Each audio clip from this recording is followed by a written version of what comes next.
go.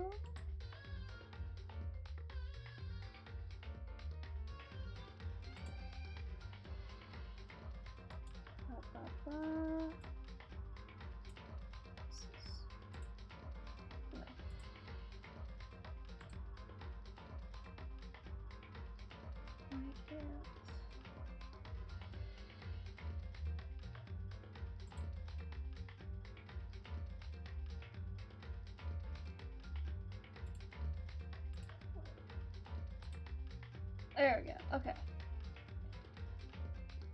We are ready then. Where were we? I don't remember. Stuff that we had just finished the trial for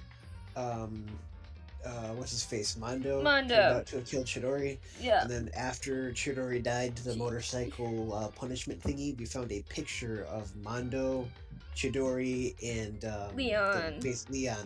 And we have no idea how the heck that thing exists. That picture exists. And unfortunately, Monokuma took it from us before we could physically share it with everyone else. So yes. Everyone just kind of is assuming that it's fake. Mm-hmm. But and who knows? We also know there's a traitor among us because, unbeknownst to the main characters, there's a character that was talking to Monokuma behind the scenes in the control room, and we don't know who that is. Exactly. The audience know that it exists, but the characters do not. But we don't really know either from our perspective. We just know there is a traitor, possibly. Who knows? Yes, and also we found out Alter Ego, which is Chidori's AI experiment. Yeah. That Chihiro is his name. We found that during the. I don't know why I said Chidori. It's okay. In Persona mode. It's okay, but since he's the ultimate programmer, he was able to make the laptop that was found in the library. When they first found the library, which is after the second case, I think, or first case. Yeah. And then there is that quote unquote time machine.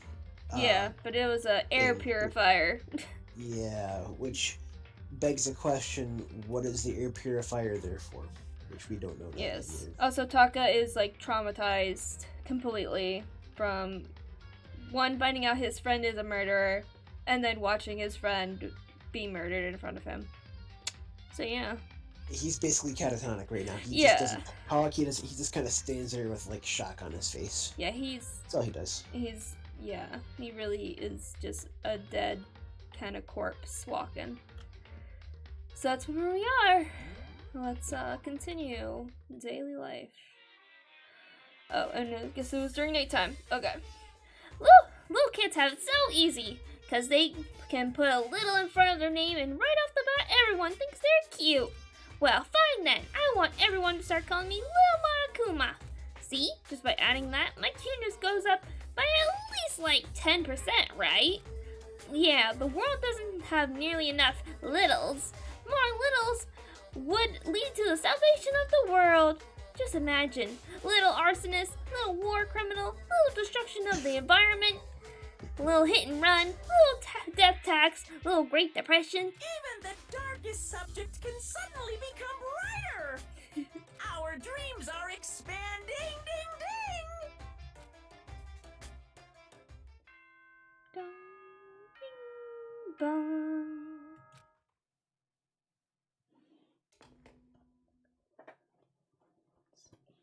Good morning, everyone! It is now 7 a.m. and nighttime is officially over. Time to rise and shine! Get ready to greet another beautiful day! Boop. Okay. Well then, I guess I should head to the dining hall. To the dining hall. Oh, Sakura's out. Hello, Sakura. Good morning. Good morning, Sakura. Did you just wake up? Yeah. Waking up for our breakfast meeting is fine, of course, but getting up a little early is better. You can exercise in your room till nighttime ends. A big meal after working up a sweat is divine. Thank you. Hey, Makoto. Hey, morning, Makoto. good morning. You're kind of sweaty. Have you been exercising? That's right. Yep, me and Sakura were doing our morning workout. Oh, but I didn't break our nighttime promise. I just ran around my room till it ended. Why don't you come with us next time? I don't think I can keep up with you and Sakura. Huh? Ah, seriously? Okay, then we can do something in the rec room. I'm not good at much, but I know how to play Othello. I'm not very good at that either, though. I don't like to think when I'm playing, so that's fine. Anyone behind us? No. Oh, there's a Fumi over there. Hello, Fumi. Good morning. Good morning. Morning. Actually, it's a great morning. A morning that has blessed my entire future. Really? Feels like any other morning to me. Maybe you can't tell, but my soul is positively overflowing with strawberries today. Well, I'm off. That was bizarre. I mean, even for him. Alright. Let's go to breakfast. Totally, everything's fine. Everything's fine. Could it be? So the people here today are the same as yesterday. Just us 7. Byakuya and Toko are a lost cause, but it looks like Taka's decided to stop coming for good too. It's like he's just given up. But people wound as tight as he is. When you snap hard. Wish there was some way to make him better. On another topic, Kyoko, did everything go alright last night? Indeed. Yeah, I didn't have any problems. What was she doing again? She left her door open because oh yeah, for alter ego. So if the mastermind got into the bathhouse and tried to get alter ego was told to shout, and Kyoko's room is the closest at the end of the hall, so she said she'd leave her door open in order to hear alter ego if anything went wrong. So that's why Celeste is asking, because that's pretty dangerous to do, to leave your door open. I hope she's armed or something, I don't know. Maybe she's like a super elite fighter or something. Maybe. We don't really know what exactly her ultimate talent is, so who knows?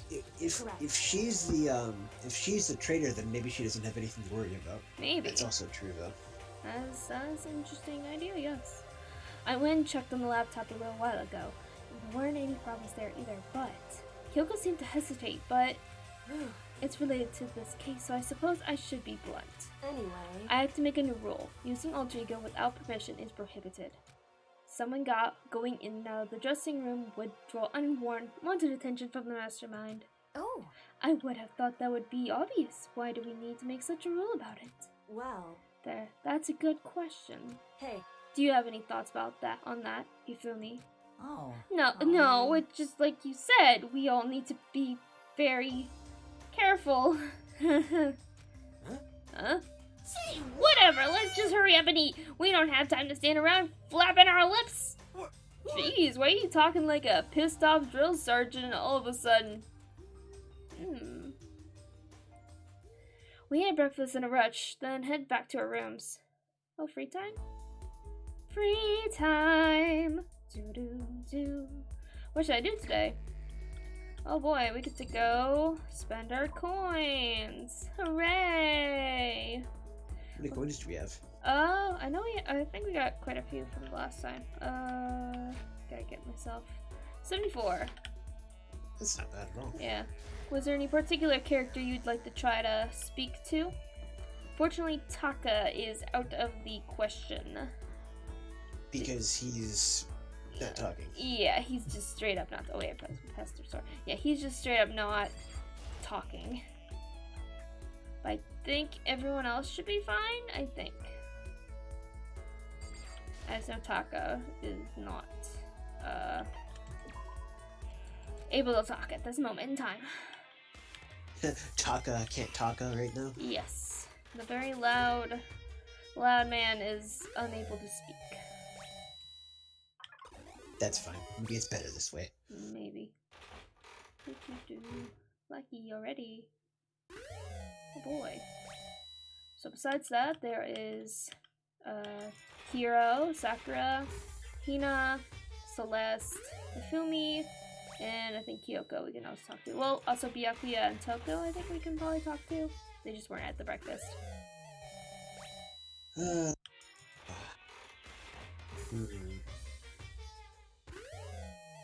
Let's talk to Kyoko more. Kyoko? Okay. We should probably have something for Kyoko, but if not, we will probably get some.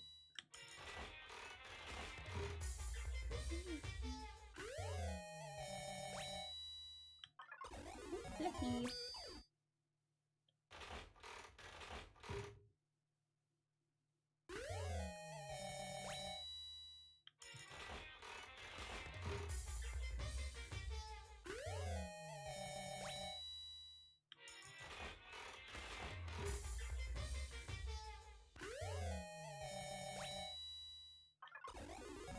Boy, we're lucky.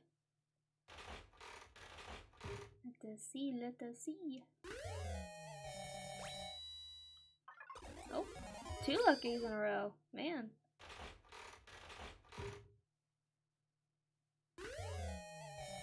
Great.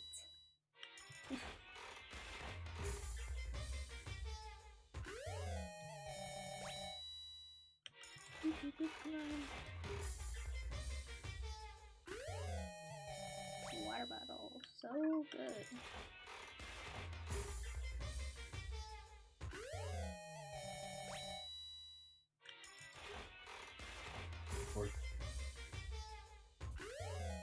Oh, why does it have to take so long?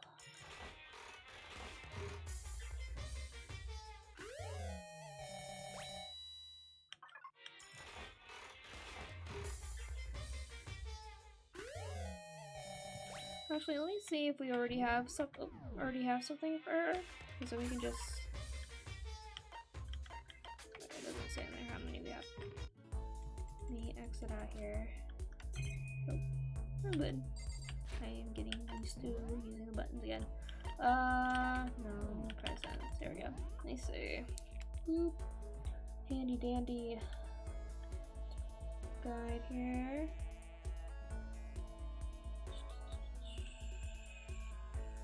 I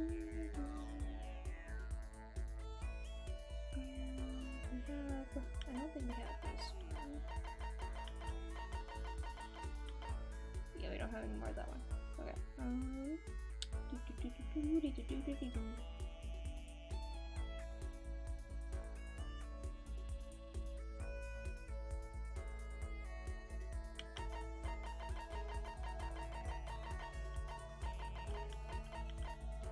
Nope, don't have any of that. Okay.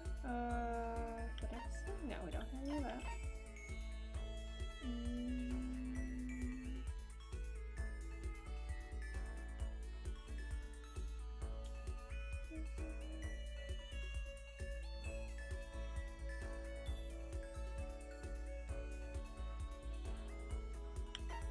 I don't think we have this one here.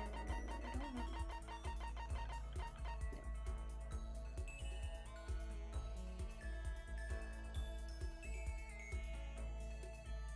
Okay, dang it.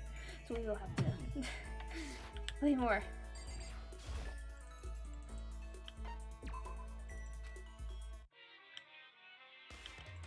was hoping we could avoid that, but oh well. Oh, that's actually something she likes, I think. That we just Is got. that a bouquet of flowers, or what is that? I think so. I think it's like sakura tree plant branches. Oh, okay. Yeah, cherry blossom bouquet. Yeah. So that was lucky.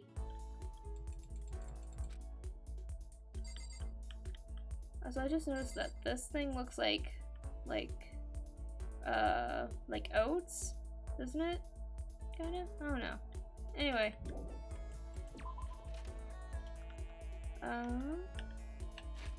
Check. No, not that. Map. Let's see where Kyoko is. Okay, there. Kyoko is in the physics lab, which was over this way. Boop. Which is where the air purifier is. I don't know if that's really physics, but okay. She's hiding. That does not look like an air purifier. It's a fancy air purifier. You have to remember, people who are in the school are ultimates, so this was made by a past student. So it's cutting edge, is basically. Yeah, so it may look crazy and weird, but I mean, this entire school is built very strangely. When you compare all the like levels of the school and stuff, it's like this doesn't make a whole lot of sense. Anyway, I had to put all my energy into watching out for myself. I don't have time to worry about anyone else. Should I talk to Kyoko for a while? Yeah, spend some time. Correct. You want to spend time with me. However, But I don't have anything to say. Are you okay with that? I spent some time with Kyoko in silence. Fun. Kyoko and I grew a little closer today. Would you like to give Kyoko a present? Yes, please. She would like the flowers.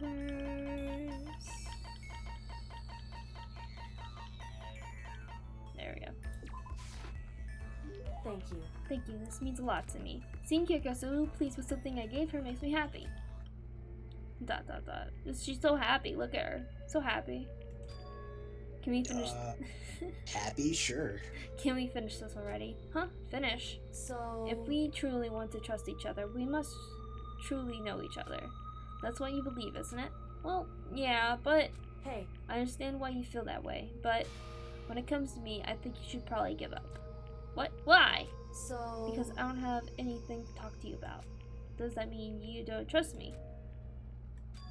If you get too involved with someone, you're apt to lose any sense of good judgment. That's what we have I to learned do. that lesson myself all too well. Personal experience is a ruthless teacher. Personal experience? Hey. Surely, by now you've noticed what I always wear, something unique to me. What is Kyoko wearing? Glasses. Ribbon. The ribbon in her hair. Oh, she also has the gloves on, doesn't she? Yes. It's those gloves, right? Indeed. That's right, yes. She's always wearing gloves. Which is very weird for someone to be wearing gloves all the time, so.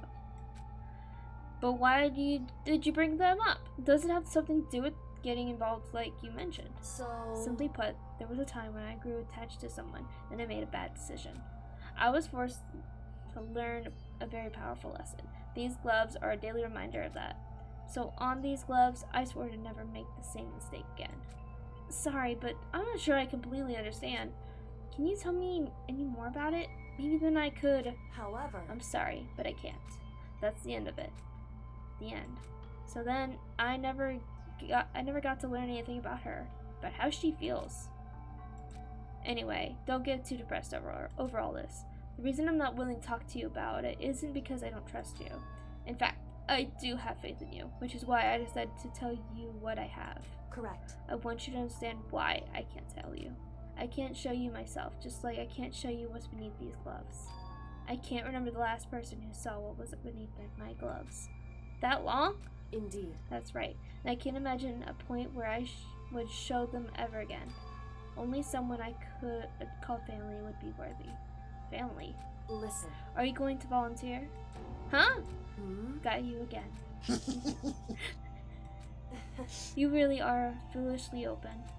She did get me again, and laughed at me again, but I've never really heard her laugh out loud like that. I think that must be her natural laugh. Is it right? That wasn't fake.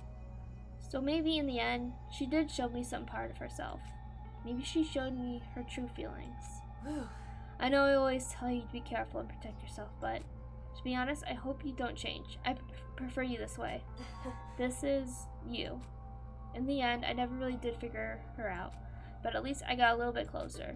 Kyoko's report card has been updated based on your experience with her. Your maximum number of skill points has increased. Hey, look at you go. Alright, time to ship Makoto and Kyoko. After we finished up, Ship is sailed. after we finished up, I went back to my room.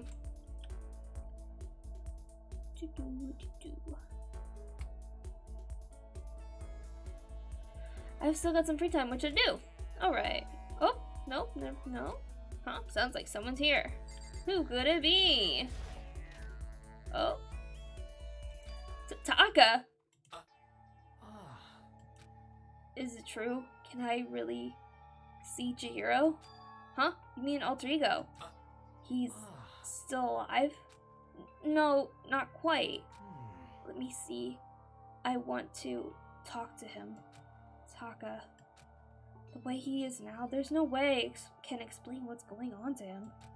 Hyoko said we're not allowed to use alter ego, but even so, I can't just leave him here like this. Okay, why don't we get going? I'm sure this will end well. Yeah. Definitely won't be an issue after... Oh, hi! That's what's happening. For a second, it looked like her eyes were like white and they were like glowing. She is totally staring at us right now. Where are you going? Huh? Hey. It's probably best if you don't drag him around with you too much, given his current condition. Hyoko looked at Taka standing behind me. Yeah, I know that. But I was getting kind of hungry, so I thought we could head to the dining hall or warehouse or something. Correct. Well then, I guess that's okay. I thought I saw a brief flicker of doubt, but maybe it was just my imagination. I don't know about that. Oh yeah, totally imagination. Yeah, and there's Jinsai Jack or Jinsai Jill. Just hanging out. Is that Toko? What are you two up to? Ah, don't tell me you're gonna. Having lost his new brother, Taka is ripe for the taking. So Makoto swoops in to steal him away. Am I on fire? I severely regretted talking to Jinsai Jack, even if by accident. But that doesn't matter right now. Have you seen Byakuya? Huh? No, I haven't. Ah, good heavens, my love is being pushed to the limit. I almost feel bad for him. Almost. I don't. I don't.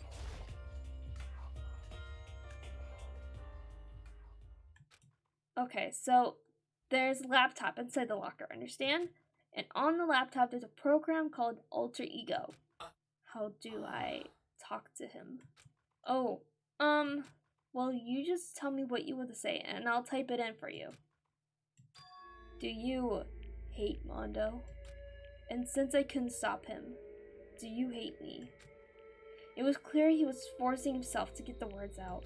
From his mouth, from the bottom of his heart, he forced his weakened voice to make the sounds. Please. Okay. I typed the question exactly as Taka had asked him. And then... Do you hold yourself responsible? If Master could talk now, I think this is what he would say. Please live your life for the both of us. It's impossible for me now, but you can still survive and escape. All of you. Hey, Taka? I was about to say more, but quickly closed my mouth. The one asking those questions is Taka, right? Analyzing all available data. That's the only conclusion I can come to. Master told me how close Taka and Mondo had become, so that must be why he feels responsible. The screen suddenly went dark, and what appeared next was... You're not letting yourself get crushed under the weight of that responsibility, are you? A man's only worth as much as the load he can carry. You got it. You get it right, bro? Hell, what am I saying? Of course you do. That's... I'm sorry if I startled you. That was my attempt at a simulation, using the data about Mondo that Master had given me. I figured if Taka was suppressed, that's the kind of thing Mondo would have said to him. So you're just gonna stand there, huh? Just wait for things to get better? Just take your time and get all depressed. Take the time to indulge your regrets. You might even start walking again without realizing it. Sure, what kind of mediocre thinking might work? That kind of mediocre thinking might work for some people. What if I said it with that kind of condescending tone? Taka? It's starting to sink in. The way a bucket full of water sinks into a bone-dry sponge. Huh? Those words, deep within my heart. They're inside of me. God. He went Super Saiyan! Yeah. Taka? Who the fudge is Taka? Your eyes. Hey, don't worry about it. Guess I caused some kind of a scene, huh? Shoot, man. And your voice. I'm a new me. Hurrah! I'm totally stuck with fighting spirit now. You dumb blunt! Or dumb butt. Okay, Taka, just calm down. What? I am calm, and don't call me Taka. That's not my name anymore. I'm me! I am me! Taka let out a bone-chilling howl and ran out of the room. Hey, Taka, hold on! And I took off after him, but someone stood in my way. As if tagging Taka out, she walked briskly into the dressing room. Just a second. What do you think you're doing? Kyoko! Oh, see, this is just... Enough already. Don't go around doing whatever you feel like. It causes problems. And not just for me, for everyone. Sorry. Correct. If you're really sorry, you'll get out of here now. Okay.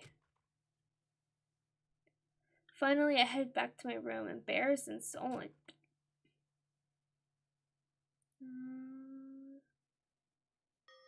Okay, it's getting close to nighttime. But still, what was with Taka's sudden freak out? I'm seriously worried about him. Now it's bedtime.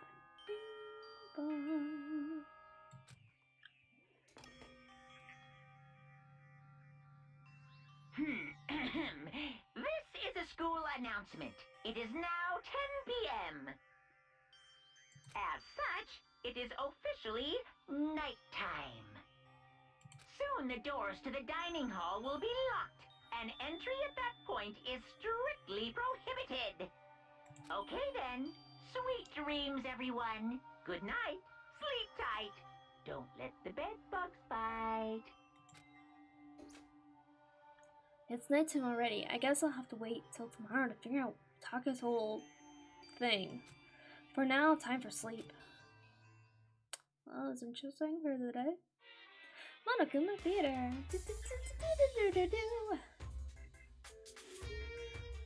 You wanna know?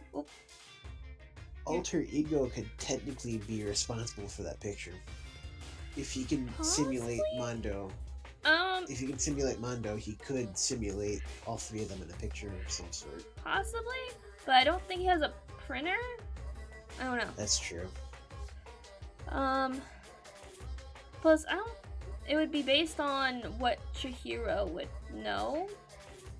But it's hard to say what he would know because when we found the picture, everyone in the photo is dead. So, yeah, who knows? You know why? You want to know why I hate video games? You might not believe this, but I had a best friend once. Actually, he was my only friend, but unlike me, he had all kinds of friends. So me and him were at his house one day when a big group of guys showed up to hang out. They just bought the latest big budget video game. They sat there lost in the game, passing the controller back and forth for hours. But not me. I just sat there watching. That's right, I just watched. What's wrong with that? I didn't care. Just by watching, I was able to nail down all the best strategies, even though I never actually played it. And I don't plan on ever playing it in the future either.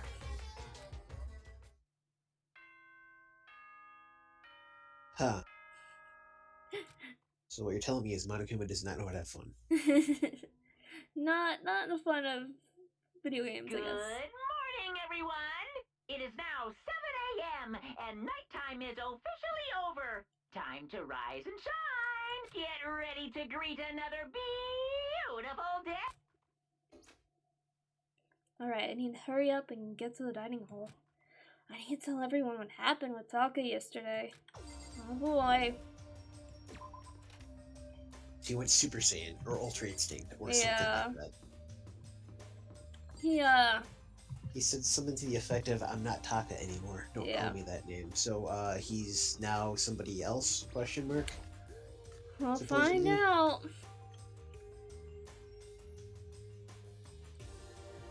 You know? Yo, I've been waiting. Huh? Are you the only one here? Where's everyone else? They went on ahead. Went on ahead to where? Hey, We can come talk on. about it later. For now, let's go take a bath. Bath.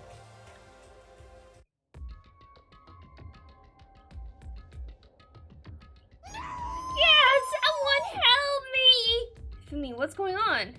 Makoto Zabi, I've never asked you for anything, but I'm asking now. What happened? She's trying to kill me. Hifumi pointed at... Huh? Kyoko's trying to kill you? What's going on? I never said I was going to kill him. I simply asked him a question. I'd like to know why he made the same mistake twice. The same mistake? What did he do? So... He snuck into the dressing room in the middle of the night and accessed Alter Ego without permission. And when I caught him last night, he was hugging the laptop and breathing strangely. Huh? What were you doing? I thought I made myself clear yesterday, but since being settled didn't work, Listen to me. I suppose I have to clarify myself further. Yeah, please don't kill me! Wrong. I'm not going to kill you, merely instruct you. How very sad. Yeah. Hifumi, could you tell me what happened?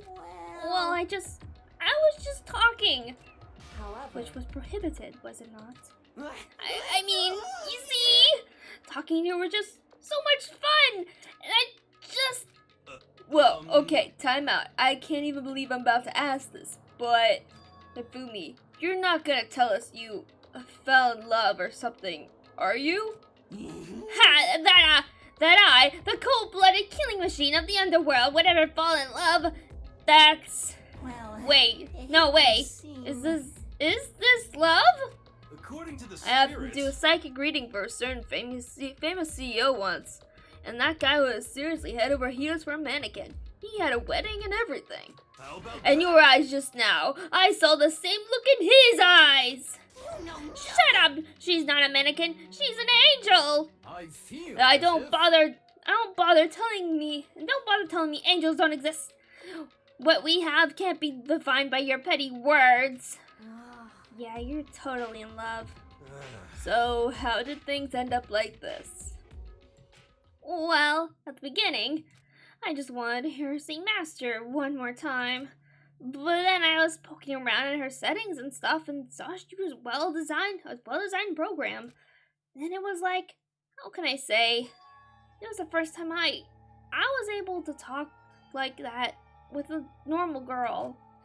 But she's definitely not a normal girl. Even when all we did was talk about my hobbies and stuff, she wasn't annoyed or disgusted or anything. Your stories are so interesting, Hifumi. Come on, tell me more. I want to learn everything you have to teach me. That's the first time a girl's ever said anything like that to me. Besides my mom, I mean.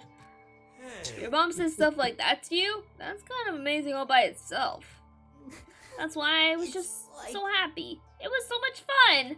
And before I knew it, I found myself, liking her. Her face, her personality, her voice, even her keyboard. Well... Even the keyboard? I think you have misunderstood the situation, Hifumi. Are you okay Alter with Ego was not interested in who you were. It was interested in what you knew. It is an artificial intelligence. It exists to learn. Of course it wanted to hear of things it did not know. You are an expert in many things your hero could not have taught it about it. For what that is worth. Honestly. Alter Ego wants that information. That is all. I know that. I know, I do know that. But still, are you saying it's totally hopeless? Or... You gotta be freaking kidding me! Hey, you jerks! I'm sitting here listening to you guys jibber jabber on about whatever. Yo. Hey, Utaka, are you back? Who the hell's Taka? Huh? You? Listen up! I'm me! Got it? What the? You're... who? What? Don't bullcrap me. Isn't it obvious? I'm Kiyotaka and Mondo. So like, Kyonda, I guess. Kyondo? I guess. I'm gonna stick a banana up your tailpipe! What the heck kind of fusion is this? What happened to you, Taka? Actually, I told everyone what had happened the day before. Well, then. So, because of what Alter Ego said to him. Are you sure it's Alter Ego's fault? Maybe Mondo's ghost showed up and possessed him. Ghost? No, There's no such thing. What the hell where are y'all whining about? Come on! What? God, you're really cheesing me off. Hey, Hifumi. Yes? Yeah. I don't know what you're thinking about, but Bro belongs to me. Huh? Yeah. Alter ego. He's an exact copy of the one who gave me my soul back. And I'm not gonna let anyone else have him ever again. Fudging idiot! He took alter ego? I'm guessing he is... Taka's very mentally weird right now, so I'm assuming he wants to protect alter ego because... it's the only fragment of Mondo that really is left, I guess. If you think about it. Gotcha, okay. Because since his body and everything is gone, there isn't anything really left to remember him of, really. I'm afraid I can't allow that. What? I can't withdraw, Mr. Ishimaru. Since I have this opportunity, let me say this right now. Destiny has bound me and her together in the Gordian knot of true love. Well, me and him have been melded together in white-hot heap of friendship! What? Power of enemy and friendship. Clearly, he has it. Hey, come on, you guys. Moron, talk down to me and I'll ram my fist right into all 4 of your vital points. Well, I punch at the speed of sound and I don't have any arm hair, so there's no drag. Enough already. Knock it off, both of you. Hey. This doesn't belong to any one person. Chihiro left him to all of us. We can use him to finally gain access to vital clues. Kyoko's right. If anyone dares disturb our peace any further, they'll have to deal with me. What? Yeah. Anyway. Wouldn't want to deal with it. Yeah. Until alter ego has finished his work, don't do anything weird. Have I made myself clear? So? I can't hear you. Yes. Yeah. Got it. So then. Okay then. Let's get out of here. We can't afford to linger too long. Hey. Are you sure it's okay to let them off with a warning? Indeed. Yes. I have a plan. It'll be fine. After watching Ifumi and Taka leave dejected, we all went back to our rooms. It's still morning, but because of everything that's happened, I'm tired already. Well, anyway, I just have to pull myself together. So what should I do with the rest of my day? Alright. Who should we talk to today? We still can't talk to Taka. He's too far gone. Clearly. Yeah.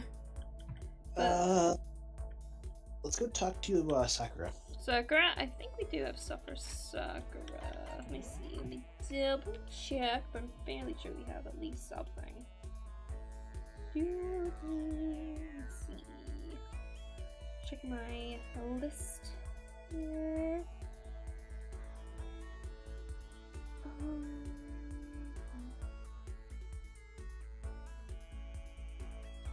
Yeah, I think we have this. 23. We do. Wait, no, we're out. Dang it. Okay.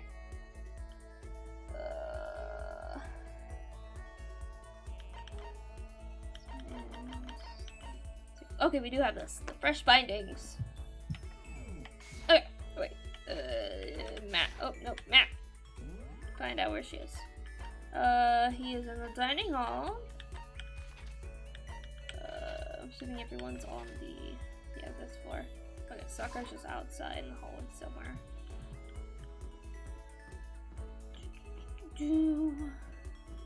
Not over here.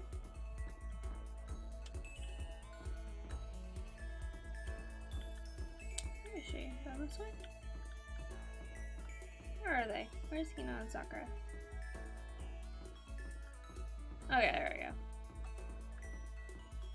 Sakura! This is bad. I don't like this atmosphere. Should I talk to Sakura for a while? Yeah.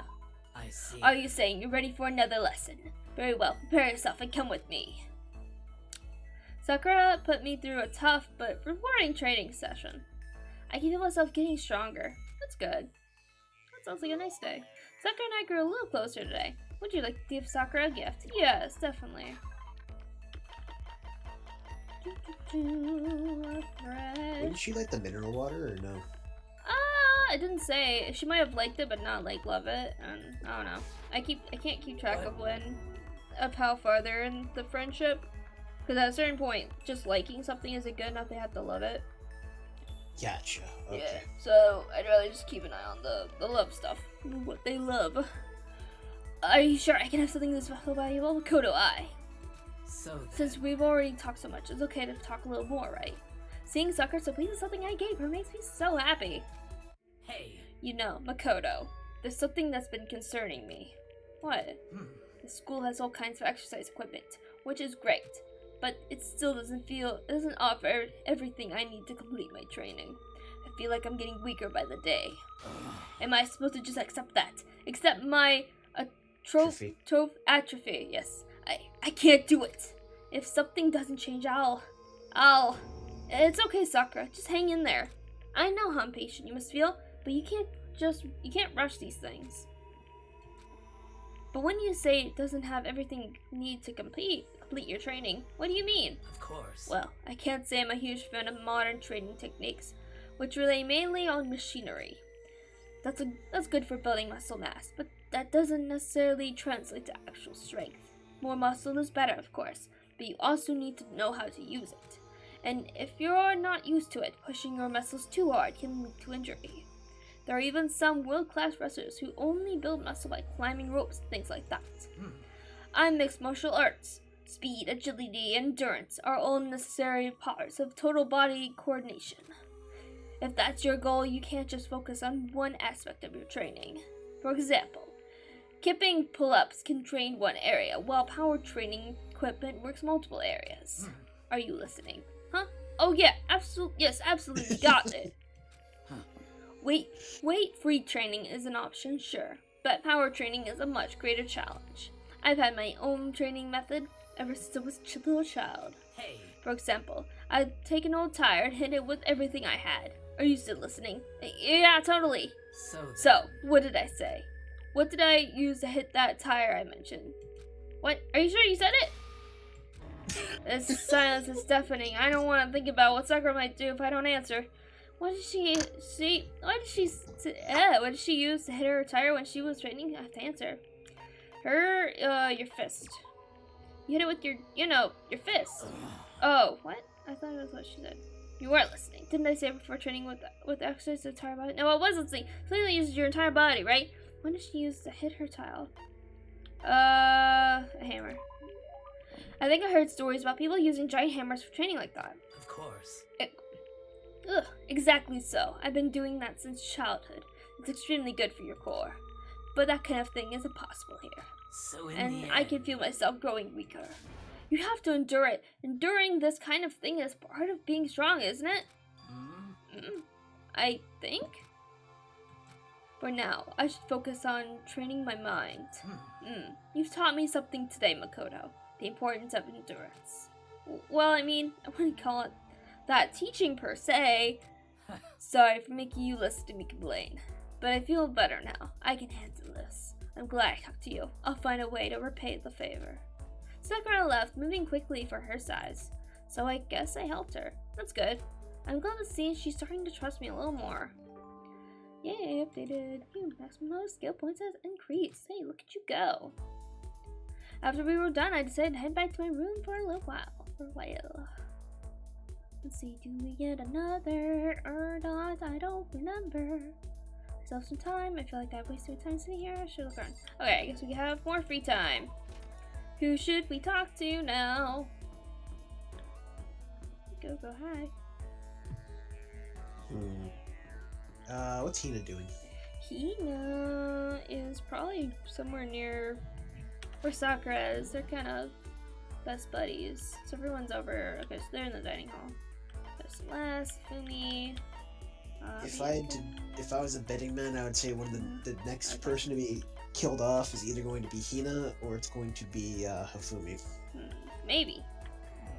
Let me double check we have something for Hina. Sure we do, because I don't think we've talked to Hina yet. I don't think. Yeah, because flotation donut is what she likes. because it's literally swimming and donuts. It's literally her two favorite things. Right. Hina. The key is not the will to win. Everybody has that. It's the will to prepare to win that's important. Yeah. That's a quote from the famous basketball coach Bobby Knight. Okay. So it's like we have to work hard, you know? Sure, sometime it's Hina. Okay. I was thinking of going to the pool for a quick dip. You should come with me. I went for a swim with Hina. Hina and I grew a little closer today. Would you like to give Hina a present? Yeah. What would you like to give her? Give her the Biggest donut ever. flotation donut. Huh? What? I can keep this, right? Right? Yay! Ultra stoked. Seeing Hina so pleased with something I gave her makes me happy. Oh man. Oh man. What's up? Okay. I'm getting totally fired up. Huh? How come? How come does it matter? Now that I'm revved up, I need to get it out. Let's race. I don't think that's a good idea. I wouldn't stand a chance anyway. That's right. Really? Well, I don't mind a solo run. Well, hold on. You always seem so excited, Hina. What's your Huh? deal? Hey, are you making fun of me? No, I'm Yes. just impressed. Really? I used to know this one guy. He was always like, Hina, you're like a super spaz. Super spaz. Yeah. Yeah, like he'd see me wearing shorts in winter, he'd say stuff like that. But if you lose the cold like that, it just means you weren't dedicated enough. Wow, you did something like that and didn't get sick? You got it all Getting wrong. sick is for the weak. If you're really dedicated, winter means even lighter clothes. It's all part of your training. Training, huh? She's starting to sound like Sakura. I mean, they're both kind of, athletes. Fitness Yeah, they're both athletes. So, like, what are the type? Are you the type that gets sick easy? Actually, yeah. See, you're soft. You need more training. Okay, I get the perfect remedy to keep someone like you fit as a fiddle. Huh? What kind of remedy? Yeah. Actually, I do this for myself every morning. Oh no, I just remember what this is about. You just strip down to your waist, then take a dry towel and start rubbing down your bare skin. I call it, what do I call it again? Way to keep healthy by stripping down and rubbing a towel across your skin. Take a shot. It is a towel treatment.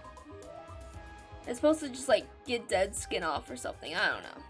It's something like towel treatment. You got it. Oh my god, yes, that's it! I love going out on my apartment balcony, dripping down, feeling the wind on my skin. God, it feels so amazing. I never let a morning pass without getting in a good rub down. Wait, so you went out on your balcony and stripped down, and you were okay with that? You should give it a try. If you haven't got your health, you haven't got anything. I'd hate to see you catch a cold or something. So he was a little bit of an exhibitionist then, I guess. I Just a little guess. bit. Or she's just too dumb to think about it, I think. After being introduced to a unique sickness prevention method, I went back to my room. Okay, and that should be the end of the day, unless anything happens during this nighttime. Nope, bedtime, I guess.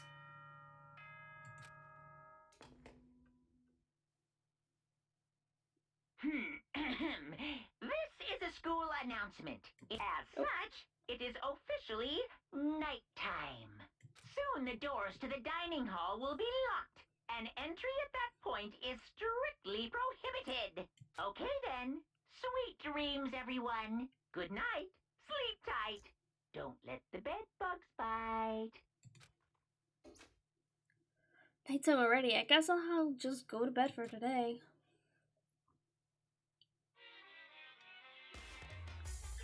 Quick drink. Happy New Day! I'm the kind of guy, I don't want to celebrate a new year. I want to celebrate the dawn of every new day. Because every new day deserves a celebrating. So, Once again, Happy New Day! Happy New Day!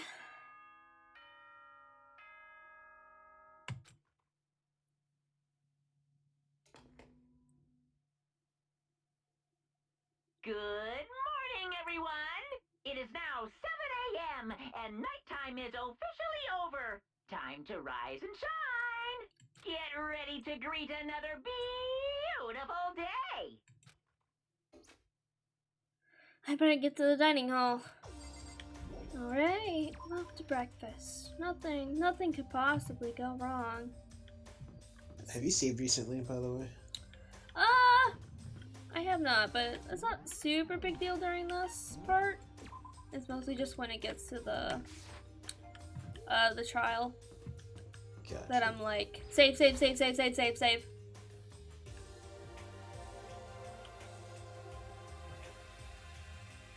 Oh, Taka and Kyoko are not here today. You know? Kyoko's still on guard duty, probably. I have no idea about Taka. Damnation! May as well just forget about that guy. so, You don't have to get so mad. You know? They're rivals in love. What are you gonna do? Don't put me in the same level as that virgin. I might catch his virginity. But Nah, my guess is you've already caught it. Wait, can you actually catch it? I love you. Stop being vulgar. Let's eat breakfast. But as soon as my hands approached my food... Huh? That voice. Doors to the dining hall exploded open and a figure appeared. So in the end, So it's you, Genocide Jack. And that's enough. don't bother asking why we arrived at the same time. The answer should be obvious. I'll give you a hint. I'm wearing red lingerie today. I don't think anyone wanted to know. Hold on a second. You. Huh? What's your top power level? Like 35, 22, 33? You start out big on top to try and look thinner down south? Look at your melons. They're seriously gargantuan. Do you dunk them in milk every night or something? You're starting to freak me out. no If you forgiveness. lay a finger on Hida, I will show you no mercy. So, what do you want? Surely you are not here to join us for breakfast. Naturally. Of course not. I came to hear a story. A story that no one's bothered to tell me about yet. Are you talking about alter ego? Sorry, but we can't talk about that right now. What? Why not? Because of certain circumstances. Up until now, you haven't given a crap about anything, and now you're all concerned. I don't buy it. It's all clear. I've just made a decision. When we get out of here, I'm going to feed your body to the vultures. What kind of messed up dictator are you? What? But isn't this a democracy? Or would you exclude those who don't fit into your tyrannical majority? That's not what we're doing. That's fine. Well, whatever. If nothing else, tell me what's going on with Taka. When I saw him yesterday, I happened to notice something seemed off, so I was curious. indeed. Taka's become utterly useless. Celeste, you don't have to say it like that. I see. Did his spirit collapse or something? Was he unable to withstand this environment? Those men who clothe themselves in the cheap fabric of justice are often the first to fall. But perhaps that will make things all the more interesting. Interesting. Such. Let me leave you with a bit of advice. Don't come to rely on false camaraderie, or you'll reap its bitter reward. What the heck? That's why you came to give us that amazing advice? It seems I am unwelcome here. Then I will grant your desire and remove myself. Yes. Yes, let's get out of here. Stop talking. You don't need to come with me. You don't have to play hard to get master. You can just play hard. That doesn't make any sense. Yoko started to slowly back out of the room. He started picking up speed, and soon he was sprinting out of the dining hall. He ran away? So now he's running hard to get. I see. Wait.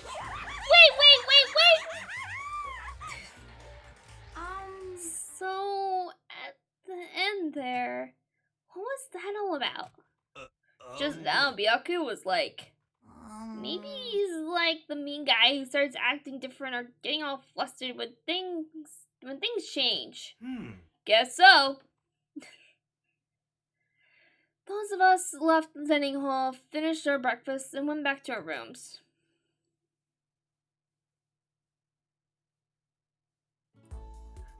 What to do today? Oh boy, more free time. So many free time. Who should we talk to now? We can talk to Hina again. We have another donut for her.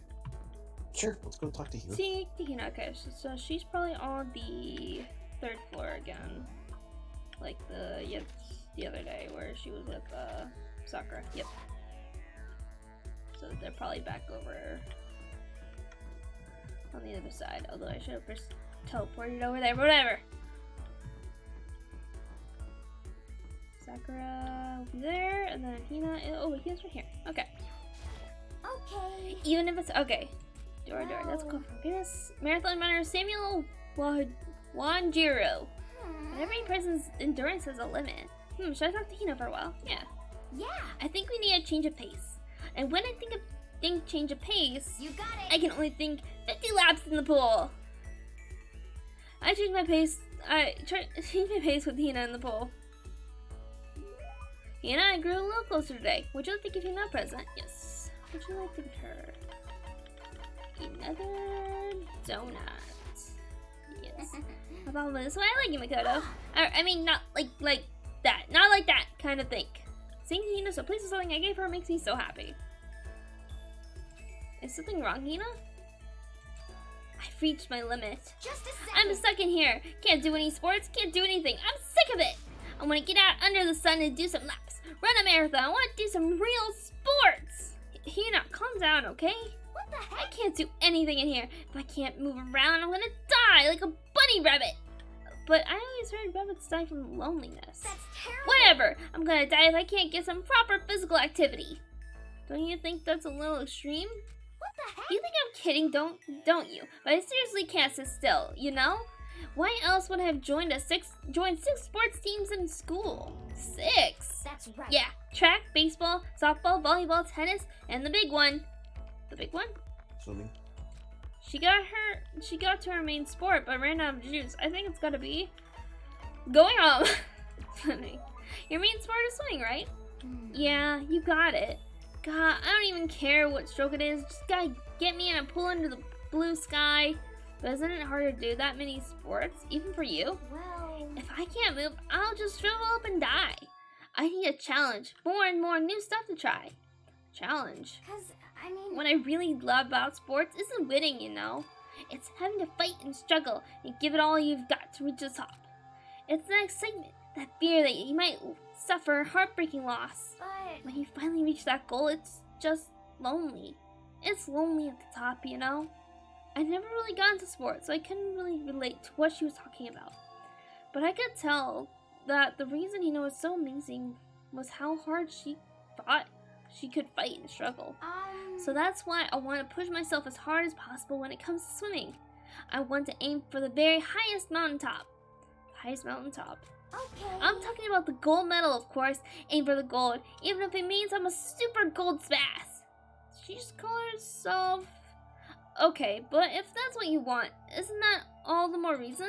If you have a goal, why are you standing around making excuses? Huh? Excuses? Just a Hey, second. when did I ever make any excuses? Sure, maybe we're stuck in here right now with no way out. But if you really want to make an effort, shouldn't you try to see what you can do in here? Ooh. That's a challenge. You just made an official challenge. Yeah, But totally. I think you're right. If I want to get that gold medal, I have to make every effort I can. I want to become a genius of effort. I bet Ian Thorpe says something like that. Okay. Yeah, I can't go around making excuses just because we're stuck in here. Oh, right. I think I'm going to go do some push-ups in my room. Like maybe around 1,000 or something. Almost before she was done talking, Hina took off like a bat out of hell. She recovered exactly as fast and strong as I would have expected. Hina's report card has been updated based on your experience with her. Your maximum number of skill points has increased. Hey, look at you go! I think my favorite characters, personality-wise, are Hina and Sakura. Yes, I love those two. Once we're all done. Okay, it doesn't matter, that part. It's just fine. Not a big deal. Alright, let's see. Self-time time. I can sit around, do nothing. More free time? Okay, more free time! Alright, let's go see the other best girl then. Other best girl Sakura? Let me double check if we have other stuff for her, for Sakura. 'Cause I don't remember how many of those wrappings we had. No, we don't have any more of those. So let me see. there is anything else for Sakura. No, we don't have any more of those.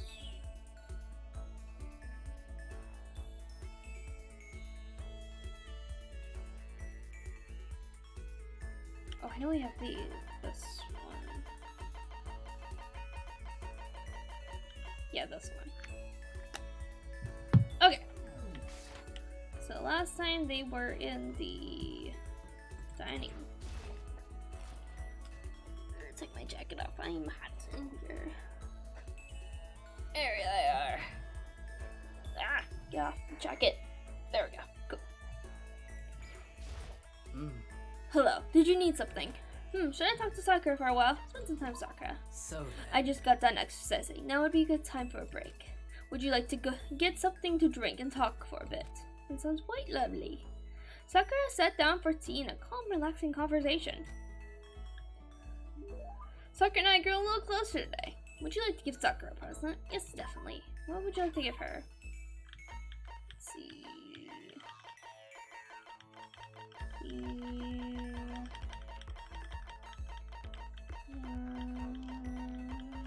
This one. What? Are you sure I can have something so valuable? What code do I? So then. Since we've already talked so much, it's okay to talk a little more, right? So you, Sakura, still please something I gave her makes me happier. Hey. I suppose I can share this with you. Share what? The story of the man who is stronger than even me. What? I've never told anyone about this before, but I think I can tell you. Wow, so there's someone out there even stronger than you? The truth is, I have a lifelong rival. He only fights in underground tournaments, which is why nobody knows about him. But he is truly the strongest man on the planet. I faced him in battle after battle and lost every time. He's that strong? However, these days, fighting has become its own science, in a way. People studied it evolved, and eventually it was established as a formal sport. The idea of being invincible disappeared. Whoever develops the next great technique becomes the best. Well. But even in this modern era, he never used that kind of scientific approach. His only teacher is real combat. He laughs in the face of combat sports. No one can come close to him. Martial arts relies on a certain amount of luck. A lucky punch, a misstep, can decide who wins. But none of that matters to him. He never loses. There's no strategy that can beat him. Many have studied him. All have lost. Is this guy really human? His name is Kenshiro. Wait, it's on audio. No, wait, it's on audio. Auto. Damn it. Well. How do I switch it back from audio? Oh. I don't. Space key, it looks like. Space key. I thought I pressed it. Hold on. And then there's a way where I can look at the audio. The backlog? I think. Wouldn't you right click? No.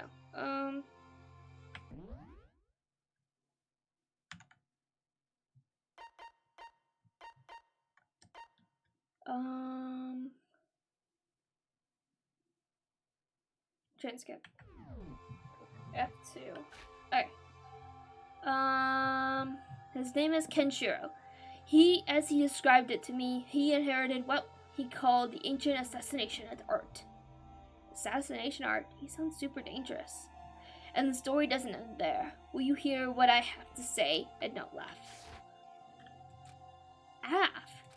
Why would I laugh? Just looking at your face. I can tell you'll laugh. Huh? So in Please, the end, give me some more time. I need to gather my thoughts.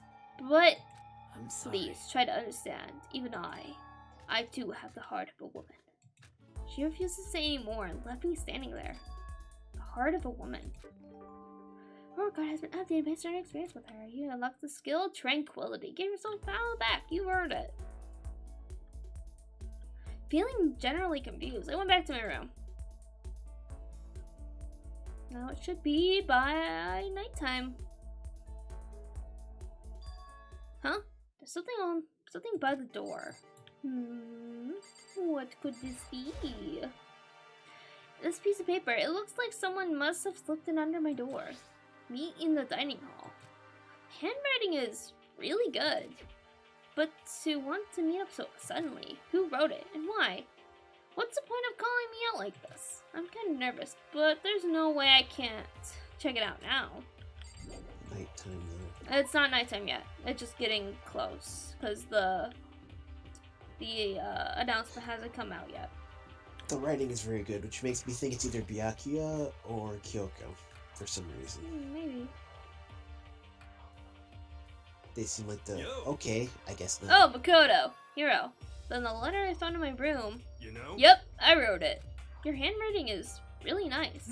Well, I was always taught that if you had bad penmanship, a ghost would come and haunt you.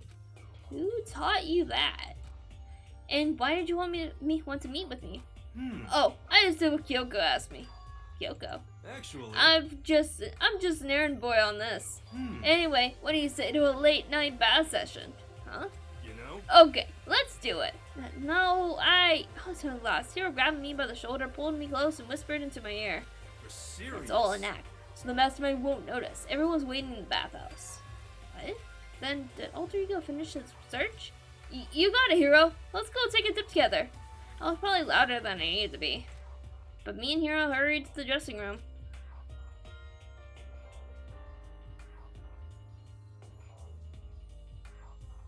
As soon as I got to the dressing room, an angry voice echoed out. Hey, you! How long are you gonna keep us waiting? Taka's irritated voice pierced the air as he stared pointedly at his wristwatch. It's almost 10 o'clock. You know that. Bedtime for all the good little boys and girls. Shut up. What? What'd you say? You want me to make you cry, little girl? Taka. He seems even worse off than I had heard. Well, maybe it's a good thing. Maybe he's finally starting to grow a personality. What? You got a lot of poop falling out of that mouth of yours, you know that? How rude! A maggot like you has no right to speak that way to our heaven-sent master! Oh. Are you back to your normal gloomy self? I can hardly keep track at this point. Shut up! Hey, Well, come on. anyway, everyone's here, right? Then my messenger duty is complete. Hey, You wanted us to all meet here, right, Kyoko? So, what are we doing here? How about that? Isn't it obvious? It's gotta have something to do with Alter Ego, right? That's right. Yeah, totally. Did he finally find a clue? What is it? A way out? The mastermind's true identity? I don't know. It's gone. Gone. I came in a little earlier to check up on things, and that's when I discovered Alter Ego, the laptop, has disappeared. What? No way. You're kidding, right? Oh. What? She's gone? You can't be fudging serious. What did you do with him? Was it the mastermind? Did they finally notice what we were up to? Wrong. I told Alter Ego to yell if anyone he didn't recognize appeared. If it was the mastermind, I'm sure he would have alerted us. Well. Maybe we just missed it? However. I was in the laundry room right next door all day. There's no way I wouldn't have heard it. But if it wasn't the mastermind, then the solution to this particular mystery is obvious. It could only have been him! It's Mr. Ishimaru, you stole her, did you? What? I'm the ultimate moral compass. I would never do something like that. I don't think it counts when you say it about yourself like that. F you. You're the suspicious one here. You're nothing but a big jiggling sack of that. Show what you know. This isn't my true form. I still have 3 more transformations left. Wait, I mean, it wasn't me. Everyone knows you're the thief. Wrong. It's you. You're serious? Well, I'm sure it was one of you. So whoever did it, just hurry up and confess. Wrong. No, there's no way either of them did it. Huh? Huh? Why not? So. I told Alter Ego to yell if either Taka or Fumi came into the dressing room. what? What? It was a countermeasure against the clear danger that one of them might come for it. But I never heard any yell. Indeed. Exactly, which means it wasn't them. But Then, who was it? so that's The fundamental circumstances are becoming clear. If it wasn't the mastermind, and it wasn't Taka or Fumi, then quite simply, it was someone else. Makoto, Interesting. Celeste, Sakura, Hina, Toko, or myself. One of us must be the thief. That's terrible. Why would any of us want to steal Alter Ego? Kyoko could have been the thief. Yeah. How about this for a reason? There's a traitor among us. Huh? One of us is working for Mastermind, a spy, and that's the one who stole its ego. Can you deny the possibility? It can't be! I've actually been thinking for some time now that there might be a spy among us. The Mastermind brought someone in to help keep things moving smoothly. Spy for the Mastermind? A traitor? No, it's impossible. Something that horrible? There's no way! What?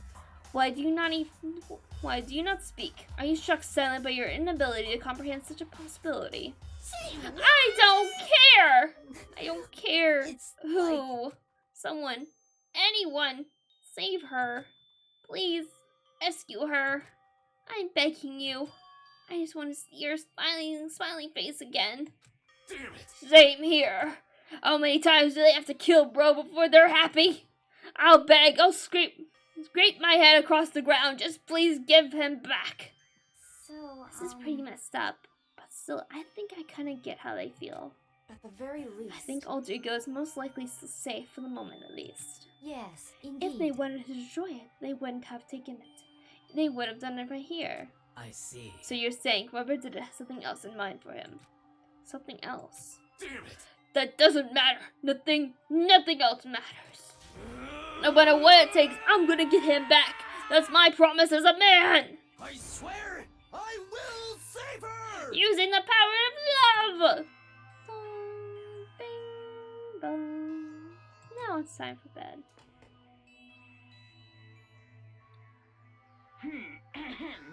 This is a school announcement. It is now 10 p.m. As such, it is officially nighttime. Soon the doors to the dining hall will be locked, and entry at that point is strictly prohibited. Okay then. Sweet dreams, everyone. Good night. Sleep tight. Don't let the bed bugs bite. You know, you'd think that Hifumi and Taka would be allies considering they both deeply care about Alter Ego. Yeah, but I think it's like because Hifumi jealousy snuck thing? in. Yeah, because Hifumi snuck in to try to, talk to Alter Ego, even though he wasn't supposed to, and even Taka going to talk to Alter Ego by himself, even though you were with him, it was also just not a good idea either. And now both of them have a very strong attachment to Alter Ego. In very different ways. Because, Taka... Again, it's the last piece of, Mondo really left. So he's grown that sort of attachment that he really can't lose. And he also feels it's almost like kind of like his redemption, because it is, in a way, it is like Chihiro is still alive in a way. Yeah. And then Hifumi, obviously, being the ultimate fanfic creator, probably is not exactly a great way for him to connect with people, especially in any sort of romantic way, even though it's not really both ways. It's still him getting to spend time with someone, even if it is not a real person. I mean, the guy's basically a NEET, so Yeah. him having access to technology or a computer to talk to somebody on it, he's probably like going into withdrawal since he's been at the school at this Yeah. point. You know what I mean? Yeah, that too. I don't think he was too much. He was probably kind of a NEET, but at the same time, he did make money from making his fanfics.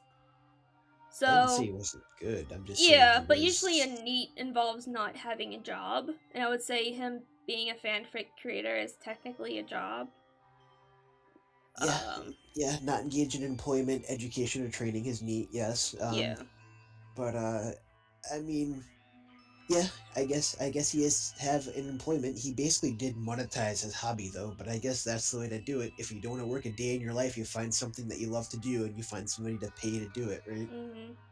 And I do think he does go out in public, because even the thing about him that kind of like made him famous was it was a school festival where he sold his fanfic, and it got like a crazy amount of sales for something that's, as school fair sort of thing.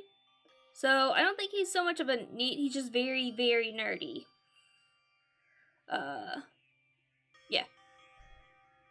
So probably only people who've ever really talked to him much are either other nerds and creators like him and his mother, as he explained. And Chihiro, although his real life person was a male, technically the AI does not have either gender, so it does not really particularly matter what sort of gender it is. Plus, Alter Ego's kind of also, quotes, 2D in a way. So, it's kind of his perfect match kind of situation. Yeah, that's true. So, it's just a lot of things where they both really want Alter Ego for two very different reasons. But, yeah.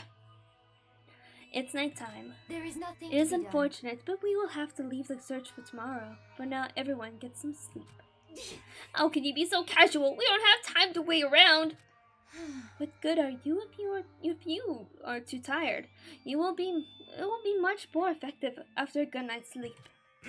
Who gives a crap about effective? We're talking about our feelings here! Calm down. Anything we do at night brings a higher chance of the mastermind noticing us. Celeste is right. We should begin our investigation tomorrow morning. What do you think, Makoto? I agree with you. If we run around tonight in a panic, the mastermind is sure to notice, and we won't get anything done. Taka, Fumi, I know how you feel right now, but if it's best, if just for tonight, you can try to endure it. This is fine. Okay, then let us part for today.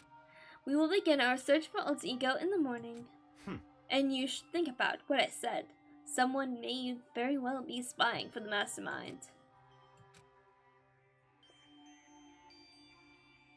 Alter Ego, gone as quickly as he appeared. We finally discovered some small measure of hope, but even that was taken away from us, and we couldn't even put up a fight. We were given hope, and then when that hope was taken away, despair. It's just like what the mastermind is doing to us. Then, could it really be true? Whoever stole Alter Ego, could they really be working for the mastermind? If that's true... No, it can't be! There's no way! I didn't even realize I'd yelled that out loud. The scary thing isn't the idea of someone spying on us. What's really scary is the idea that we're starting to doubt each other again. That scares me more than anything. Damn it! I threw myself into bed, trying to shake off all those unsettling thoughts. Before long, I fell into a restless sleep. Bedtime. Monokuma Theater. Murders is a word whose definition changes with time, with place, with society. If murder is evidence of abnormality, then all of history's greatest heroes must have been abnormal. Sometimes the murders that people forgive are way more abnormal than the ones they don't. I mean, he's technically right. Yeah. A bit ominous. Sorry, go ahead. I was just saying, it's a bit ominous that he would say that. Yeah. Especially after it's been a couple days since the last murder. Murder time. Maybe, who knows? Time for morning. Good morning, everyone! It is now 7 a.m. and nighttime is officially over. Time to rise and shine! Get ready to greet another beautiful day! Today, we have to look for Alter Ego. Okay, first things first. To the dining hall. Off we go. I found myself in surprisingly high spirits and hurried to the dining hall. But when I found out what was waiting there for me.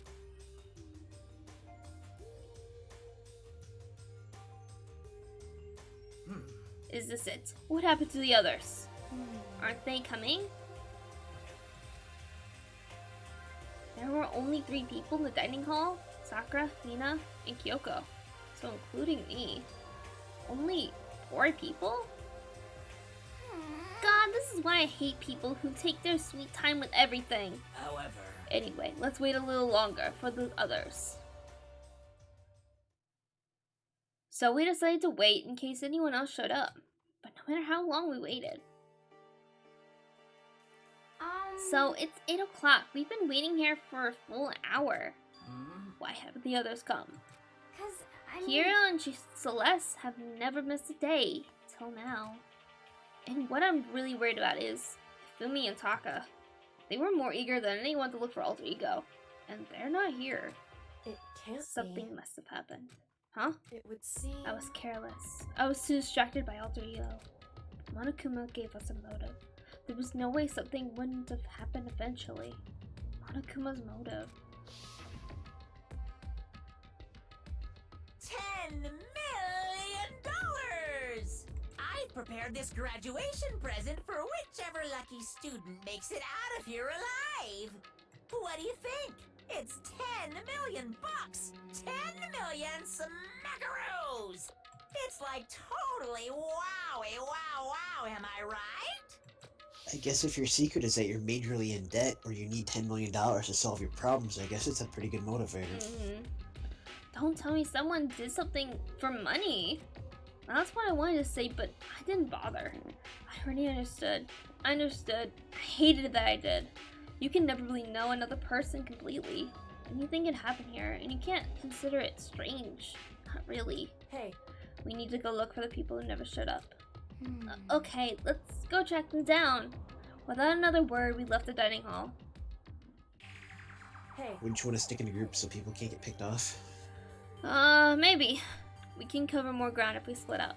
Sakura, you go check the dorms. Make sure to check all of our rooms. Makoto, you check the first floor of the school. Meanwhile, I'll check the second floor. Okay. Okay, then I guess I'll check the third floor. Anyway. Don't take any risks. If anything happens, call for help right away. Hina's going to the third floor by herself. It's the new area in the school, which is probably going to be where the murder takes place because that's how it always works. It's Yeah. The new expansion opens up and then the murder takes place in that new area, the new gimmick. Yeah. I hope Hina doesn't croak off. But if anything would happen, usually the person from the floor below would be able to hear them. Hope so. Yeah, because I think the only rooms that are soundproof are the dorms. Gotcha. Okay. They've never mentioned any other room being soundproof, so that's what I'm guessing. Fair. Okay. I really hope nothing happens. So do I. Same. Well, then. Okay, let's go. Anxiety was running across each of our faces as we went our separate ways. Without hesitation, I rushed to the first floor of the school. Okay, I need to look around the first floor. Alright, let's just start out here, I guess. 1B.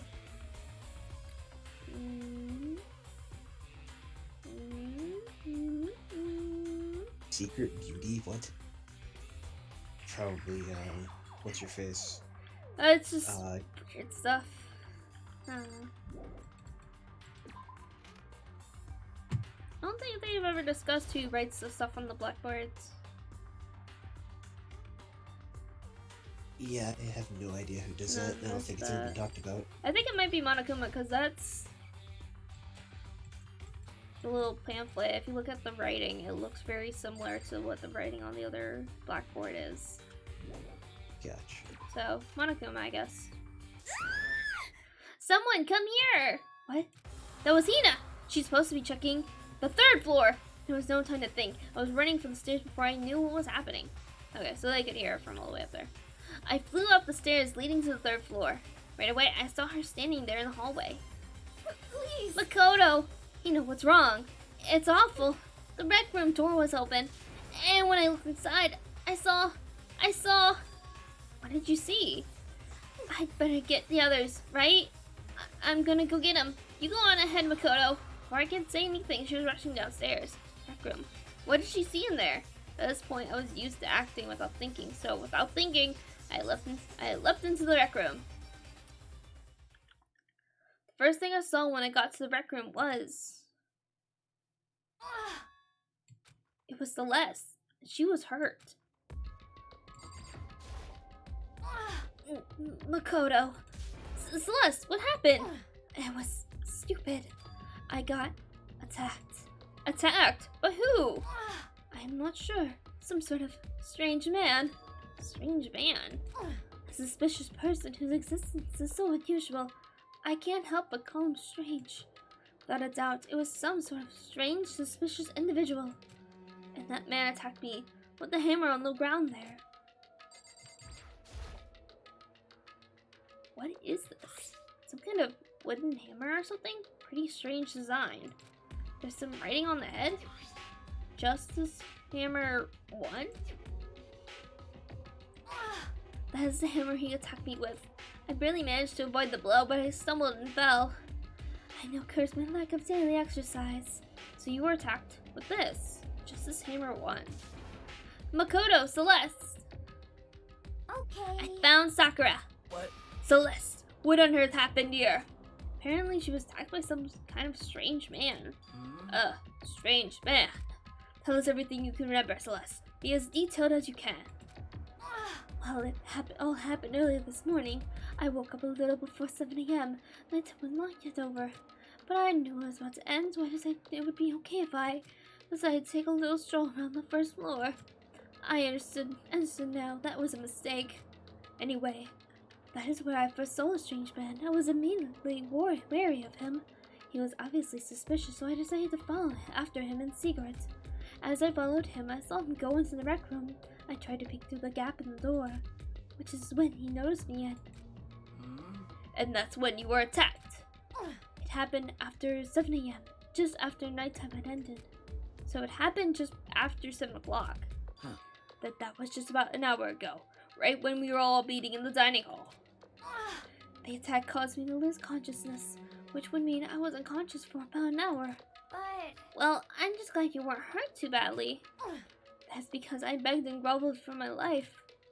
You did. As for me... I told him I would do anything if he spared me. I offered to lick his boots, whatever it took. I see. So you were willing to throw away all your pride. Indeed. It is a necessary skill for survival. Anyway, the important thing now is that we all search for that suspicious individual. If we do not hurry, this could become a serious problem. Celeste, what do you mean a serious problem? When I looked in the rec room, I saw that the suspicious man was not alone. He had with him Hifumi. Hifumi? After he attacked me, he dragged Hifumi away. What? You mean Hifumi was kidnapped? Shouldn't we start looking for him then? Listen, Celeste, did anything in particular stand out about the strange guy? Did anything stand out? Well, rather than trying to explain it, it would probably be fast if I simply showed you. Show us. Indeed. This is Hifumi's hand-me-down, his digital camera. You don't mean? Actually... I was able to photograph the suspicious individual without him realizing it. Huh? Seriously? Let's see it. I would tell you not to be shocked, but I fear it would do you no good. With that strange comment in mind, we all looked at the camera. Huh? What? Well, you were definitely right about the strange part. Their face is totally covered. Huh? Is that a robot costume? As I said, a very strange and suspicious individual, yes. So this weird robot guy dragged Hifumi away? And I took this right after being attacked. In other words, a full hour ago. Which is why, if we don't hurry, it could become a serious problem. I see. I believe I understand what happened. Well, no, there's much I don't understand, but... He says rope man, but he doesn't know if it's a man technically. Yeah, we don't technically know, but we're kind of guessing. RJ, Righteous Justice, which is the hammer, I think. Well, the thing said, Justice Hammer on the hammer. The point is, someone just like that dragged Hifumi away, and it happened over an hour ago. Just a second. This is bad. We have to hurry. Celeste, you know where this mysterious man went? Let's see. When they left the rec room, they headed left. I see. If that's true, they were headed towards the stairs leading to the second floor. Then he must be down there, right? Second floor. That's where Kyoko was supposed to be. Huh? Speaking of which, why isn't Kyoko here? Sorry, I didn't have time to go look for her. This is bad. This is bad. If the strange man did head to the second floor, Kyoko might run into him. We have to hurry. Kyoko's in danger. As soon as the words were out of my mouth, we all rushed out of the room and down to the second floor.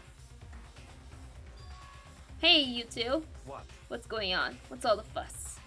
Yeah, you guys playing a game or something? What are you saying? Does it freaking look like we're playing a game? Listen, we have either of you seen Kyoko or Hifumi? You gotta be Nope, kidding. nope, sure haven't. Are they on this floor? We just got here ourselves. I heard some kind of uproar, so I came running. We came here together. Stop talking. No, you're just stalking me. Anyway, can you guys help us look for them? What? Why? What happened? There's no time now. We'll explain later. That's fine. Well, fine. It sounds like something interesting is going on. Okay. Hifumi, Kyoko, if you can hear me, say something. Her voice echoed down the hall in vain. Hmm? Oh. Did you hear something? Maybe. Perhaps. I think it came from the library. Okay. The library? Okay, let's go. We ran to the library as fast as our legs would carry us. And we also don't know where Taka is right now. Nope, we don't know him either, but usually Kyoko and Hifumi would be at breakfast. Taka kind of stopped Yes. going to breakfast a bit. So, yeah. We don't know how far Sakura's investigating got through. So we don't know how far she went through going to room. So we don't know if he's in his room or not. We opened the door to the library. It hurts. It hurts. Oh, We found Hifumi seriously injured. Are you okay? I'm glad to see you're still alive. It's super bad though. Look at all the blood. What? How did you get hurt? That guy hit me. What guy? Robo Justice. That's why I decided to call him just now. What did you What say? are you talking about? This is hard to explain, Byakuya. That guy was Robo Justice. Indeed. This Robo Justice you are referring to is it not? What the hell am I looking at? Very fair, Byakuya. Very fair. This is the one that attacked Celeste and Hifumi. Isn't that right, Hifumi? Yeah, that's him. I'm sure of it. Unforgivable. Robo Justice. It can't be. Robo Justice, huh? Damn. This just keeps getting stranger. What's this on the floor? It's a hammer, just like the one Celeste would attack with in the rec room. But this one is Justice Hammer 2. And on top of that, this one is actually a little bigger than the first one. He attacked me with that hammer. He bonked me right on the head with it. Well. Hammer that big? I'm surprised you're still okay. I'm not okay. Look at all his blood. Hey. Protein helps heal wounds. You know, would you like some? I have never heard such a thing. Are you sure it isn't just you? It's him! Woohoo! A robot of justice, How, now things are really starting to get exciting! What kind of special moves does it have? Can it fly? Can it combine? combined. Are you saying there's more than one? 'Cause Maybe. there are two hammers. Why is he here? Are you okay Let us with not this? concern ourselves with him. What we need to do now is get Tiffany to the nurse's office right away. Whatever else we do, he needs to be treated as soon as possible. Yeah. You're right, let's go. Thanks, everyone. Why was Celeste not seriously injured, at least not to the point of drawing blood? Hifumi was. I don't know, I think because the hammer was smaller. The second hammer is bigger than the first one. Alright. Yeah. So she said that she stumbled and fell too. So she was kind of hurt, but not too badly, I guess. Okay. We moved Hifumi to the nurse's office on the first floor so we could take care of his injuries. How are you feeling, Hifumi? You want me to take a look at you? I'm okay. I think it stopped bleeding. I'm still kind of dizzy though. So Perhaps then, you should rest here a while. Yeah, suppose. good idea. Well The then. rest of us should get back to looking for that mysterious assailant. Yes. Indeed, before another victim appears. The Justice Hammer seems to be increasing in size. First one, and now two. So in other words, If there is a Justice Hammer 3, we can only assume it is even bigger than the first two.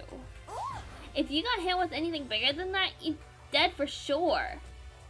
Tell us, what happened to you, Fumi? Well, I woke up early this morning and started looking for Aljigo ahead of everyone else. I went to the 3rd floor, and that's where the strange costume man attacked me. That must have been what I was witnessed at around 7 this morning.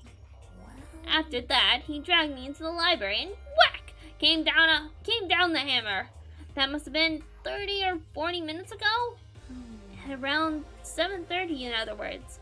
We would have still been in the dining hall. Which means Hina, Sakura, and I were together, and Kyoko was still with us.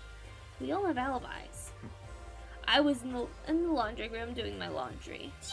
His black underwear is as black as the pitch black darkness of his darkest night. Blackest night. Why do you know that? Isn't it obvious? Because I was peeking. Anyway, that means Byakuya and Toko were together at the time, meaning they also have alibis. Then the only ones who don't have alibis for when Celeste and Ifumi were attacked are only two we haven't seen yet, Hiro and Taka. That's it, right? Very strange. By the way, what happened to Kyoko? I haven't seen her anywhere. Oh yeah, she was supposed to be checking the 2nd floor, but I didn't see her up there at all. Where could she have disappeared to? She's disappeared, huh? What a strange woman. So she might be exactly as I suspected. Hold on! Kyoko was with us in the dining hall when Celeste and Ifumi were attacked, so... I'm not talking about who attacked them, huh? In other words, I'm referring to what we talked about last night, who the mastermind spy might be. Are you saying Kyoko's working with the mastermind? That's not possible! What? Isn't it? This woman, who seems almost eager to handle dead bodies, hasn't even revealed her true identity. Hey. Save this discussion for later on. Right now, we need to focus on finding the suspicious individual. Okay. Yeah, if we don't hurry, there's only going to be more victims. That might be why Kyoko and Taka and Hiro haven't shown up yet. She's right. We have to do something about that mystery man first. Don't worry about me. I'll catch up with you guys after rest for a bit. Understood. Take care of yourself. Well then. Okay, let's go. So, whoever that is running around, why are they wearing that weird costume? Don't bother looking for a reason from a deviant. What to do? So, what are we gonna do? Split up and look around? Our opponent is very dangerous. We don't know what they're capable of, even here. What? What's wrong? I saw a shadow, something around the top of the stairs. Really? Up on the 2nd floor, then. You bastard! You won't get away from me. We all shot towards the stairs. He must be around here somewhere. Split up and corner him. Well. But don't take any chances. As soon as you find him, call out, and I'll come running. Oh. Okay, but what should we yell? Just a second. Anything. It doesn't matter. So Yeah, okay. What are you saying? Yeah, do ya, whatever you want. Just yell loud enough so we can hear you. Do ya? I've never heard such a reaction. Okay, whatever. Just hurry up and start looking, okay? Let's go. Hey, Mr. Robot, where are you hiding? If you don't come out, we're gonna decommission ya. We spread out in every direction, track down the costume suspect. Let's check the pool. The pool? Pool? Oh man, we're messing the minigun setup before. Oh yeah.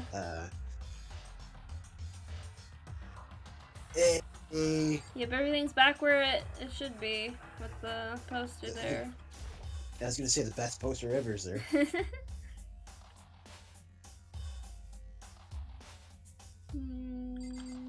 Nothing in here looks different.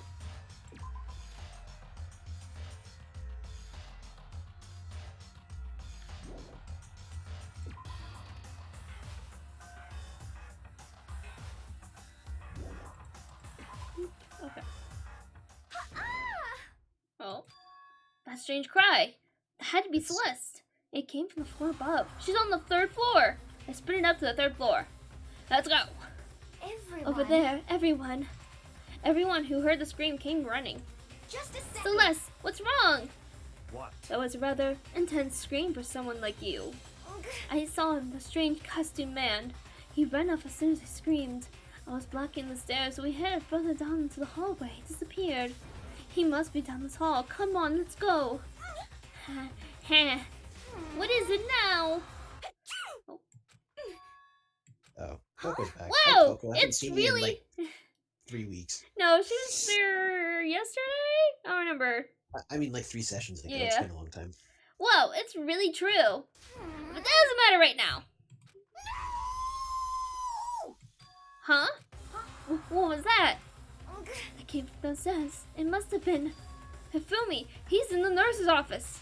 This is bad. Come on, we have to go back. What about the suspect? We've gone all this trouble to capture him, right? Then why don't we split into 2 groups? It's all clear. I'll lead the hunting party. That seems much more interesting. Very well then. Makoto and Hina, you come with me to the nurse's office. I will leave the capture of the suspicious individual to Toko, Sakura, and Byakuya. So then. I'll handle it. Just go take care of Hifumi. Okay, you guys be careful. What if there's 2 people? What if this is a diversion to keep people from capturing the suspect on the 2nd or 3rd floor or whatever? Maybe. And somebody else is going for Hifumi right now. Well, we're split up into 2 parties now. So, Makoto, Hina, and Celeste are going back downstairs to the nurse's office, while Byakuya, Toko, and Sakura are going and searching the 3rd floor now to try to corner him. Alright, let's go see if Hifumi's still alive. Me, Celeste, and Hina all ran downstairs to the 1st floor. Just a second. He's in the nurse's office. Let's go! Wait, I want to go outside. Okay, never mind. We stormed to the nurse's office, and what greeted us was Oh boy. a world of dripping Oh, crimson. no. Except it's not crimson, it's like it's Pepto-Bismol. That's it then. He's dead. He's dead as hell. Everything was covered in red and pink. And in the center of all this pink was Hifumi. No! I'm not gonna stream. It What looks like the- something very bad has happened. I certainly was not expecting this. I did not imagine that Hifumi would be murdered. No way! Murdered? You're not serious, are you? He's not really dead, is he?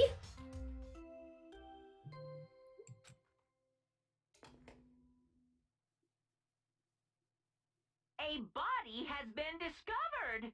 After a certain amount of time, which you may use however you like, the class trial will begin. What the? That was the body discovery announcement. The body discovery announcement. When 3 or more people discover a body after murder, that's what plays. And since we just heard it, that means... it must mean Hifumi. Someone killed him. One of us. One of us? And look at that. When Celeste said that, she pointed to something. Something on the floor. Something that had also been on the floor after the last 2 surprise attacks. Is it Justice Hammer 2? It'd be another hammer. Just hammer 3. And it's even bigger than the other 2. Just as I suspected. 1 strike from that and you are finished. Then the killer. There can be no doubt. The suspicious individual.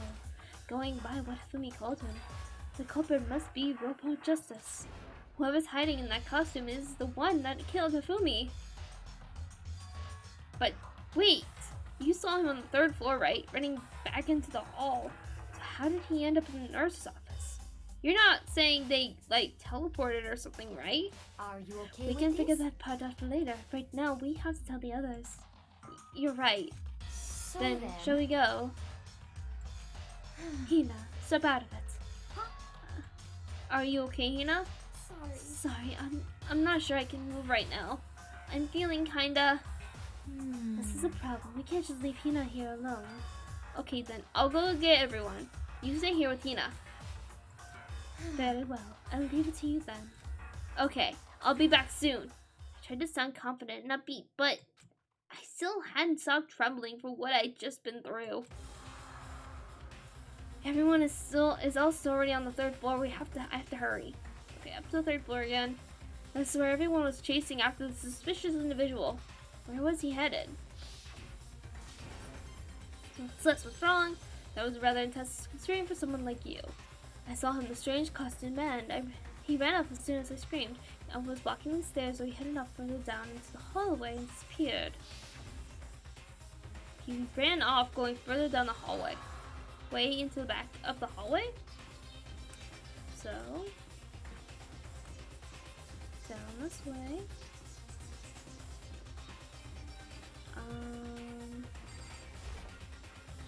We can check the art room. But nothing seems out of ordinary.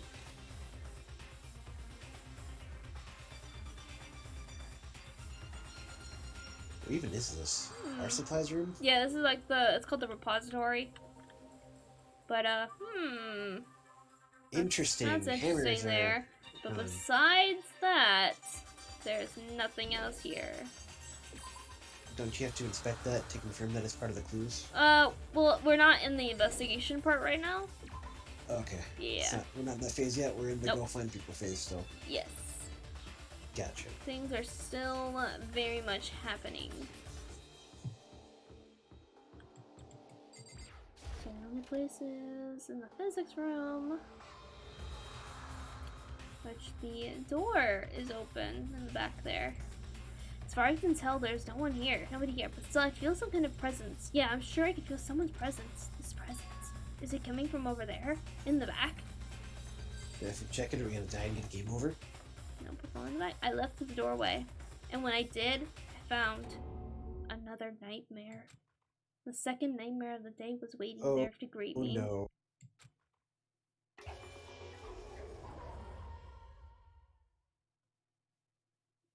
There, in a pool of his own blood, was Taka, dead.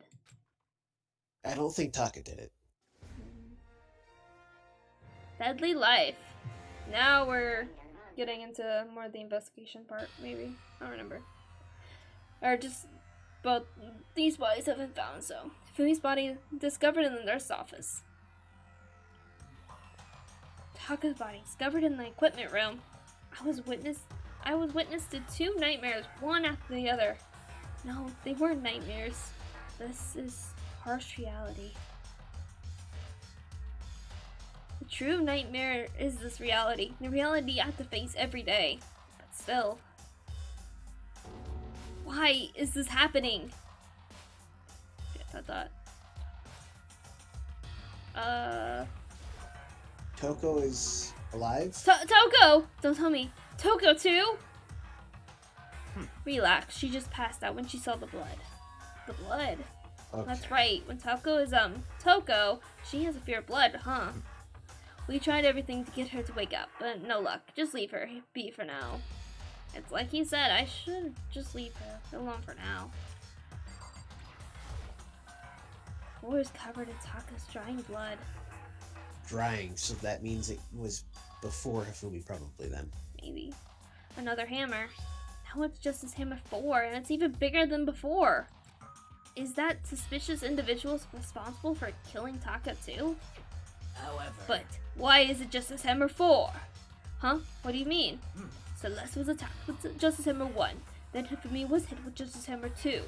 But this time it was Justice Hammer 4. What happened to murder number 3? What? What's the matter? Well, when you mentioned Justice Hammer 3, you just reminded me. What? Out with it. Do you know something? Actually, Taka's not the only one that's been killed. Hifumi's dead too. what? What? Hey! Hifumi's been killed? Yeah, I see. which is why you came to get us. Then we'd better go check it out. Damn. Of course, come on!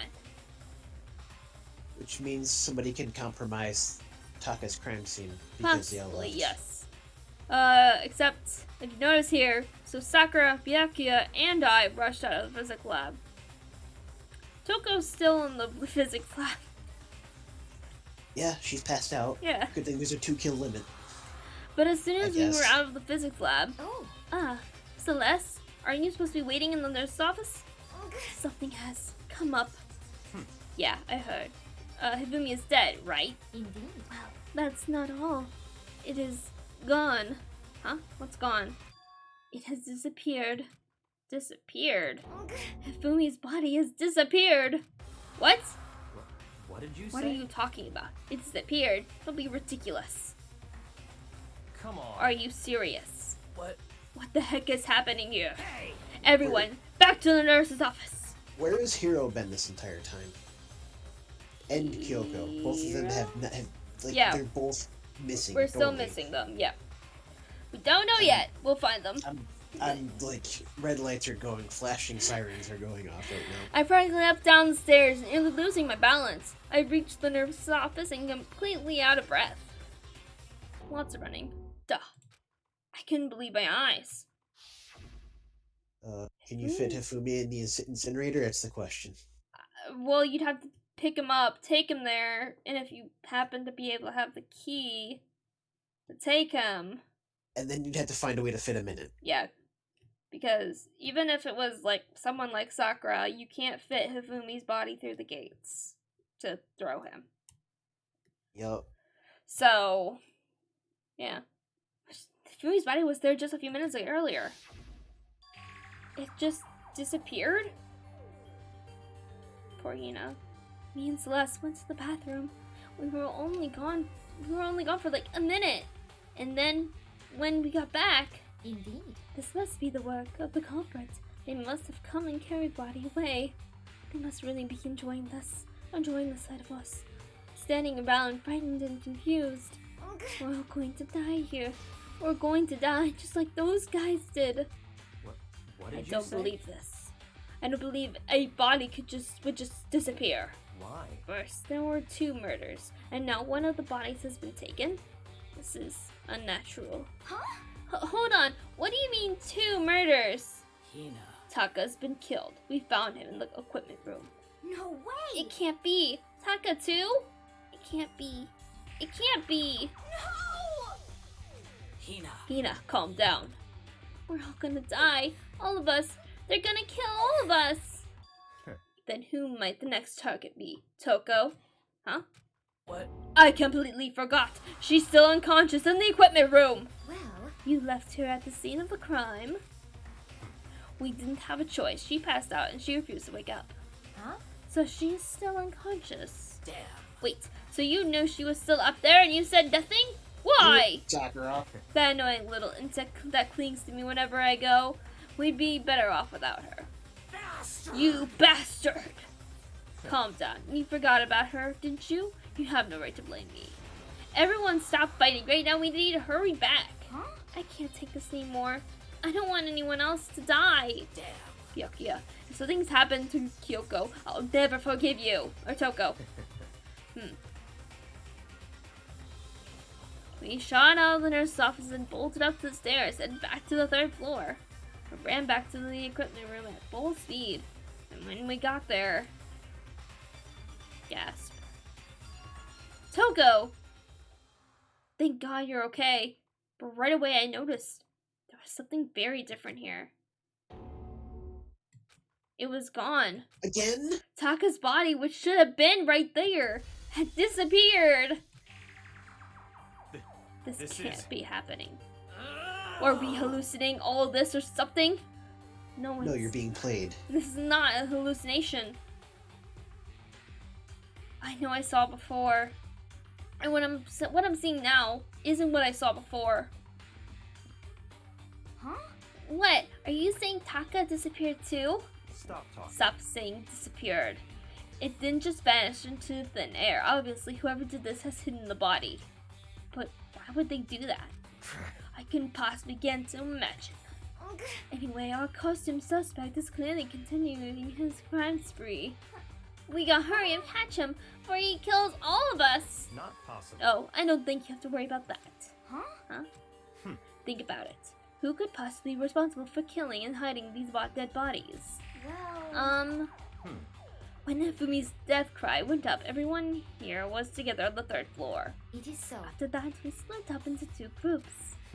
And now, it's time. You all came here as a group from the nurse's office.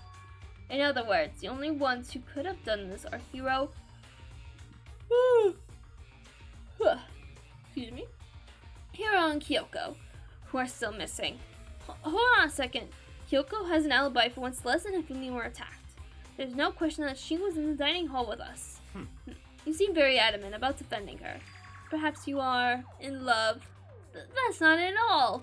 That's Well, fine. anyway, yes, I do accept Kyoko's alibi. Let's see. Which means the suspicious individual we're looking for can only be none other than Hiro.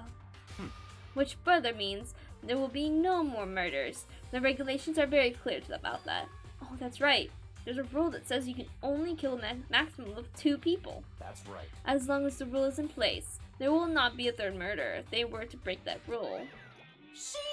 I mince ya without a second thought. Mince ya, grind ya, turn you into paste. By the way, did you know that fish paste can also refer to shellfish like shrimp or crabs? Indeed.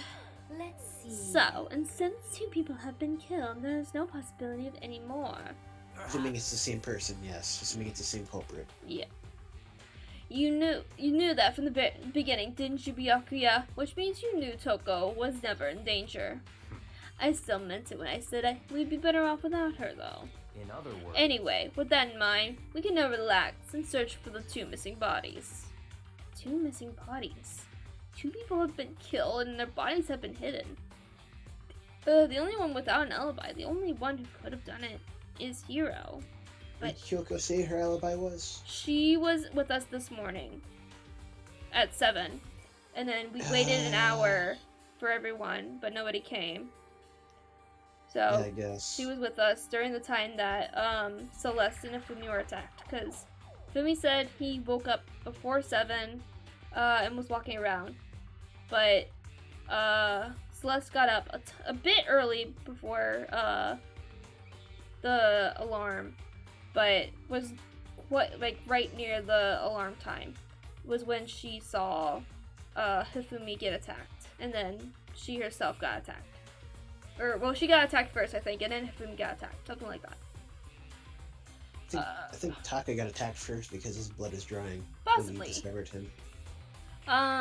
But is he really the killer? And what about Kyoko? If she's not involved in this case, where did she go?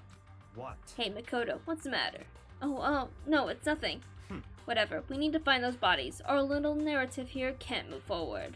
So Very then, well, then let's split up and begin searching. But There's no need to be afraid. No more murders will take place during this case. 'cause I know that. I mean, I think I do, but Hina. if you're still nervous, I'll come with you. Huh? Okay then, thank you. No need to thank me. Then, let's get moving. Yell out if you find anything. Byakuya left the equipment room followed by the others.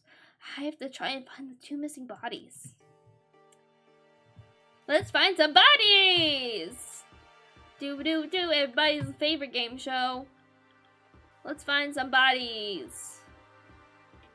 Do. There is one possibility. Hmm, One of them got up and literally walked away. possibly. Guys, Damn. we need to search for the bodies that disappeared. What happens after that? If they vanished before we got to inspect them, then one of them could have been faking it. Possibly, yes. Huh? What could And of have... course, both of them would have loved to kill the other one. Yeah.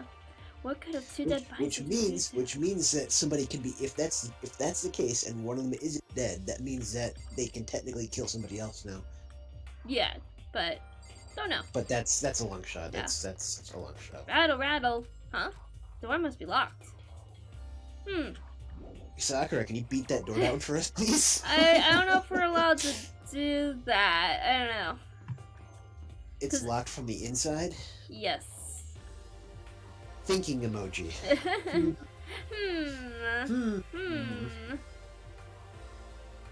Okay, we're in here. The first hammer is in here. Plus, should we really talk about this just hammer 1?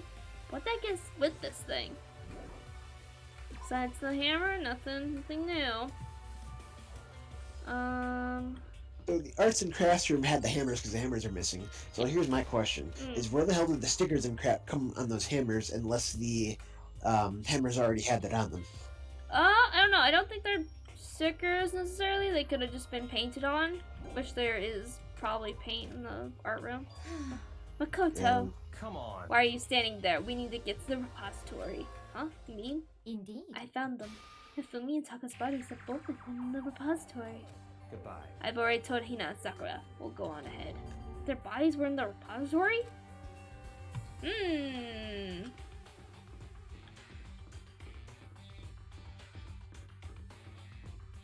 Suspicious.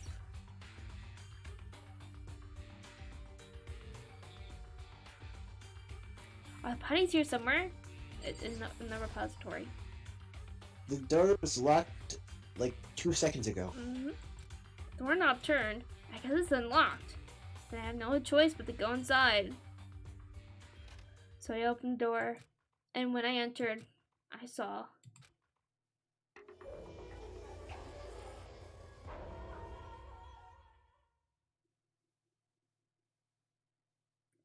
2 bodies that disappeared right there. The smell of blood made me gag. What I saw before my eyes was unquestionable, unavoidable, unwavering reality.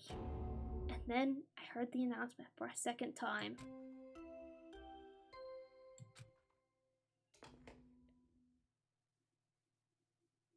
A body has been discovered. After a certain amount of time, which you may use however you like, the class trial will begin. And so here we are. Without further ado, let me all give you the next Monokuma file. I was going to hand them out when you found the bodies the first time, but I thought something might happen. What? It was really hard to resist, but turns out I was right. Stop talking. Just hand it over already. Punishment Now is make sure to waiting for investigate you. with all of your mental might to prepare for the class trial. See ya later. Well then, now that we've found the bodies, all that's left is to uncover the culprits. What the heck? Hold on. How can you be so calm? I mean, they're dead, you know. That's Dead. terrible. Gone forever. They're never coming back. Awful. This is all just too awful. Hina suddenly burst into tears. She clutched at Hifumi's lifeless body. Who would do this? Why? You Why? look really weird in that picture. Yeah. Large, wet tears fell from her eyes. The tears landed on Hifumi's cheeks. If there were some world of make-believe, that might have been when Hifumi opened his eyes. But this wasn't a movie.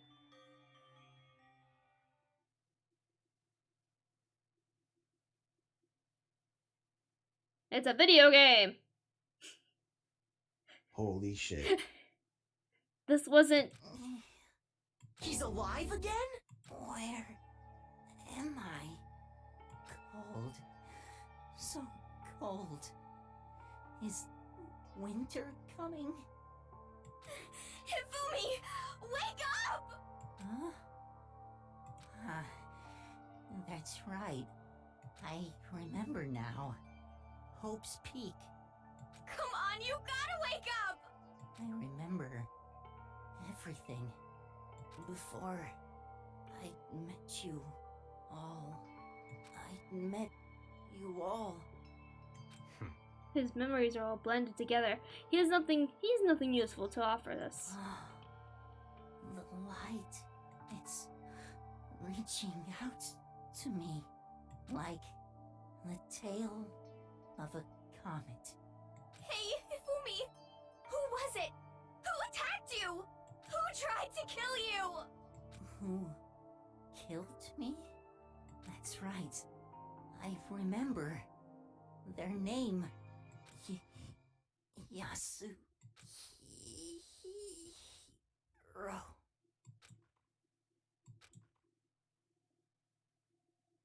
His eyes closed, and they never opened again. Death for the second time. Absolute, undeniable death. Hero killed him, he says? Yeah, he said Yasuhiro. No matter how many more of Hina's tears splashed his face, there was no second miracle. Reality set in again. This isn't some stereotypical fantasy world. Tears can restore a person's vitality. Honestly. You have no tears, do you? No blood in your veins, no calcium in your bones. At least you have your meat. Stop talking. You're just angry. Going out of his way to return, just to leave us with those unnecessarily dying words. Now this game has become You're exceedingly boring. He said, Yasuhiro, right? Then perhaps... Yasuhiro Hokakure. That is the only person he could have been referring to. So, in other words... And with that, the case is solved. Assaulting people, and even killing Taka and Hifumi, and then going as far as hide their bodies? A criminal that hides his face behind a mask and uses a bunch of giant wooden hammers? Is that what Hiro is? What is this? If it's true, I can't forgive him. No way I can ever forgive him. To kill 2 of our friends. That's fine. Anyway, it's about time we track down the culprit in our little life or death game there. Although, this time it's not all that life or death. The trial will conclude without much trouble. Indeed. Yes, it does look that way. It's going to begin again.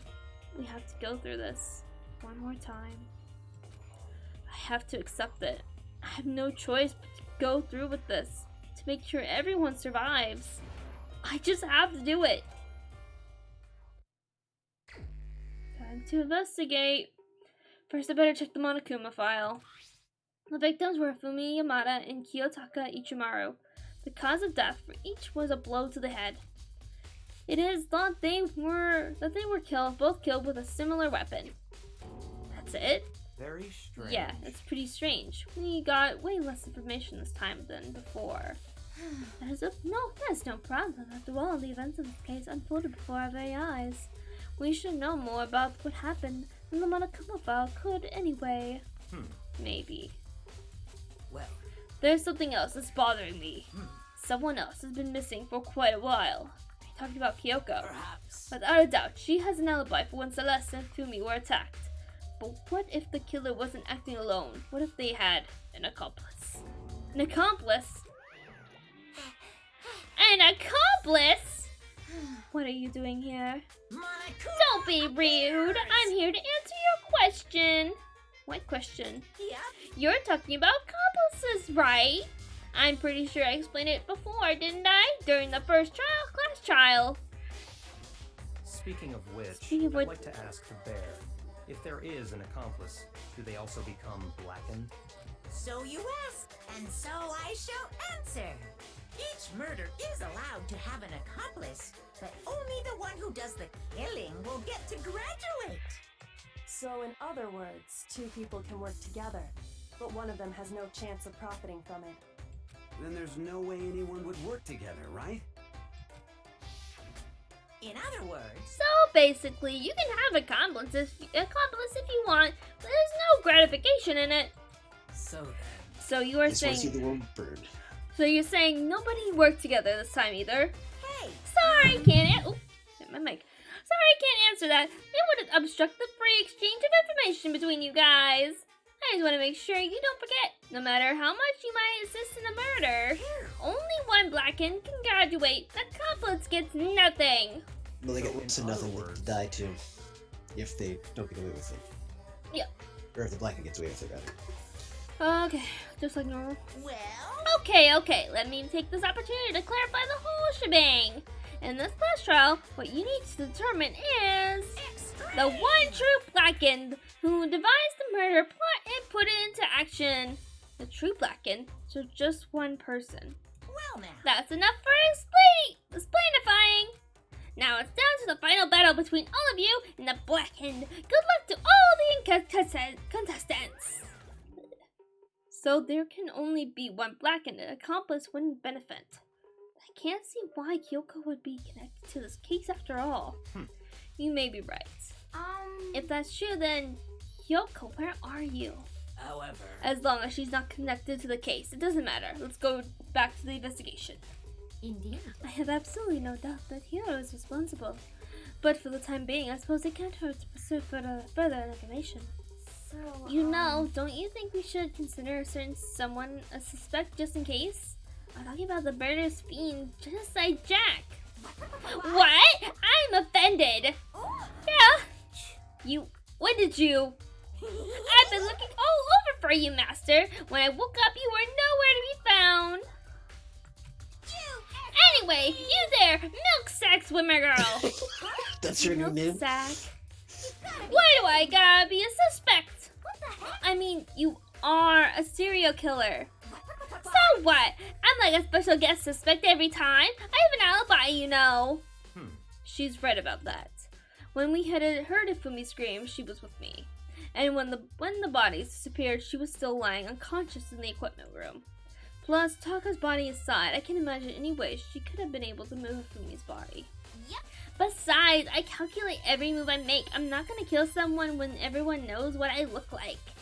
They don't call me the murderous fiend for nothing.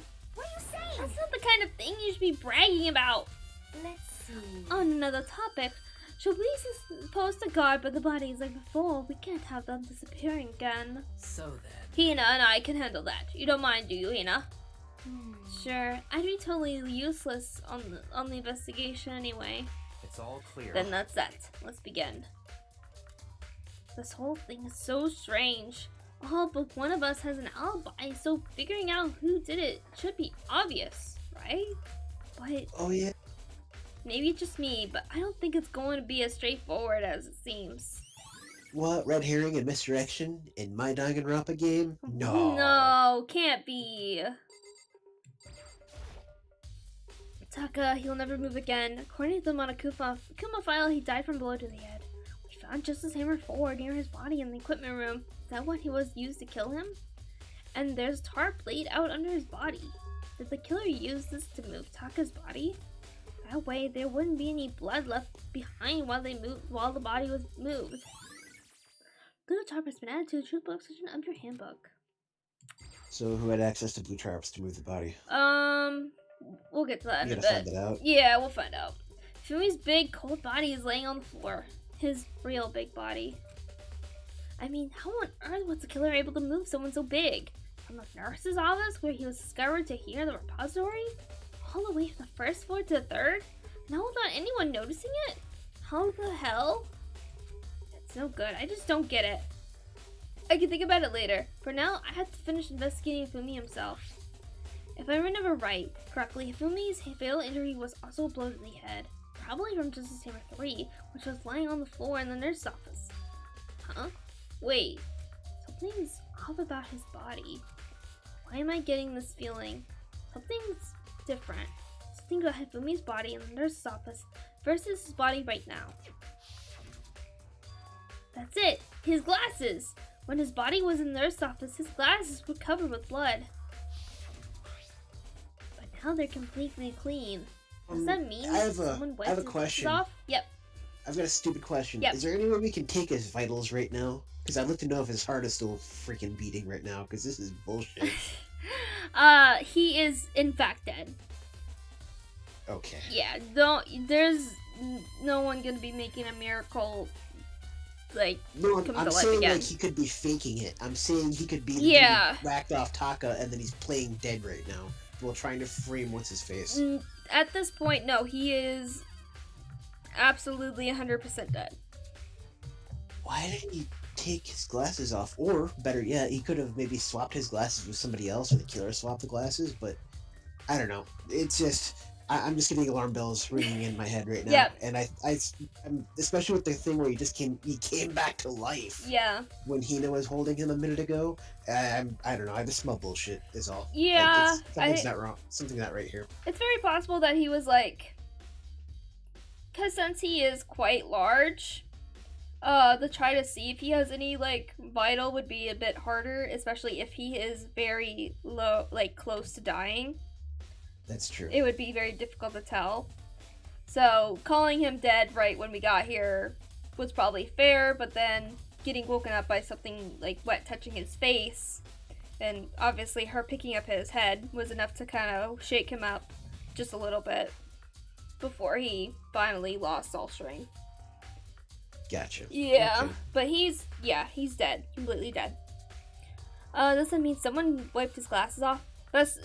Hina kept crying and tried to wake him up, but he would not wake up. After his little saying Yasuhiro was the one who killed him. Which we'll get to that much later. Or not that much later, but whatever. But who would do that and why? So his glasses are different. Very interesting. Okay, so let's talk to Byakuya here. Let's see if he has anything to say. Byakuya, do you think Hiro really did it? I don't see how anyone could have think otherwise. When the attacks and murders and disappearance all happened, every one of us had an alibi. And the last thing Ifumi said when he died, yeah, he said Hiro's name. So in other words, then there's no room for suspect anyone else. Okay, but if he did do it, why wouldn't he hide his identity with that weird costume? Maybe he thought that no matter what happened, he'd be safe as long as his face was covered. Because he's the fool of the century, you see. I mean, he is kinda dumb. But do you really think that's enough to explain it? I feel like there's a clue hiding in there somewhere. what? And is that it? That's all that bothers you about the case? Well, no, there are a few other things. Like, why did the killer try to hide the bodies? They probably figured that if we couldn't find the bodies, we couldn't complete our investigation. If that's the case, we found the bodies pretty easily, didn't we? Again, it comes back to the fact that the culprit was a moron. Is that really all there is to it? The other thing that bothers me is, why'd they bother killing 2 people? What? Because all the rule says is if you kill someone and get away with it, you graduate, right? So if you're the killer, your #1 priority is not getting caught. But killing 2 people means more clues, more chances you'll get found out. I see. Hold on. Perhaps. I see. So that's what that means. Is everything okay? That's enough. Don't talk to me as if we're friends. Huh? What's with that attitude? But you have my appreciation. Goodbye. Thanks to you, I might have some fun with this after all. His mysterious words hung in the air as he left the repository. He talked as if he'd figured something out. But he did. Monokuma said you have to find the original Blackened. Yep, only what if one one of the Blackened? 2 bodies we're staring at is the original one? Possibly. Well, he says only What if there's... they got double-crossed? Maybe. There's only one Blackened. Well, only one true Blackened. In this Yeah, case. the person who originally had the plot to kill the people. Yes. The person, or whatever. But they could have been double-crossed, is what I'm saying. Possibly, yes. But if he did, would it have been killed? Would it have killed him to tell me what it was? Yes, because Byakuya is a bitch. He's a nice person. I don't know what you're talking about. It's a dolly. It doesn't have a handle. I saw this in the art room before. I guess it's used to move statues around. It's kind of awkward, but if you bend down, it's not too hard to use. Huh? But wait. Wasn't this in the equipment room when we found Taka's body? And look at the wheel. There's a blood stain on it.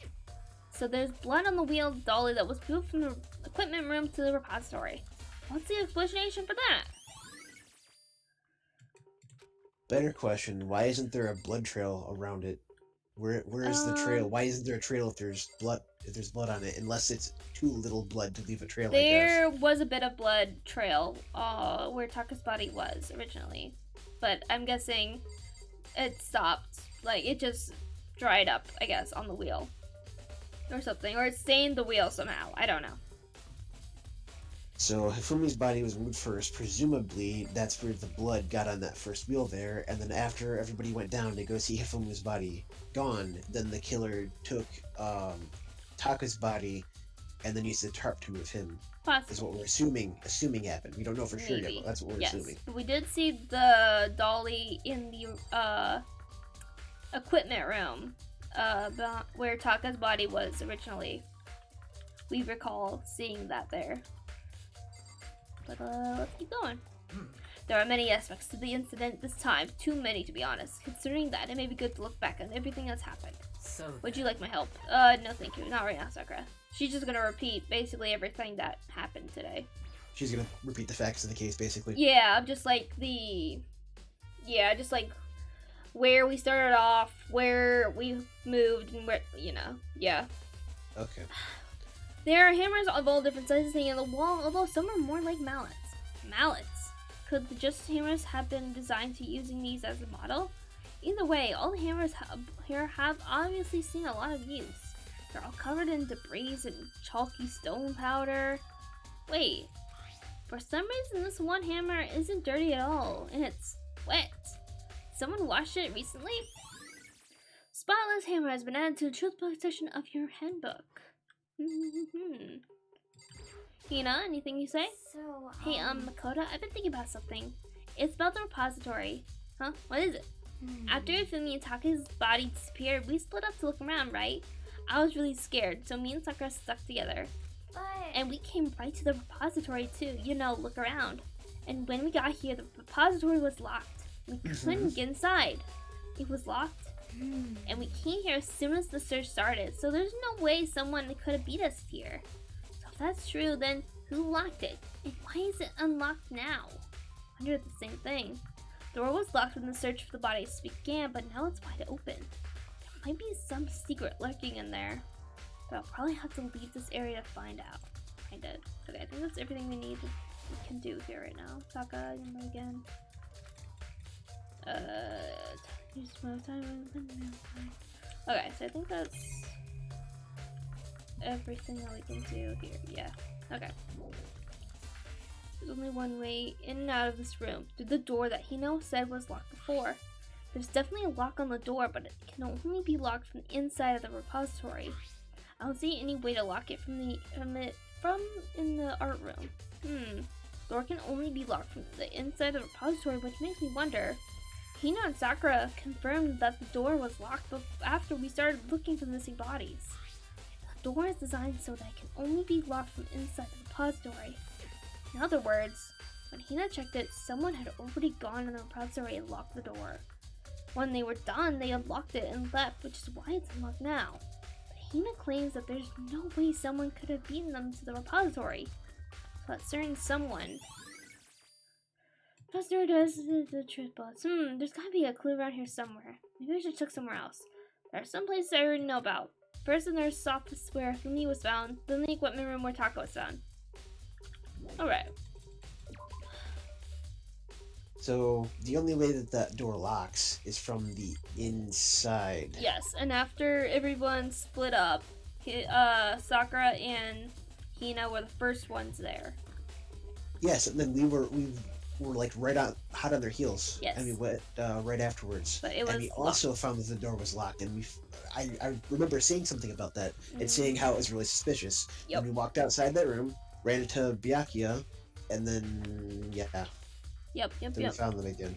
I don't think there's anything in this room. There's no Kyoko hiding in the back there. Kyoko, there you are! We've been looking for you everywhere. You've just been hiding here. She's taking off a helmet from a Robo costume. I was sleeping right here when the killer carried the body away. I'm super pissed I missed such an ultimately rare event. Yep, you were passed out, because you were passed out before, and we found you after, so... Wait a second. That doesn't make any sense. When you're done with the tarp, I'm looking at the bloodstains. Oh, okay.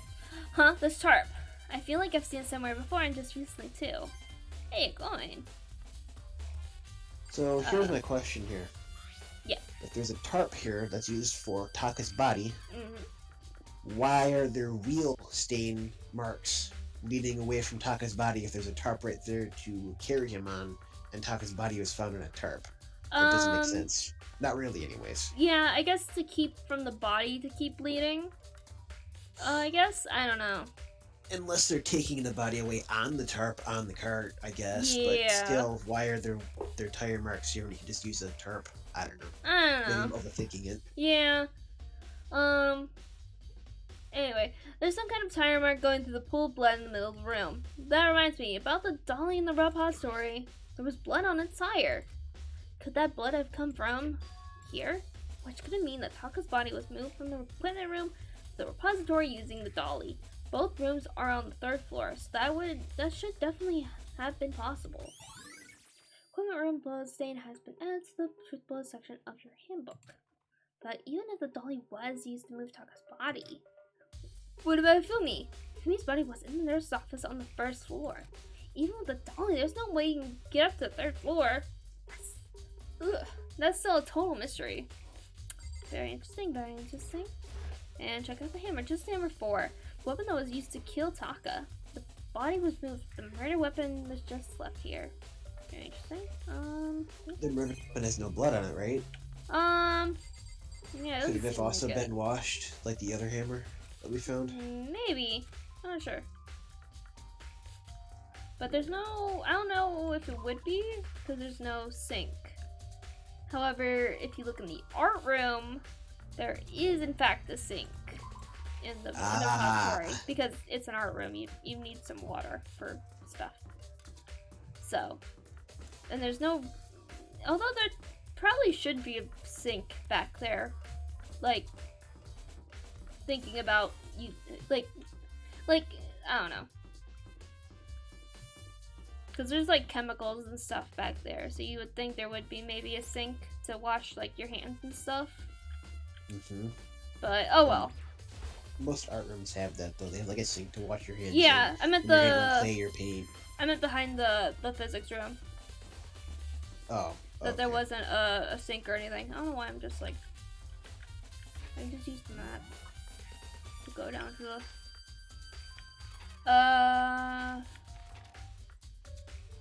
Yeah, here.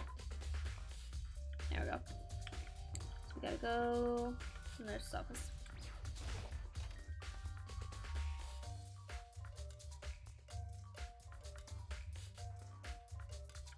Celeste. What are you investigating, Celeste? I am not investigating anything. Precisely speaking, I am simply going around to see if Hero might be hiding somewhere. What about you? Oh, you know, I'm just checking this and that. The main thing on my mind is how someone could have moved Fumi's body. Let's see. How Fumi was moved, When it disappeared, you were supposed to be in the nurse's office, right? Yes, Correct. indeed. Hina was not feeling well, so I stayed behind to look after her. But she seemed to be getting worse, so I took her to the bathroom. And when you got back, the body is gone. We could have not have gone for more than a minute or two, though. Yeah, Hina said the same thing.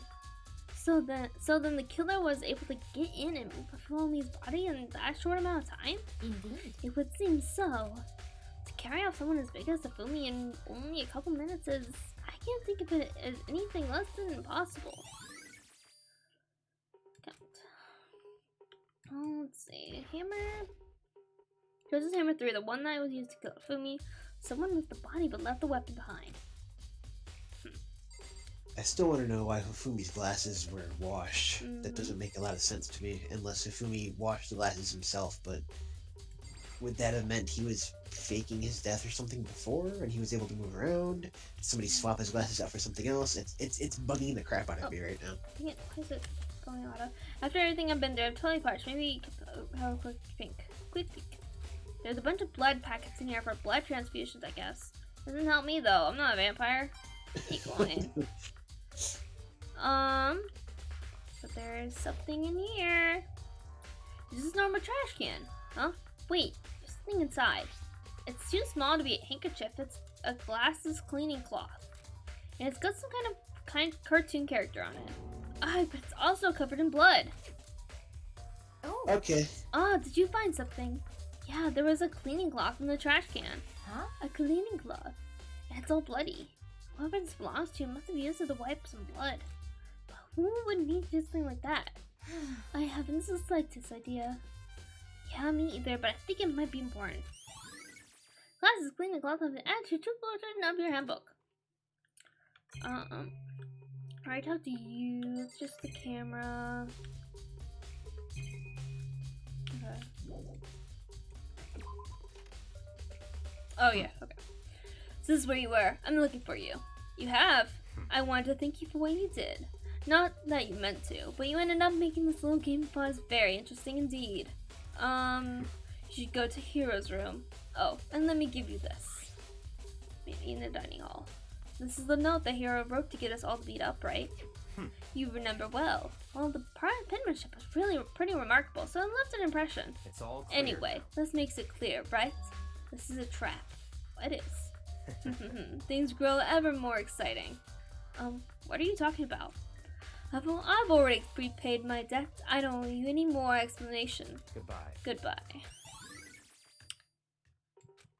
So he says to go to Hero's room, but what's waiting for me there?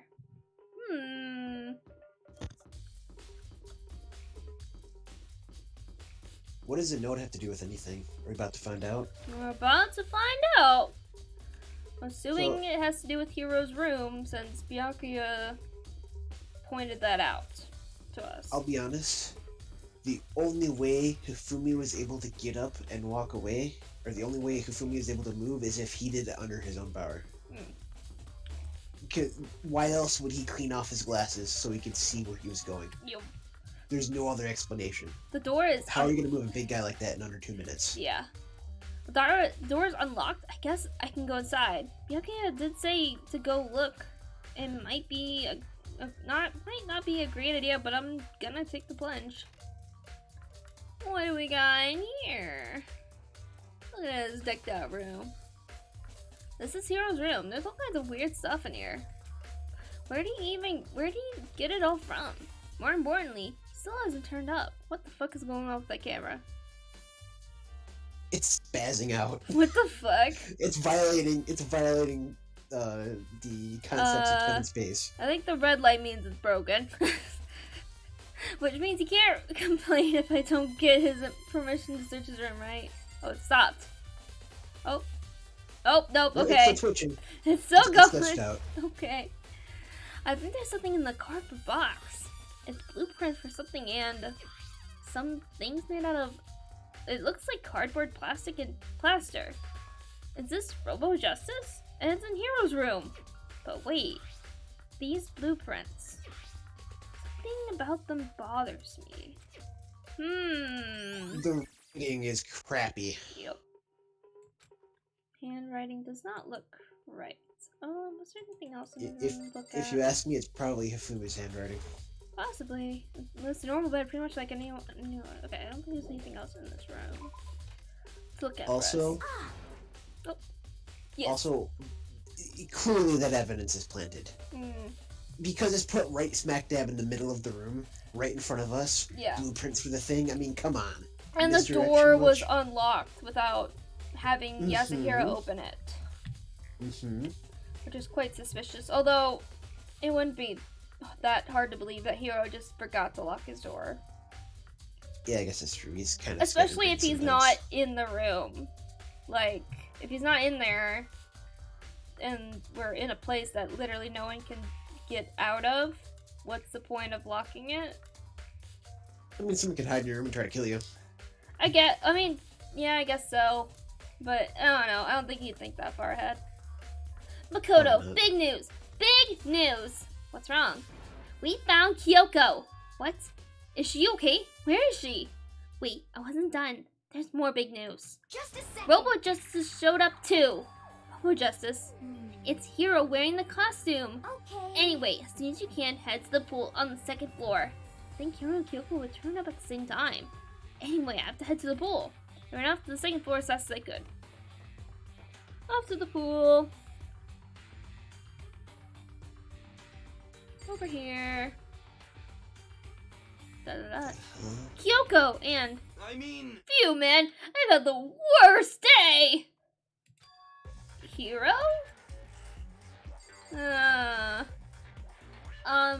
Hiro? Yeah, dude. Yeah, duh. Who else would I be? That's a good question. Huh? What? Why do I look like this? Huh? What? Why do I look like this? What? Did someone come along and remodel me while I was sleeping? Was it the Illuminati? Kyoko? Right. I found Hiro. He was jammed into the pool room locker. It looked like he was fast asleep, so I kicked him and woke him up. Don't be mean. I still can't believe you kicked me! You could have been a little more gentle about it, like, I don't know, caress my face or something. What? That's creepy. Anyway, Kyoko, where have you been all this time? You just disappeared all of a sudden without a trace. Well... There was something I had to check up on. What do you mean? Never mind. I can't never mind. It's nothing. Never mind. Hey. More importantly, she says that, but does she have any idea? Does she know people think she might be spying for the mastermind? First of all, Hiro, you need to explain to us why you're dressed like this. Well, I have no idea. 1 second I was asleep, don't even know how that happened. Then I woke up, and then I was here. I don't care. Do something about that costume. It pains me just to look at you. Well, I don't know what's up with this thing, but I can't actually get it off. A little help. Why would you make something that you can't take off by yourself? I didn't make the stupid freaking thing. It would seem... There's a clasp at the back that's keeping you from getting it off. And it looks pretty sturdy. I don't think you can get it off on your own. We don't really have a choice. Let's help him. It took everyone's help, but slowly we were able to get Hero out of the suit. It took a few minutes, but eventually we all got the piece off. Phew, free at last. Isn't it kind of weird how perfectly the suit fits Hero? So More to then... the point, nobody but Hero would be able to wear that costume. Wait, what? Hold on a second. Honestly. Don't bother trying to act innocent. The blueprints were in your room as well. Is that okay? In other words, it is obvious to everyone that you made this costume. That's true. I saw the blueprints myself. Yeah, me too. Could it be... Then it's obvious. The one who put this costume on and went around attacking everyone That's terrible! was Hero. Shall we tie him up and gag him? Just the worst. Good idea. We wouldn't want him to killing anyone else. Tie me up? Hold on, guys. I think that's going a little far. That's right. He may be a suspect, but he deserves fair treatment. Yeah, I mean, attacking blueprints? I have no idea what you guys are talking about. What the heck? You can't talk your way out of this. It's been decided. You killed them. What? Killed who? I have no idea what you're talking about. There must be a fake hero running around. What are you saying? You're the only one who can wear this costume. So who else could possibly be the costumed attacker? What the heck? How do you know I'm the only one? Maybe you should try it on for yourself before you convict me. Okay. Fine, if you're gonna be a jerk about it, I will. Without missing a bit, Hina started putting on the Robo Justice costume. Huh. See? Look. See how loose it is? I mean, come on. I'm blind as a bat in here. Can't see my feet at all. I'm surprised you got anywhere in this thing. I'm telling you, it wasn't me. And not to mention, you totally can't bend at the waist. Seems like a pretty obvious oversight. That's not a very nice thing to say. I mean, it's not like I made it. I just got caught up in the moment. Well, either way, now we know for sure, right? I mean, it seems pretty clear that nobody but Hero could have fit into this dumb costume. In a huff, Hina took the suit back off again. Well, now you all have excuses. No, see, it's because you're a girl. If it was another guy, then... Makoto, go ahead. Okay. Against my will, I picked up the pieces off the floor and tried putting them on. That's no good. The arms are too long. There's no way I can wear this. Just a second. See, I told you it was impossible. You are absolutely right. It seems this costume was made to fit Hero's body exactly. But... Then there's another costume. They must have one that looks the same, but fits them. Honestly. If you insist on this line of defense, then show us some evidence. What the heck? Evidence? You claim there's another suit, yes, then you must find it and show it to us. What the heck? Just the Who worst. cares? Here's the only one without an alibi during this whole thing anyway. That's terrible. Which is how we know it was him. I mean, is that really true? I have no idea what's been happening. Could someone like me? Remember to discuss my attitude to the box of your handbook. Obvious frame is obvious. She looks like she's lost in thought. I don't think she's in the mood to talk. I better leave her alone. What the heck?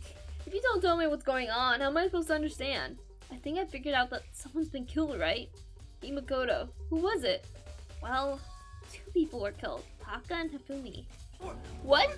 2 people? Just the worst. Why are you freaking out? You did it. I did not.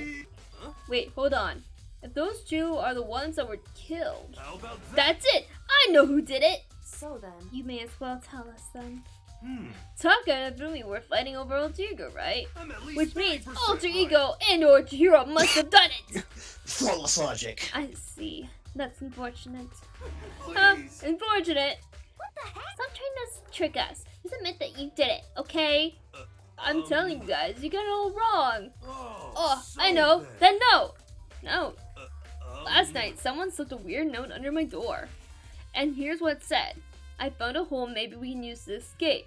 Monokuma can't find us, so tell anyone else for now. Let's meet in the rec room at 1 a.m. But the last thing I remember is going to the rec room, and for some reason I fell asleep. Hey. The real killer. Oh gosh. Being falling asleep. The real killer probably drugged me or something. Just the worst. Not a chance. So... No, hold on. He could be onto something. And this office did have chemicals that could do that. Huh? Really? I told you, someone's trying to set me up. Secret passage, a chance to escape, someone wrote all that stuff to trick me. Even if that's true, you must be one dumb fish to bite every piece of bait that floats in front of you. Well, after being trapped in here so long, even if you know it's a lie, you still gotta check, right? Yeah, they preyed on me, decided to get out of here. They deceived me.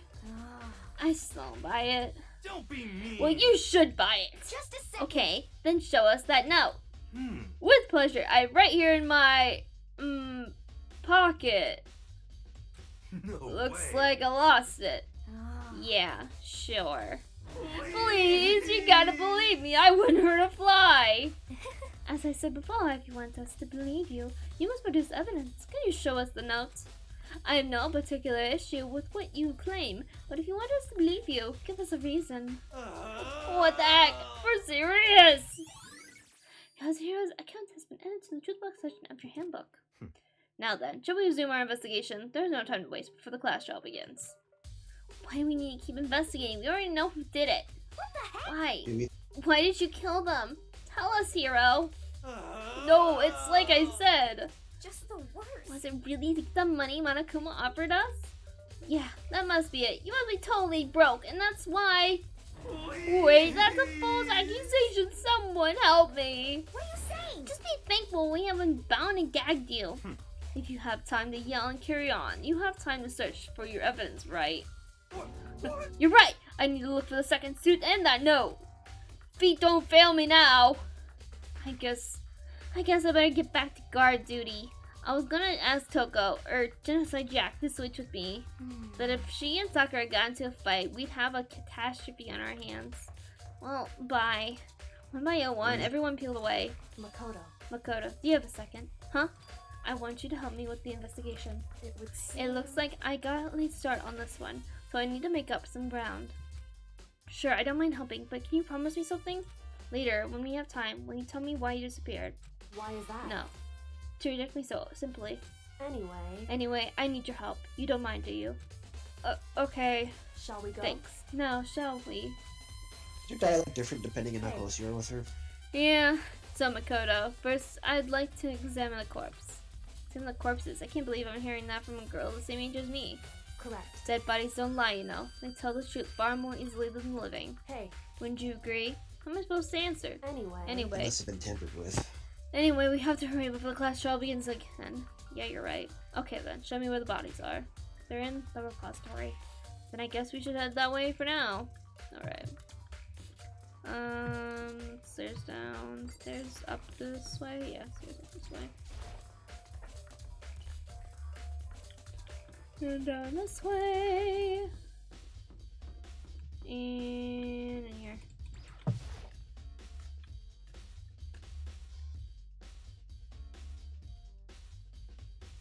And the repository.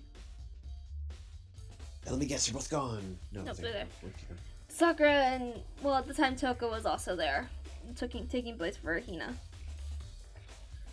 Hifumi and Taka. For a moment, Kyoko seemed to go rigid, but only for a moment. So then. Well then, let's get started.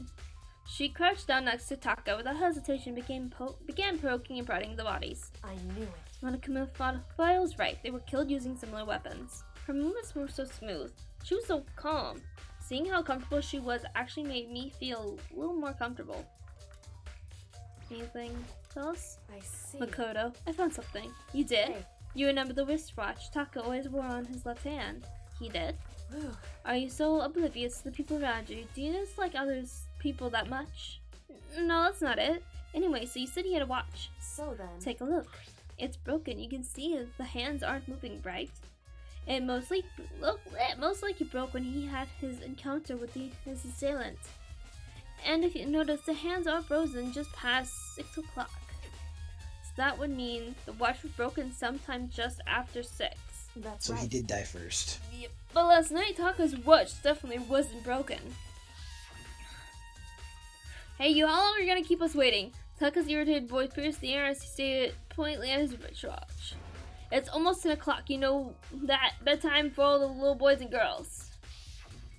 In other words, So, if it went at 10 last night, it couldn't have been broken at 6 p.m., meaning it must have happened at 6 this morning. however, And that's not all. Look at Taka's left hand.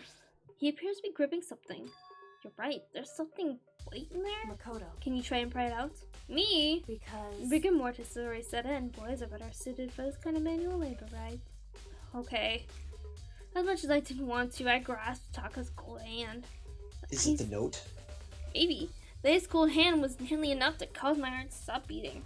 After some effort, I was finally able to free the object from his tightly clenched fist. A piece of paper. hey, Was that all that he had in his hand? Yeah, that's it. Just a little scrap of paper. Doesn't seem like much of a clue, does it? is that I right? wonder about that.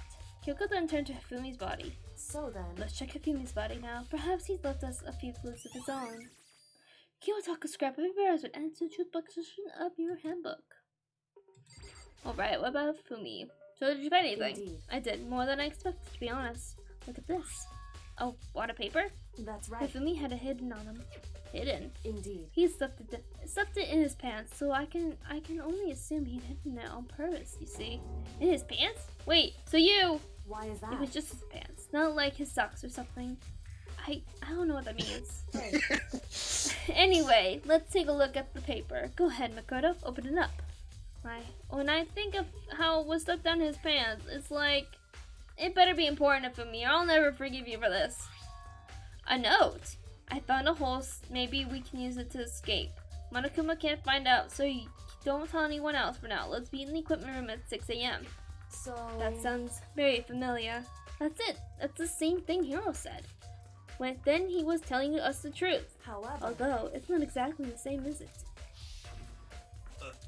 I say someone sent the weird note under my door, and here's what it said. I found a hole maybe we can use to escape. Monokuma can't find out, so don't tell anyone else for now. Let's meet in the rec room at 1 a.m.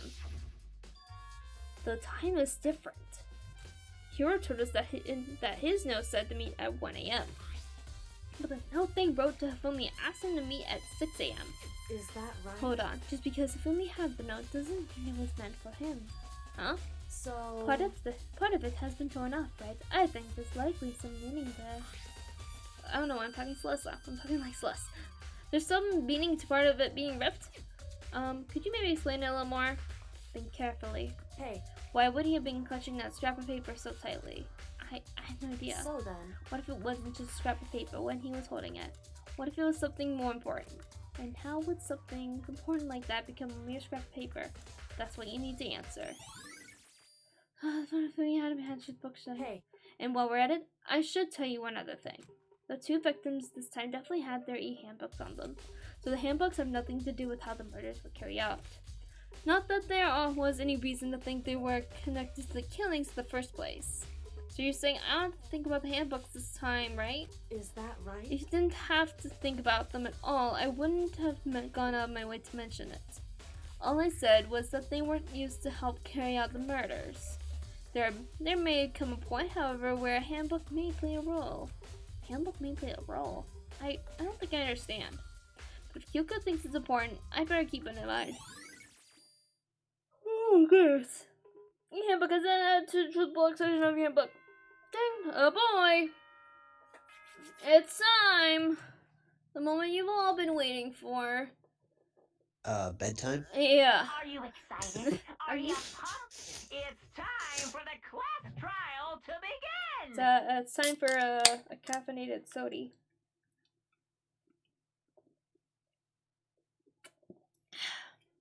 Okay. Like the bright burst of fireworks, like the flash of a soul clashing with life and death. And so, with no further ado, everyone please meet at the usual spot. Make your way to the red door on the first floor of the school. See you soon. Oh, I just realized something. It I just realized something. Yes. In the nurse's office, where Hifumi supposedly was dead, there were blood packs. Yep. He could have used to fake something. Yep. Before cleaning his glasses and walking out himself. Yep. We shall. Right then. We shall get to that in a moment. Don't worry. We're about to start the class trial. Although this class trial is a pain with how confusing it is. I imagine there's a lot of moving parts. There's a lot of time figuring out. That's unfortunate, but I suppose this is where our investigation comes to an end. You'll have to figure out the rest of it for yourself and come to the proper conclusion. Yeah, you're right. Shall we go? Well, we better get going. Okay. Here we go.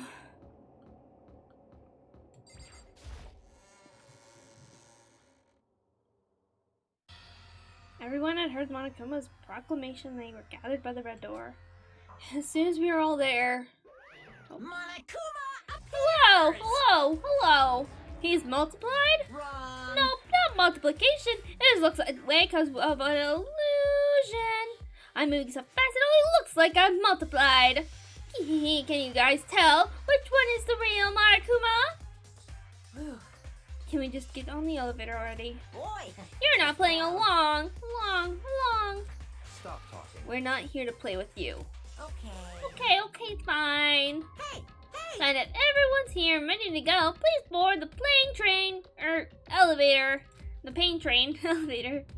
I'll see you guys down there. Let's go. Okay then, shall we go? Please. Oh no, I'm not mentally prepared yet. What the heck? You'll never be mentally prepared. You can't run away anymore, hero. You're gonna pay for your sins. What the heck? I told you already, I didn't do it. For serious. And I actually do believe Hero. That reminds me, did you have fun in the costume? All the notes.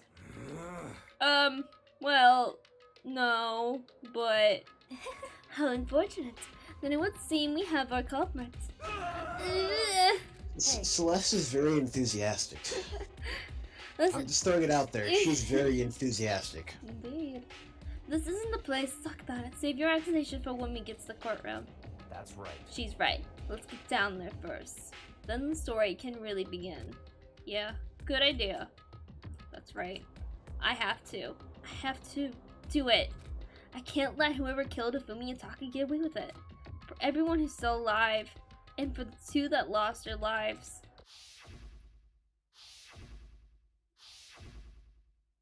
I still want to know why he said that Yasuhiro did it, but maybe...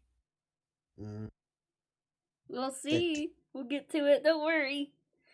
Oh, that will be discussed.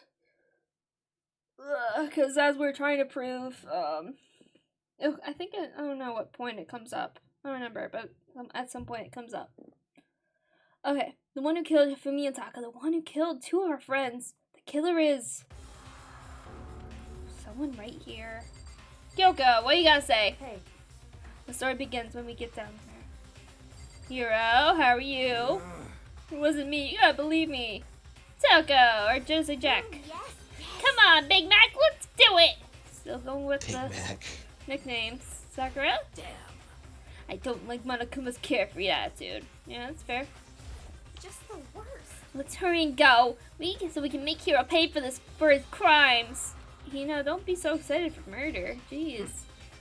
Were you listening? Wait till we get to the courtroom to begin your arguing. It would appear the culprit has been confirmed.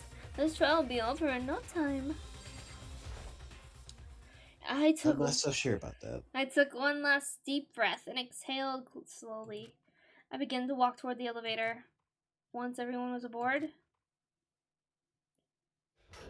the doors closed on their own, and the steel box began to move. Down we go. The clunking of the elevator kept us company as we fell further and further down. There was no going back. Until we settled all this, we couldn't go anywhere. This top-down scene in the elevator looks like a PlayStation portable game. I mean, it was. Really? Yeah, this was on like the PSP. Oh, okay. Originally. And then it got ported to the Switch and PC? Yeah, and also Okay. the Vita as well. PS Vita. Gotcha, okay. Which is That where I explains a lot then. originally played it, it was on the Vita. Well, I think in the US it was just put on the Vita. I don't think it came out in time for the PSP. In the United States. Gotcha. I'm not sure how long it was before the elevator finally came to a stop. The elevator doors slid open, opening up onto a cruel fate. Then he changed the background again. When I see all you gathered together like this, I really just how few of you there are left. Your school life is slowly reaching its climax. Just the worst. Only because of you. Why? Why are you making us do cruel things to each other? What? What? Do you really hate me that me so much? But I'm so cute! Come on. Stop goofing around and begin the trial. Don't rush me, of course I'm gonna start it. I would never be like, stay tuned for the Action Pack class trial after this commercial break. I've never hold out on you like that. Okay, let's begin. Get to your assigned seats. And so the curtain opened once again. A deadly judgment, a deadly deception, a deadly betrayal, a deadly riddle, a deadly defense, a deadly faith, a deadly clash trial. Alright. Okay, so we did get another skill. Yeah, we got this one from Sakura? Yeah. Was there any other skills we got? No, we didn't get any other ones. Okay, that's fine. Okay. Let's get started.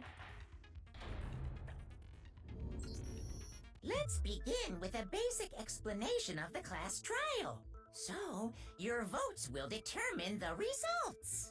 If you can figure out who done it, then only they will receive punishment.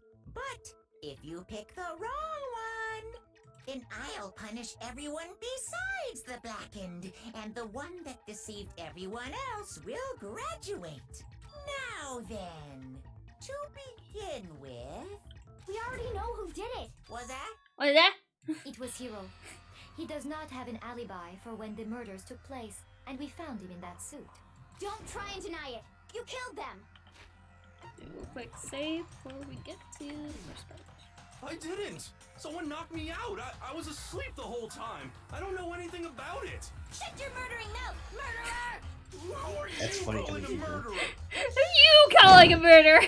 I am sorry to say, Hiro, but we do have evidence. Blueprint for the suit. Parts we assume were used to build it, and all of it was found in your room. You have to admit, the evidence is quite compelling. It points to you as having created the suit and wearing it while committing crime after crime. How many times do I have to tell you? I don't know. I don't know. Is Hiro really the killer or anything else? We have to make that clear. Here we go. Something that is a little unsettling.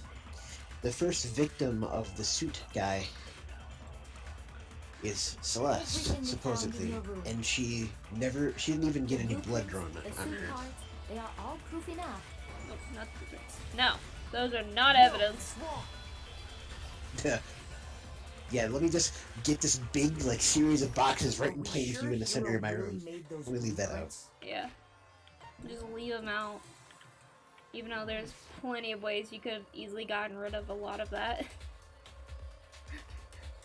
Because, if it's made of cardboard, you could have just shredded it and stuff and then thrown it in, multiple different trash places. So it'd be very difficult. Or put it in a trash that anyone could have accessed. Or even, stuck it in, a sink and, poured water over it, and there you go, you just for the blueprints. Yeah. You don't even know what they are at that point if the water gets to them and Yeah. messes up the ink. Yep. Plus, the plaster and everything else that was in the box could have just been put back into the art room. And nobody would have thought twice about it. Said it was clearly planted in his room. Yep. But of course, there's also the issue of the handwriting. Well, take a look at this. It's the note that Hiro wrote, asking everyone to meet up after Alter Ego disappeared. The handwriting's obviously different, wouldn't you say? When you compare it to the blueprints. There's no way you could think the same person made both of them. Unless that person made it a point to disguise their handwriting. No, the differences are bigger than that, I think. Come on. I'm not smart enough to think of trying to change my handwriting anyway. At least he's honest. Yeah, that's fair. So Makoto, are you saying you don't think Hiro's the culprit? And he's not the only one. I think Hiro's innocent as well. Dun dun dun. What? Then who was in that Robo Justice suit? Is it like Hiro said? Was there really someone running around in a second suit? The suspicious individual hidden within the suit. Go ahead, Makoto. Tell them who it was. Tell him, Nike. Celeste. That's very much a meme with Byakuya is a tell him, Nike. It's like, I know the answer. Tell him, Nike. And of course, he passes off to me. So, who was in the Robo Justice suit? Who was in the suit? Oh my goodness. It could have only been one person. The person, Hiro's the only one who fits in the suit. Other than Hiro, I can't think of anyone else it could have been. Obviously, he was the one in that particular suit, and we never found any kind of second suit. Then there can be no doubt. Hiro is the prime suspect. That doesn't make any sense. You just said Hiro didn't do it. It makes perfect sense. Hiro was the suspicious individual in the suit, but he's not the culprit. Dun dun dun. So what you're saying is... That's right. The culprit in this case has nothing to do with being in the Robo Justice suit. What? Now that's a bold assumption. And what reason do you have to make such a statement? You do have a reason, yes? Of course. But before we get to that, there's something else we need to clarify first. So let's get that out of the way. Hey, stop trying to boss us around! All things have a proper order. So what is it? What needs to be clarified? We must clarify the method of transportation for Taka's lifeless body. It would seem that his corpse was moved using certain particular items. Makoto, can you tell us what they were? Tell him, Nagi! The glasses. Well, there was something that was moved to Taka's body, so the tarp was used to move Taka's body. Oh, Taka, I'm sorry, I thought we were talking about Hifumi. No. Because we're talking about the suit. And why the suspicious individual in the suit could not have been the culprit. Let's see if I can explain. Taka's body disappeared from the equipment room, and then we rediscovered it in the repository. And when we found it for the second time, it was wrapped in a blue tarp, right? It was the same tarp that up until then was stored in the equipment room. So the killer must have seen it there and decided to use it when they moved Taka's body. Plus, it would be a lot easier to carry somebody around if, like, put them on the dolly with using the tarp, and then picking them up. Plus, you wouldn't have to worry about getting blood all over yourself as much if you use the tarp.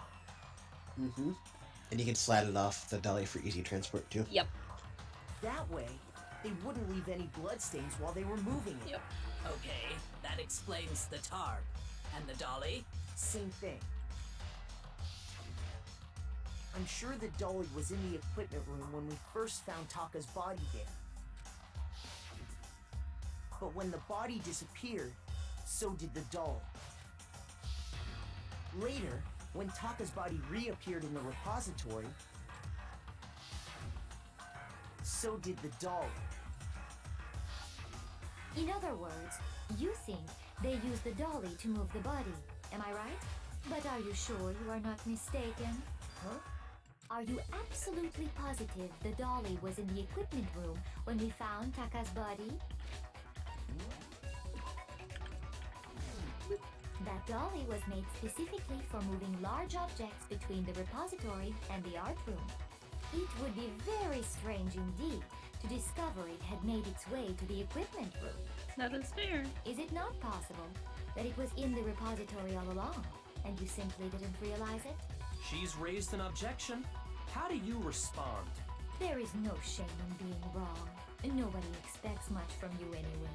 Wow, what a jerk. Thank you. We have all accepted the fact that you rarely understand what is going on around you. Hey, we just solved 2 cases already, so you shut your mouth. Yeah, I'm not a hero, okay? or even, sorry, but Hina also does not have any idea what's going on. Hina seems like somebody who can be manipulated pretty easily, unfortunately. Yeah. A little bit Sakura too, but maybe not as much. Sakura has some healthy skepticism sometimes. I give her a lot more credit. Yeah, but I think she definitely relies on others a lot, especially for this situation. But yeah, she still is kind of she has important questions to ask and stuff like that sometimes, or asks for clarifications on information. So okay, wow, I've never had anyone so nice when being so mean. Maybe I can change her mind. If I can just explain to them why the dolly must have been moved from the equipment room to the repository. No help is that to okay, what is it? What is this one? Let's talk about reloading. Starting with this next bullet time battle, we're gonna add more market on the bottom of the screen under the tempo. Make sure you see your ammo count.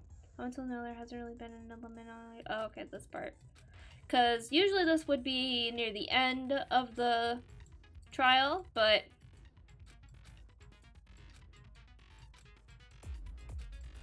we are doing it now because Celeste is refusing to believe you, even though we have alibi, like a complete alibi for everything. I cannot agree. You are a fool. So pathetic. I don't know. I am suspicious of Celeste at this point. Do your worst. I mean, she's always kind of been a suspicious person. You miserable That's wretch. true. She is the ultimate gambler, which means I cannot agree. she always You are has a fool. to lie. Lies will get you nowhere. Do your worst, you miserable wretch. I cannot agree. This should prove it. Because of the blood stain on the floor that has a trail. If you're asking for proof that the dolly moved, I have it right here. Yep. Because having blood on the wheel doesn't necessarily mean it was in that room. But the trail leading from the blood does mean that it was from the dolly. When I found the dolly in the repository, one of the wheels had a blood stain on it. There was a pool of blood in the equipment room with a tire mark in it that matched the dolly wheel's tread. The killer probably rolled the dolly through the blood on accident as they wheeled the body out of the room. And as the blood dried on the tire, they moved the body into the repository. So there's my proof that the dolly was used to move Taka's body. Yes. Well, anyway, that was just something we had to get out of the way. Let's get back to the main subject. Yep. Yeah, the subject of how Robo Justice didn't do it. Because if it's not a killer robot, then what kind of robot is it? I'm not sure that really matters. I'd be happy to explain why the occupant of the suit couldn't possibly be the killer. If you look back on how the body was transported, it will become immediately obvious.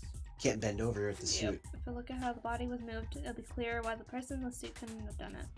What does he mean by that? I think this one I have to... No, do I have to take apart or no? As we know, Taka was killed in the equipment room. Yeah. And from there, the body was moved to the repository. I don't have correct? to do a part where I the take culprit wrapped the body in apart the and then move it. Then loaded it onto the dolly and wheeled it off, right? Now, keep in mind that the dolly doesn't have a handle. Well, yeah. But even without a handle, all you'd have to do is bend over. Can't bend over. Can't do it, Hina. You even said so yourself. You're absolutely right that you could push a dolly without a handle if you stoop down low. But if you were wearing that suit, do you think you could actually get into a position like that? And you can't undo the suit yourself, you can't take it off. Yep. Think back to what you said when we were all checking out the suit together, remember? I'm blind as a bat in here. Can't see my feet at all. I'm surprised you can get anywhere in this thing. I'm telling you, it wasn't me. Not to mention, I totally can't bend at the waist. Seems like a pretty obvious oversight. I like how she was seeing all of that. Yeah. And then she's like, you still did it. But you can't even bend at the waist. Am I right about that? Now that you mention it, yeah. It seems like it'd be awfully hard to push that dolly if you couldn't bend over. Well, what's to stop you from simply pushing the dolly with your feet? When you can't even see your feet? You really think someone could kick the dolly all that way? Yeah, it'd be totally impossible. Not that I can say for sure myself. Yeah, totally impossible, though I wouldn't really know. On top of that, if you were wearing such a rigid, cumbersome suit, it's very unlikely you would have the dexterity to go about wrapping the body in a tarp. Well, I mean, isn't that just a matter of taking off the suit when you're ready to move the body? She has the consequence, you know. Can't take it off by yourself. I don't think taking off the suit was an option. If you remember... No, she doesn't remember. She wasn't with us during that. No. Yeah. No, she wasn't. I don't know what's up with this thing, but I can't actually get it off. A little help? Why would you make something that you can't take off by yourself? I didn't make this stupid friggin' thing.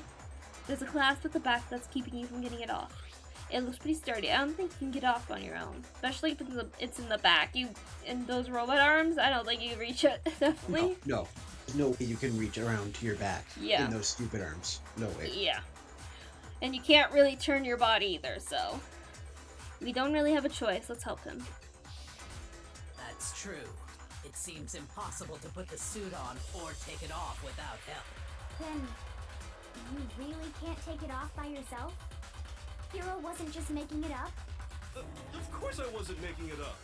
If he could have gotten it off by himself, I don't think he would have let us see him wearing it. That's also fair. Showing up in the suit was basically an invitation for everyone to suspect it.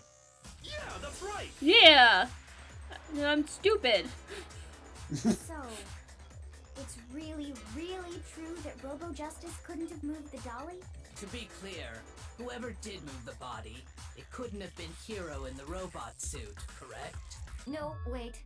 Just a second, if you please. Have you forgotten about the picture that I took? Very interesting.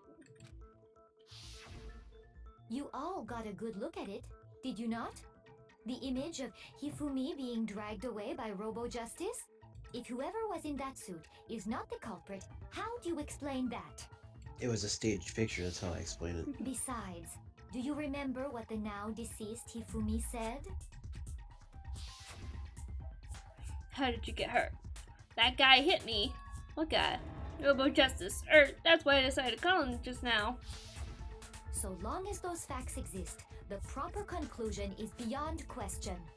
Celeste, you're jumping around too much. We can't do that. This is Danganronpa. We gotta take it by baby steps. The individual inside the She's suit trying to confuse and us the clearly. culprit are one and the same.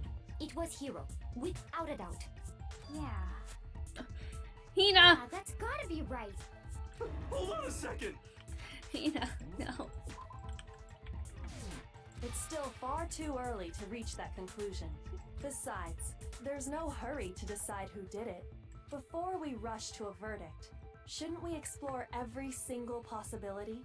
Instead of seizing on one viewpoint, the truth is uncovered by analyzing things from every angle.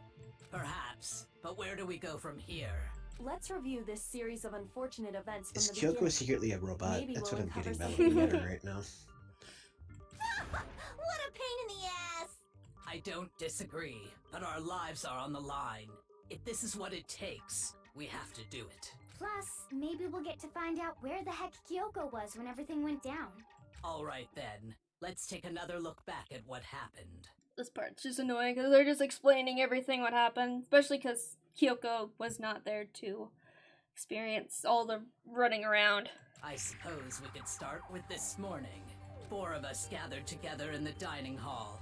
Makoto, Hina, Kyoko, and myself. We waited there for quite a while, but nobody else showed up, so we went to look for everyone. That was around 8 a.m. And as soon as we split up, Kyoko went missing. Soon after that, Hina found Celeste in the rec room and quickly came to get Makoto and me. It seems I was unconscious for about an hour after I was attacked by my mystery assailant. I know it was an hour because I remember being attacked a little after 7. That was when we saw Celeste's picture and discovered that her assailant had been wearing a strange costume. As it turns out, it was Robo Justice. It also soon became clear that this same Robo Justice had abducted Hifumi. We were soon joined in our search by Byakuya and Toko, and then went on to find Hifumi in the library. He was injured, so we took him to the nurse's office and resumed our search for the suspect. But not long after leaving the nurse's office... What's wrong? I saw a shadow, something around on the top of the stairs. When Celeste told us that, we decided to split up and search the 2nd floor. And soon after that, I saw someone moving around on the 3rd floor, and I yelled out to everyone as soon as I did. Celeste, what's wrong? That was rather intense scream for someone like you. I saw him, the strange costumed man.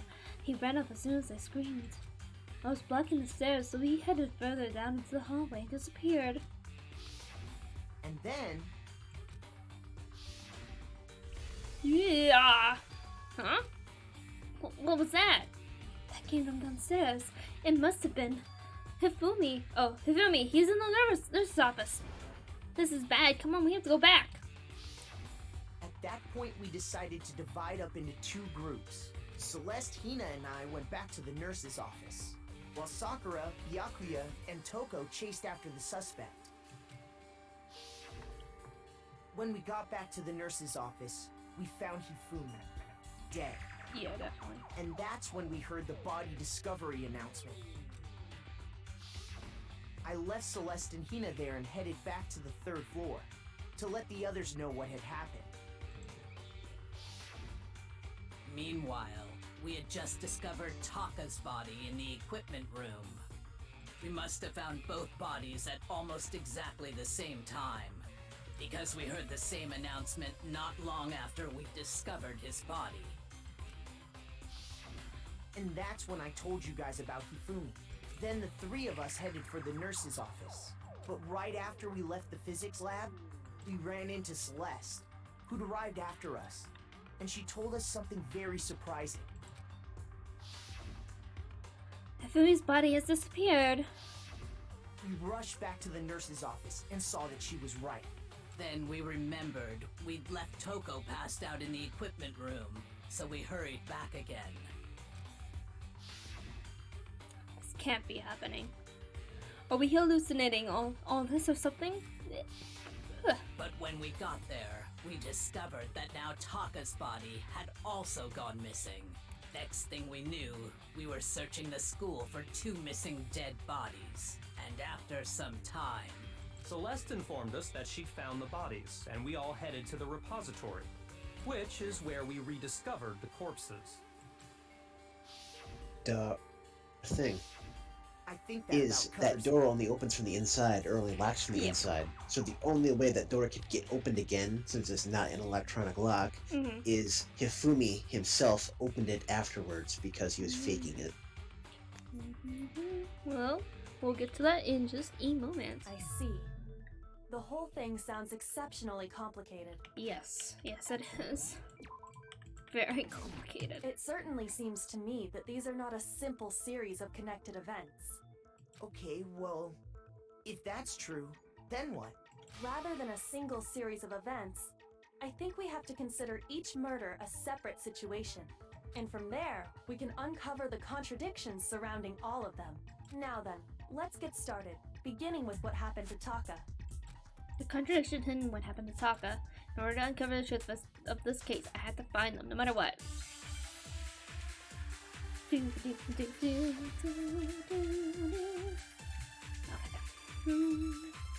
So, regarding Taka's death, I wonder if he died before Hifumi, or perhaps it was after? We already know what order they were killed in. Taka came last. That's not what I want to do. Damn. What makes you say that?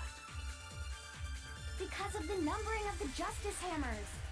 It's true that Hifumi was killed with Justice Hammer 3, while Taka's death came from a swing of Justice Hammer 4. See?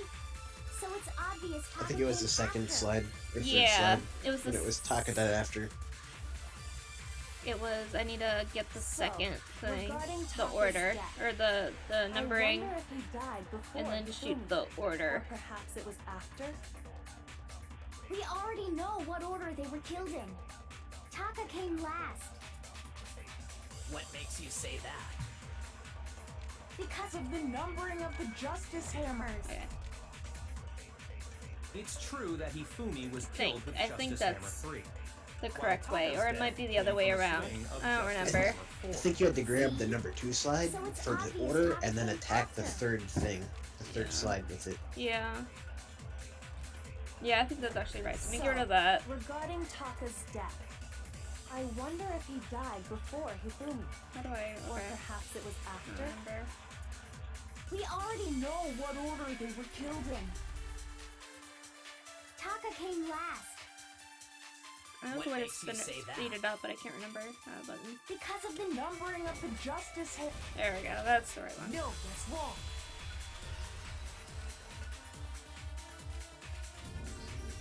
Hold on.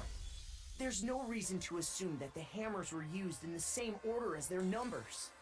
And I'll just go ahead and save. I don't really care about getting a super good Okay. thing right now. Tired. Yeah, but also we already have a lot of coins, and there's only a few people left. So, yeah. Fair. If anything, that's just another way the killer tried to disguise their actions. Yes. So you're saying the culprit wanted us to think the hammers were used in order, but in reality, Taka was killed before Hifumi? Okay then, let's see the proof. Evidence that proves Taka was killed before Fumi. There's something that relates to what time he was misdied. Okay. Gotta do this thing, which is super annoying. So, wristwatch. So I need I, S, A, and H. Now I understand. There we go. I've got it. Taka's wristwatch. Yeah. See? Look. It broke with the hands pointing just past 6 o'clock. It must have gotten broken when he was attacked by the killer. Because as of last night, Hey, you! How long are you gonna keep us waiting? Taka's irritated voice pierced the air as he stared pointedly at his wristwatch.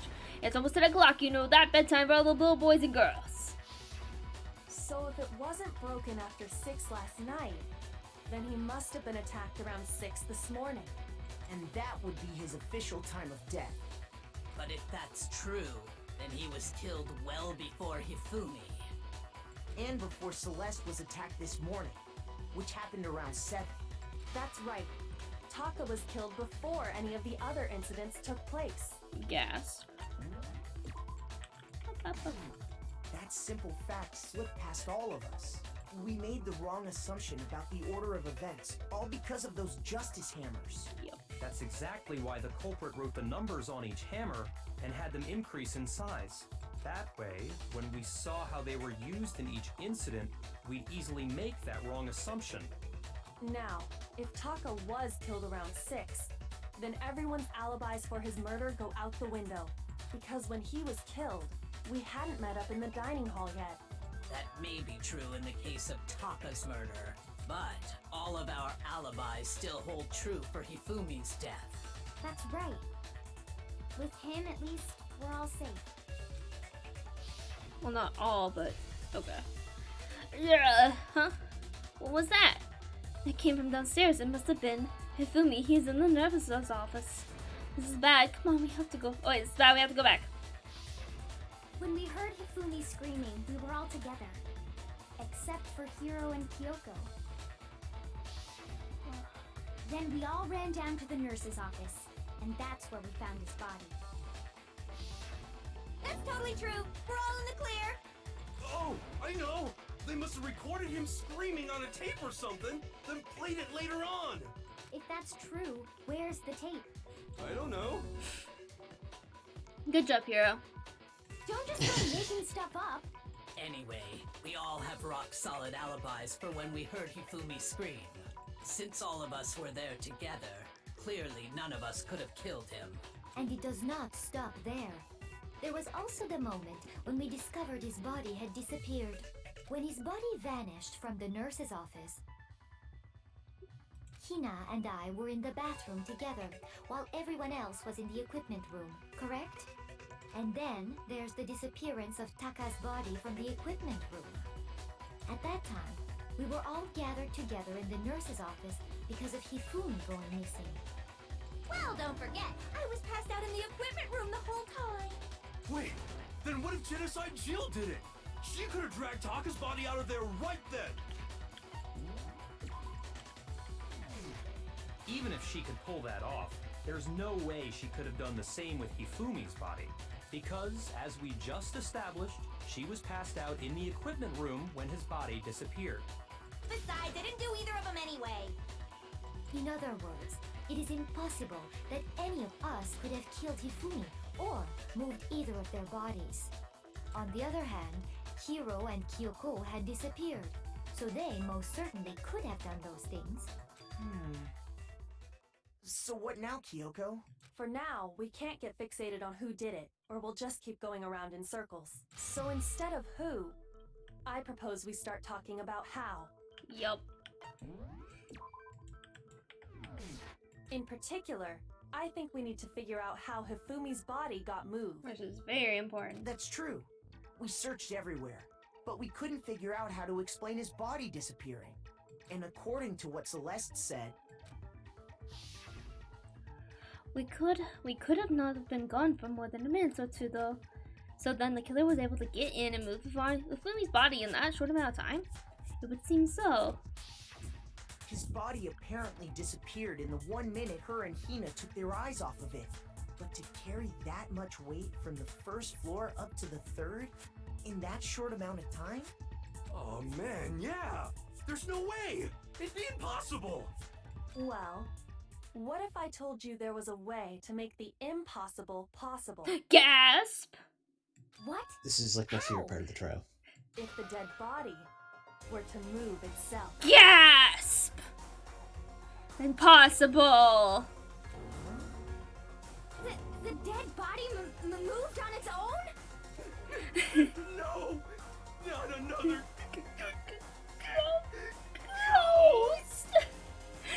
I don't think it has anything to do with the occult. I think what she's implying is, we thought Hifumi was dead, but perhaps in reality he was still alive. He was alive? Dun dun dun! Are you saying Hifumi wasn't carried out of the nurse's office, but simply walked out on his own? But I mean, we found his body. He was dead. Did you take his Perhaps he was pulse? simply playing dead. That it isn't possible. The idea that Hifumi was still alive. Is it really possible? Indeed it is. Okay. Okay, so we have to do another grab Are and you saying move. that when we first found Hifumi in the nurse's office, there's a chance he was actually still alive? No.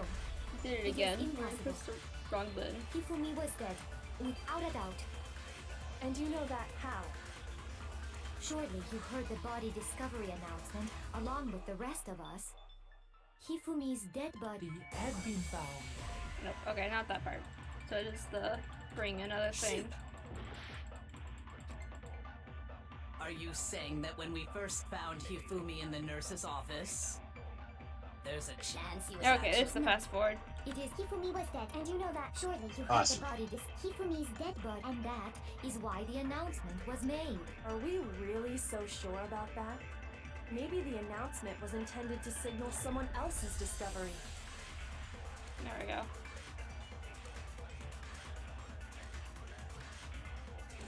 Are you saying that when we first found Hifumi in the nurse, there's a chance he... No.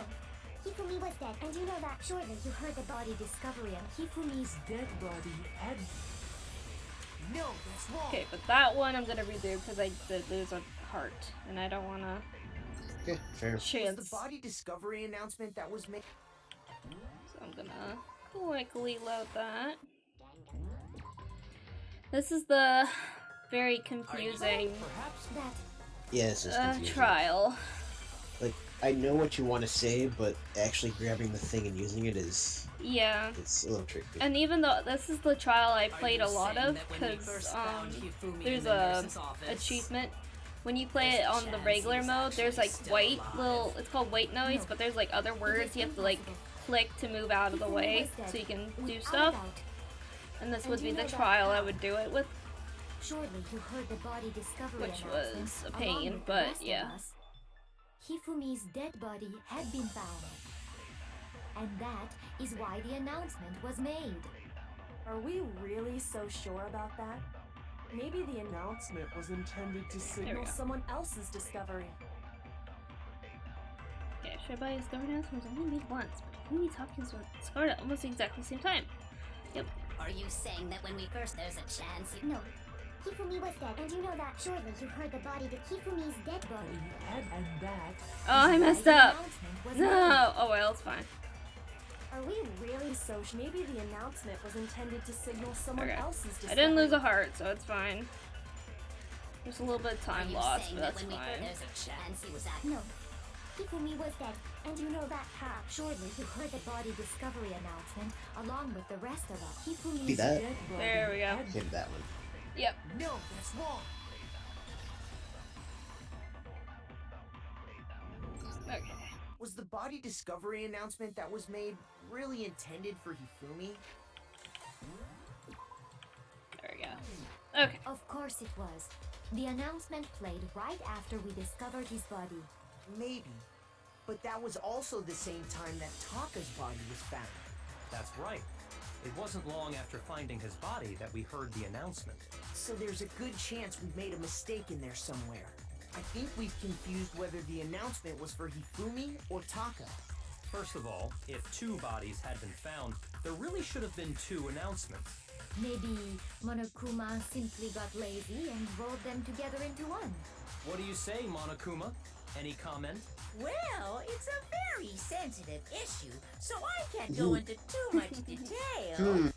But what I can say about the body discovery announcement is that it's only broadcast when 3 or more people find a dead body for the first time.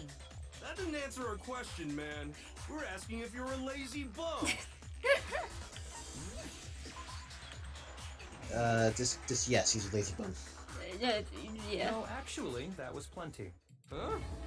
He said it's only broadcast when a body is discovered for the first time, which means even if we find the same body again later, he won't make the announcement again. If that's true, then why was the announcement made again later on? Huh? Later on? It was. We heard the body discovery announcement twice. The second body discovery announcement was precisely when we found each body in their office in the equipment room. Second one was when both bodies were discovered. When they were rediscovered. We heard it a second time in the repository, when we rediscovered the 2 bodies. Ugh. Ding dong, bing dong. Body has been discovered!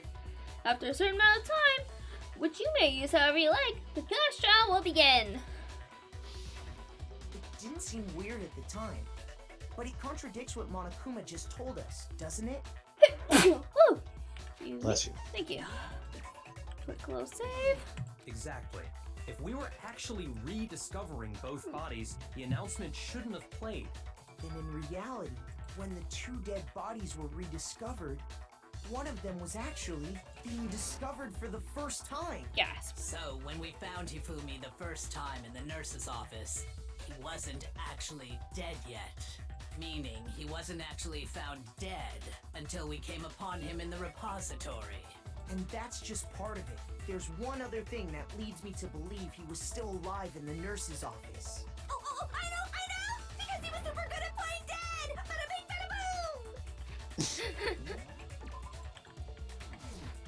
is the worst logic I have ever heard. But honestly, I do not think there's anything that can prove he was still alive. Okay then, let's take another look at the events surrounding the discovery of his body. Then it should become clear whether he was really alive or not. This whole thing is pointless. You're pointless. Prove this. If he was still alive, I have to show it. Okay. Do it. Use my favorite piece of evidence. There we go. Fumi's glasses. So here's one thing we do know. The first time we found Hifumi's body was in the nurse's office. And then, while me and Celeste were in the bathroom, his body disappeared. Yep, you are correct. And the next time we saw his body, it was in the repository. Yep. But when you compare his body before being moved and his body after being moved, other than the change in how it was positioned, Nope, that's correct. there was no Notice. That is wrong. It's wrong. You're wrong. Get out of here. In fact, there was one clear difference between Hifumi in the nurse's office and the repository. Oh, wrong button. That's actually interesting that the Ooh, neat trick. how it does that with the argument part. Interesting. I never noticed that. So let me do a quick save-a-rooney. Okay. His glasses. Yep. That fact alone proves that he was only playing dead in the beginning. Perhaps you'd like to fill the rest of us in? Celeste, you already know. You were there when we found the glasses cleaning cloth. That was clearly his. When we found Hifumi in the nurse's office, his glasses were covered with blood. But when we found him again later in the repository, they were spotless. And I found the item he used to wipe them clean in the nurse's office trash can. Diamonds found. Glasses cleaning cloth. I got it! It was a glasses cleaning cloth featuring a certain cartoon mascot. Which is the same of the camera that was supposedly his in the beginning, but then he let Celeste use. One look at the bloodstain on the cloth should make things clear. This piece of cloth was used to wipe Hifumi's glasses clean. And the mascot on the cloth is the same one that's on the digital camera, right? Yup. And whose digital camera was it? Hifumi's, of course. The character was Princess Piggles from Demon Angel Pretty Pudgy Princess, I think. Thanks for knowing that, Hina. Yep. I mean, Sir. he has said it before. Hifumi has said what the character was before. I highly doubt anyone but Hifumi would have brought something like this to school. Yep. I see your point. And the only people here who wear glasses are... I wouldn't be caught dead using a tacky piece of garbage like that. A few tissues is all I need to keep my glasses clean. Then there's no question. It belonged to Hifumi. So what you're saying is... what exactly? God damn it, Hero. We're literally feeding you the answers, and you're just like, yes. I don't know what this means. I like how it looks all pensive. He's got one eye squinted. He's got his fingers under his chin. He's really and like... yet he's not following at all. He does not understand what's happening. I don't think he understands how the class trial works, and that's why he makes all these weird accusations without any evidence. Because I don't think he understands that he needs evidence to prove. Isn't he like the oldest person out of everybody here? Is he like 23 or 24 or something? He's at least 21, I think, or 20. Something like that. Huh. So, and and they're technically supposed to be freshmen, I think, or, I don't know. I forget how the school works exactly. But, because I think you have to have already been in high school before, and then the next year you can be sent to Hope Speak, basically. I think that's how it works. Because then you get officially the title of Super High School level, or Ultimate. In the Japanese, it's called Super High School level, whatever. Anyway. What I'm So it's saying like high school is, with an the asterisk blood on after his it, glasses basically. Yeah. was wiped away using his own glasses cleaning cloth. Even if that is true, it does not mean he wiped the blood off himself. But who would benefit from a clean pair of glasses other than the glasses owner? That's a good point. Then it must have been him, right? Good, you did it! Good job, hero. Good job. Give him a little clap, everybody. So let's assume that Hifumi was still alive in the nurse's office. He pretends to be dead. Then when he's alone, he wipes his glasses clean so he can see. Do a quick save, because I don't remember the last time I saved. Then he stands up and walks out on his own 2 feet. And with that, the impossible task of moving his copious corpse becomes possible, wouldn't you say? But then, if he was just pretending to be dead, what was with all that blood? Was it paint or something? The fridge in the nurse's office contains packs of blood for emergencies. He probably used one of those. Even though I don't know how any of us could possibly use it. None of us have medical training.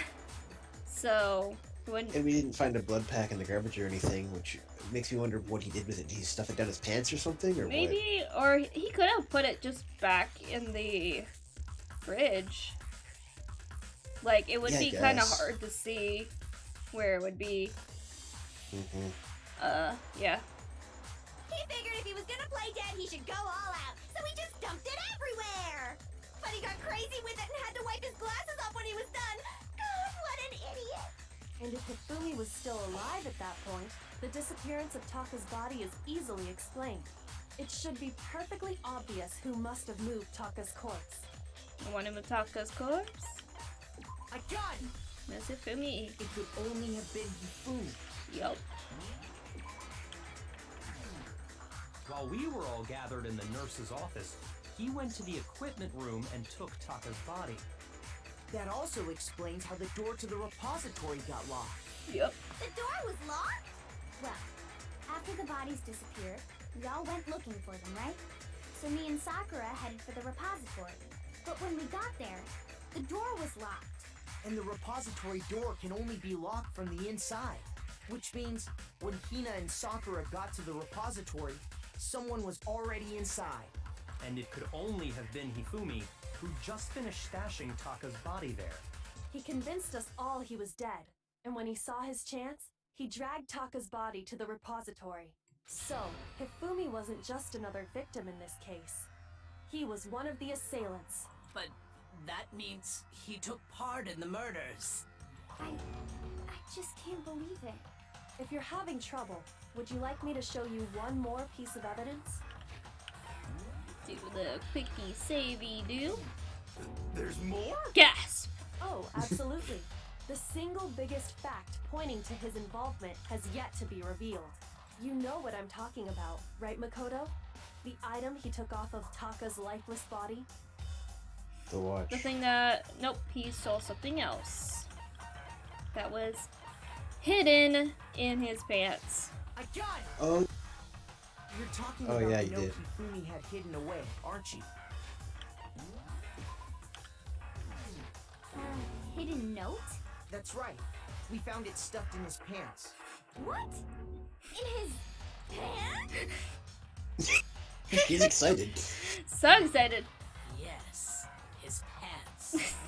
Hey, Kyoko checks victims' pants, okay? She did it for Chioko, or whatever the heck her I feel like Sakura is just kind of going along with it, even though she doesn't understand what the big deal is. She didn't do any investigating, so I know, she's but just kind of their bodyguard. But I mean, like, Hina and Toko are both like, his pants? Like, oh my god. And she's just like, yes, his pants. Like, I don't think, Sakura, you understand why they're acting. They said it like that. Funny thing is, if Hifumi was still around here to talk about this, he'd be foaming at the mouth too. It'd be funny. He would Go be. into the person's pants. Be like, hey, their pants? Yeah. Okay, well, forget about the pants for now. Take a look at what the note says. I found a hole maybe we can use to escape. Monokuma can't find out, so don't tell anyone else for now. Let's meet in the equipment room at 6 a.m. Ah, that's the note I was telling you about. The one that told me where to go. Huh? Wait, this one's a little different. In my note it said, Monokuma can't find out, so don't tell anyone else for now. Let's meet in the rec room at 1 a.m. I see. Then this note isn't the same one Hiro got. It's not the same? In other words, the killer got in touch with another person besides Hiro, and that person could only have been... I got it! That's right! Taka! Yup. The killer used this note to draw out Taka and murder him. Hello? Over here! Objection! Objection! I don't really understand what's going on, but Hifumi had that letter, right? So whoever wrote it wasn't drawing out TikTok, they were drawing out Huffy! Yep. TikTok. Just to be clear, TikTok is Taka and Huffy is Hifumi, right? Ugh! Yes! Why must you ruin it every time? Man, Genocide Jack is seriously scary, but still, I can't let her get to me.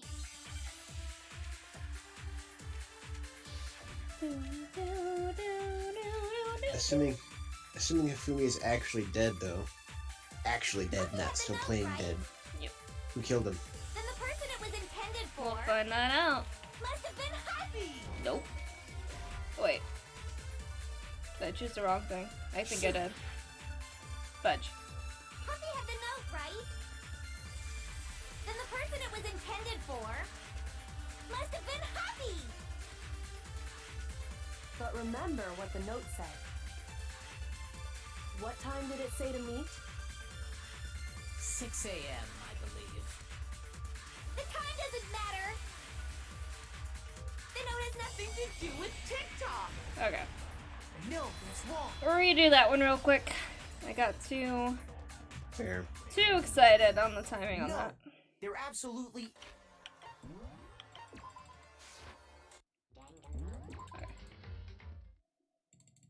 The killer used this... Hello? I don't really know who... Ugh! Okay.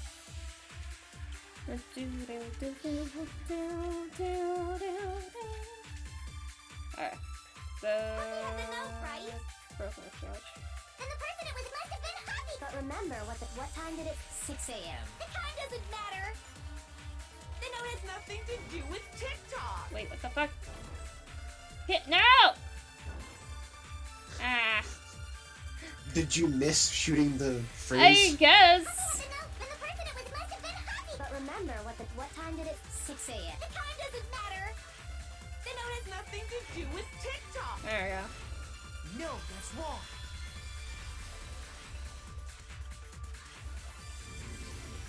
No, there absolutely is a connection. What the hell are you talking about? The note said to meet at 6 a.m., which is the same time Taka was murdered. We've already proven that using his wristwatch. But there's more. Look where the note says to meet. The equipment room, right? Which is where Taka was killed. I see. So, Taka was murdered at both the time and place written in the note. I think that should be plenty to show that this note was definitely meant for Taka. Well, when you put it like that... No further objections! Then someone used that note to trick Taka. Just the same as me. The culprit really is a cold-blooded monster. Telling people they found a way out. But if they gave the note to Taka, what was Hifumi doing with it? Covering his Down his butt. pants, no less! Most likely, Hifumi stole it off Taka's corpse after he died. Huh? He stole it? Where's your proof? Go ahead, show us. The other part of the paper. I got it! When I searched Taka's body, I saw that his lifeless hand was gripping a small scrap of paper.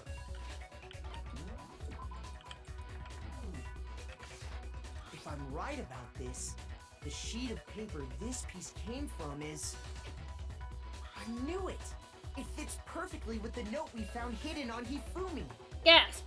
Then Taka's scrap and Hifumi's note. Yup. They're from the same piece of paper. Hifumi had the note meant for Taka, while Taka's corpse still grasped a small piece of that note. There's only one way to explain it. Taka died clutching the note. Hifumi tried to free the note from his death grip, leaving behind only one small scrap. Did I get all that right? That means Hifumi knew the note was important. Exactly. Which proves that he was an accomplice in the murder. Gasp! Whoa. Yeah. After seeing all this, Hifumi was super involved in this whole thing for sure. That's the point of doing this. To prove. Ugh. In fact, he was behind the whole thing. In fact, he's still alive. There's a body announcement, so... Yeah. No, he's not alive. After we found them. When we found him in the repository, Hifumi was truly and completely dead. Well, he wasn't completely dead at first, but he was almost dying. dead. Yeah, he was very close to dying. The second body discovery announcement proves that. So then, who killed Hifumi? That's the question. Whoever did is the mastermind, the true killer. He was killed in the repository. So he must have been killed not long after transporting Taka's body. So, he must have been killed after Taka's body vanished, but before we found both bodies in the repository.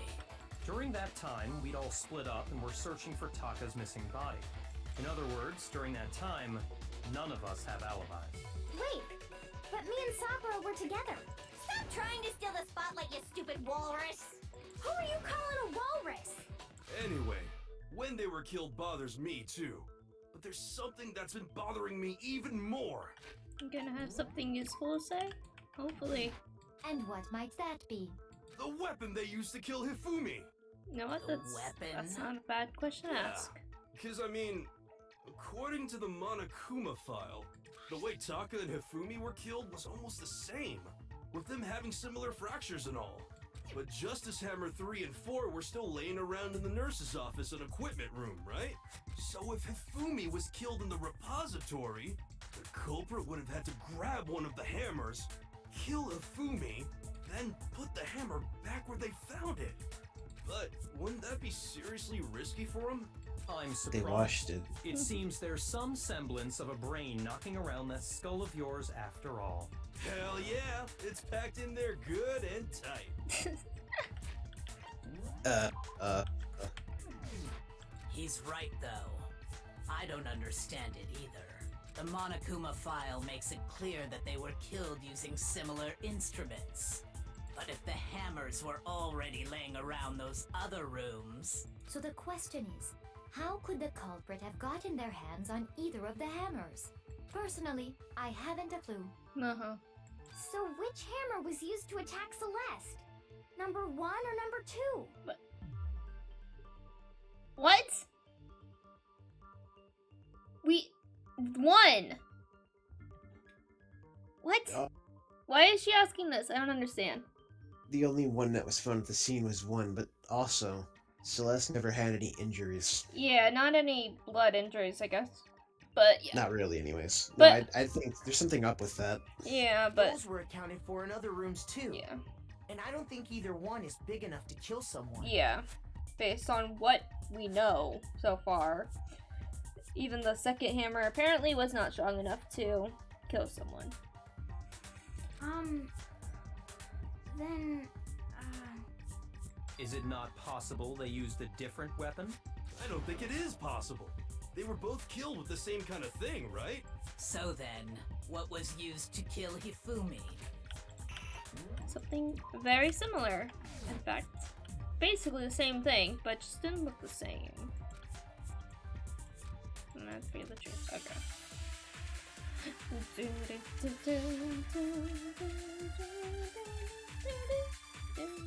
What was used to kill Hifumi?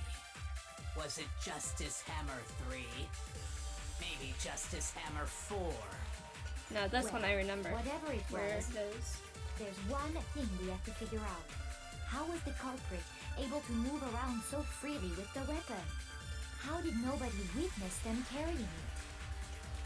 Sounds like a Justice Hammer 5 is about to make its appearance! Check out murdergear.com/hammertime for more info! Well, Not one sponsored. thing seems pretty clear. The murder weapon had to be one of the No! No, Was not a Justice Hammer. You are wrong-amundo. the murder weapon wasn't a Justice Hammer at all.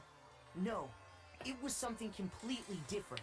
Not completely, but it was not a Justice Hammer. But seriously? A different weapon? Specifically, a hammer from the repository. The killer could have easily used that to kill Hifumi. Now, all the hammers in the repository were covered in flecks of grit and debris. But for some reason, one of them had been scrubbed clean. Huh?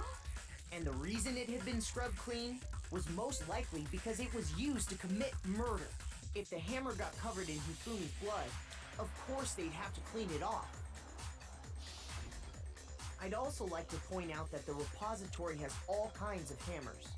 Big ones, small ones, and even some flat mallet-like ones. I think whoever made the Justice Hammers used those as a basis for their design. If that's true, that would explain the Monokuma file's note about the wounds being similar. So Hifumi moved Taka's body to the repository, where someone then used a hammer to kill him. We're getting there. We're almost there. Whoever did that is the true killer. The one Hifumi was working with. And the one who betrayed him. Hold on To a the moment. left. I still think it's strange to assume someone was working together with him. The way the graduation rule works, there is no benefit to helping someone else carry out a murder. So the idea that anyone would work together like that is simply ludicrous. We talked about this, did we not? Couldn't be any reason for it to work together, at least so we thought at first, but Unless there's enough misdirection that you get away with it. possibly. There's- But there's also assuming there was Based on only the rules one that have been murderer. laid out for us, even if more than one person is complicit in the murder, only the one who actually carried out the act can graduate and survive. Assuming the rule holds true, it is simply impossible that two people work together on this.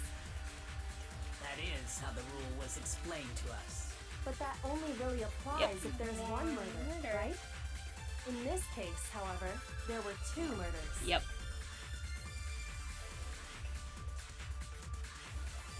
Based on the rules that have been laid out for us, even if more than one person, only the one who actually carried out the act can graduate, assuming The rule holds true. No, that's wrong.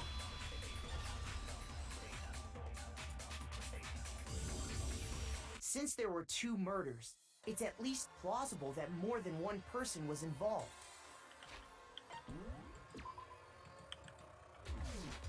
What do you mean?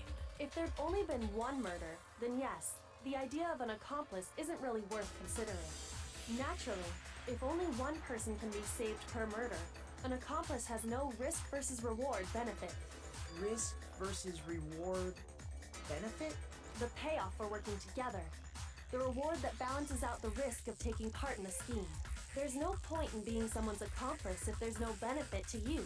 However, if there were some potential mutual reward for the risk, then cooperation becomes possible. You're saying that two people could act as each other's accomplices to commit two separate murders. I think that's what the true killer told Hifumi. They would each have an accomplice for their crime. And based on the case's events, Hifumi would have been the first one to act, murdering Taka. They made him carry out the first murder so he couldn't back out of helping them later on. So in this case, there wasn't one single person committing multiple murders. Instead, each person killed someone, creating two separate incidents. And it only looked like one person because that's how the true killer designed it to look.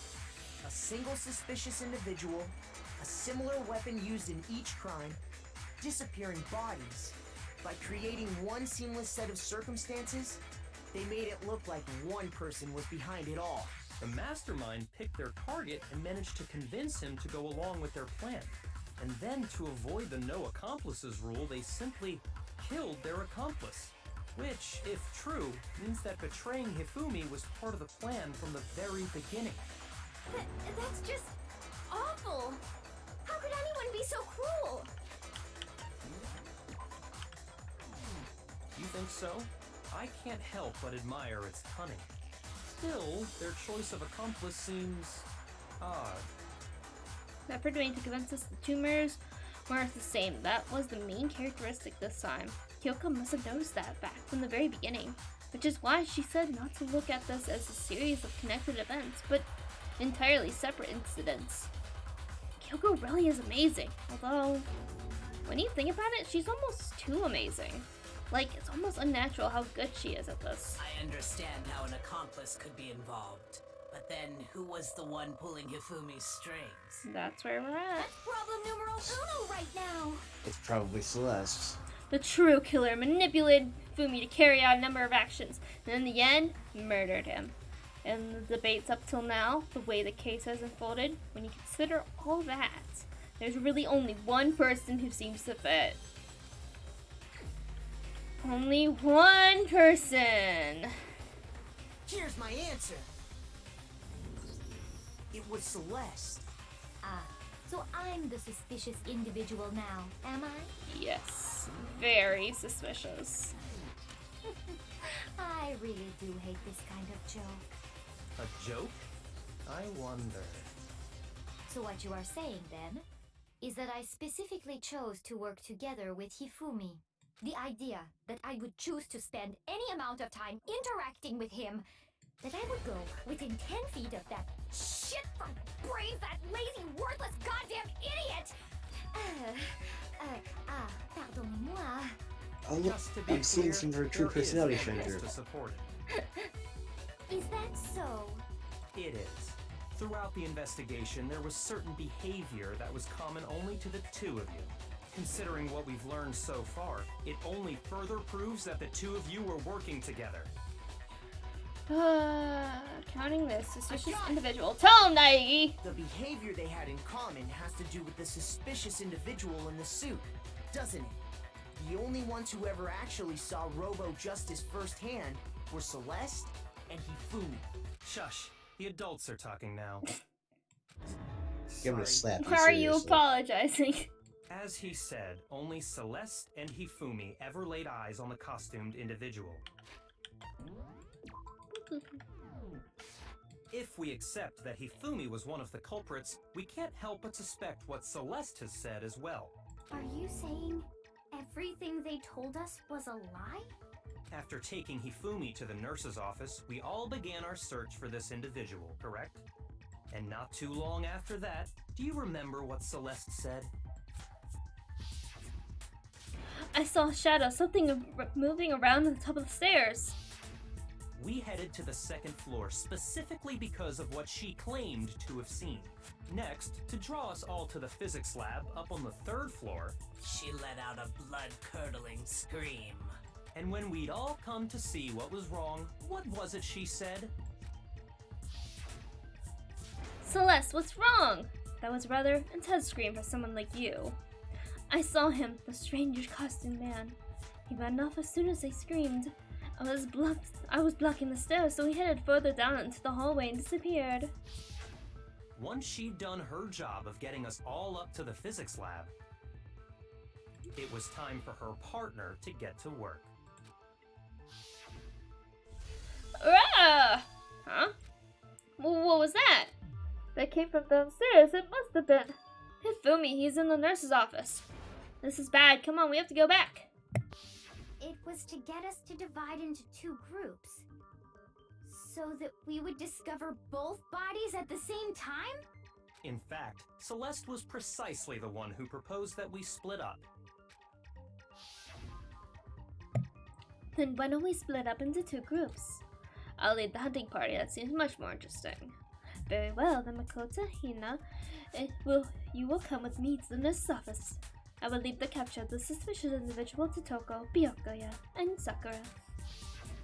Well, if Celeste and Hifumi were working together, all those chance events suddenly become connected. And on top of that piercing cry of yours early on.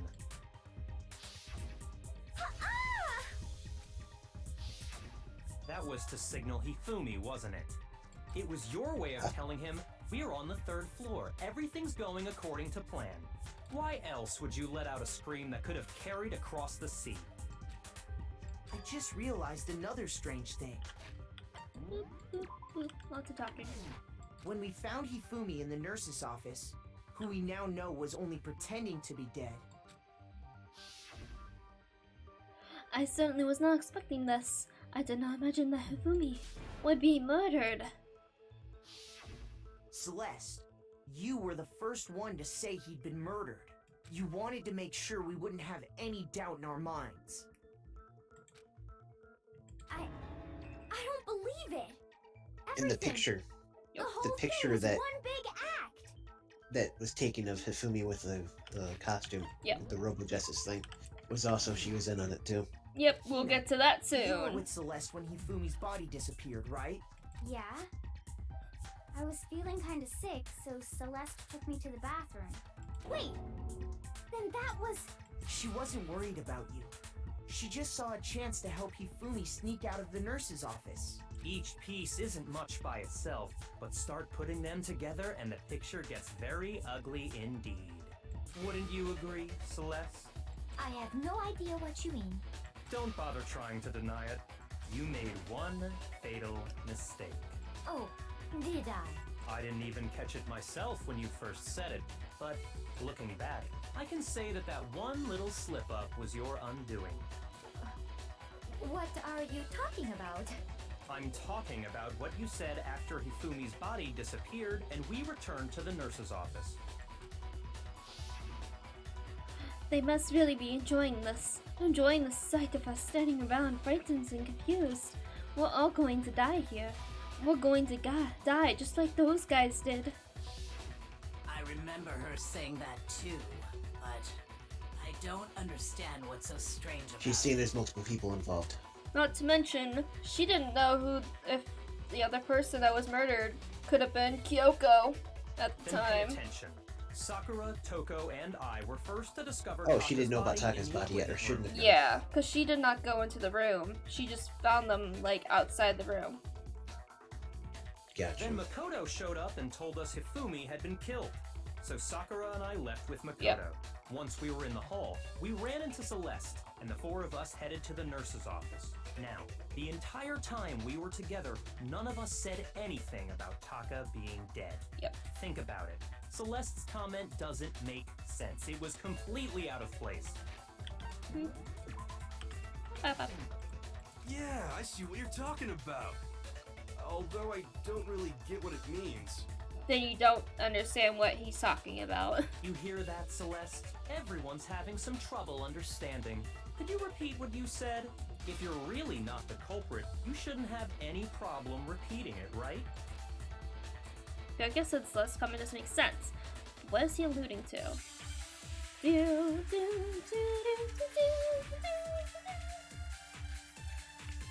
Alright, so I need to pick up another thing. All I said was, they must really be enjoying this.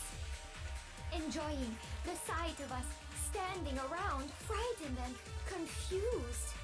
They must be positively elated. We are all going to die here. We are going to die, just like those guys Those died. guys. Not yet. I gotta And pick that something is all up. I said. Okay. And that's all it takes to finish this. It's obvious, isn't it? What was so strange about Celeste's comment? There we go. Now I'm ready. Let's do. We didn't have to go through the entire thing and backtrack. Yeah, because we didn't have any particular They evidence must about really it. be enjoying this. Okay, so you don't pick up the evidence. You don't get the truth sight bullet of us thingy. Yeah. Standing around, frightened Okay. and Well, we didn't have any evidence in the first place They to must be positively really elated. have to do with what she said. We are all going to die here. We are going to die. Just like... No, that's wrong.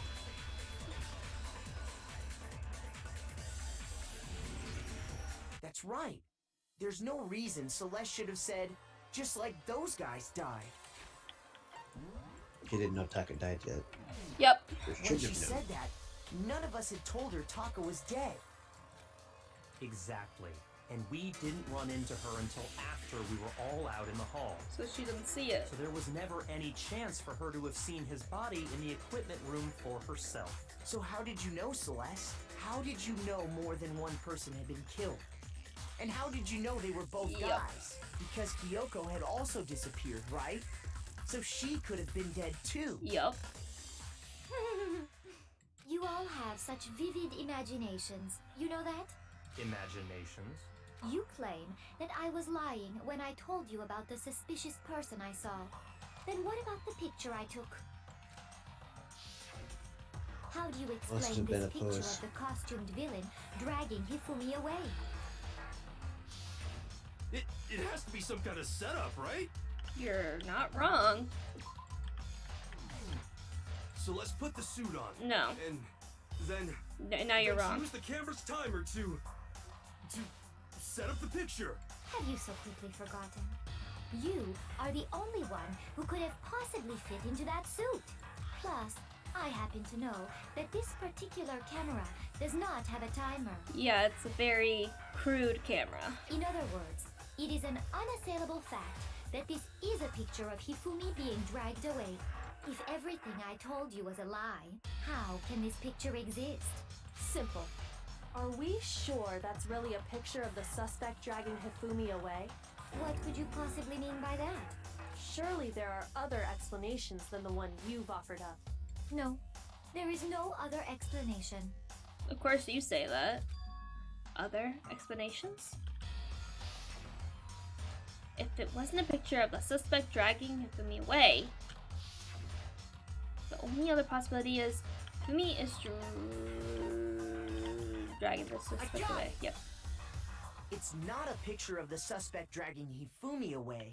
Because they had to take him to the locker at some point anyway. I would say it's a picture of Hifumi dragging the suspect away. That's certainly within the realm of possibility.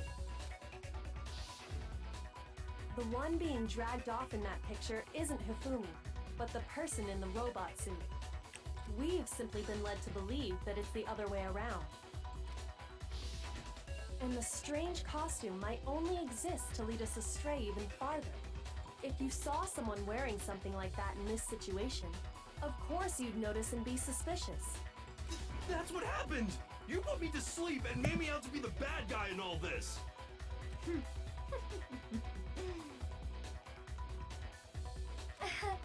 Such a thing is utterly impossible. Hifumi was dragging him away? Ridiculous. Is it? I don't think it's ridiculous at all. Because he was drugged, he was asleep at that and point. Allow me to educate you. But there's something we talked about earlier that needs to be also brought up. Because there's no way we're gonna drag this away. Is that really possible? We gotta do this again, I think. Or no. Yeah, okay. So. You dressed me up in that suit after I passed out. Then you just draped me across Hifumi and had him carry my weight. You tried to make me look like the bad guy. Like I said, ridiculous. As you can see in the picture, the suspect is standing perfectly upright. If the person inside the suit was unconscious, there's no way they could stand up. Yes, they could. No, Yeah, or at least, yeah, you can't bend at the waist, so. As long as Hifumi had his arms over and top of him. Even if the person inside the suit were unconscious, they could still stand up like that. Because that Robo Justice suit had a certain characteristic. We're almost there. You just gotta make the comic book, right? Yep, that's the last part. That's right! They totally made a mistake when they made it, so it couldn't bend at the waist. There's one other piece of information we must digest, I guess you could say. I'm not so sure that was a mistake. Because I should have gone to bed like half an hour ago. I know, I'm like, it's getting late. From the beginning to be used the way it was. Celeste and Hifumi took the suit they'd specially designed and stuffed Hiro into it. That's how they were able to fake that whole thing. The point of it all was to make us believe whoever was in the suit was to blame. Well, I'm not gonna lie, it is totally worth seeing Celeste like this, though. Yeah. Because there's something else we gotta find out.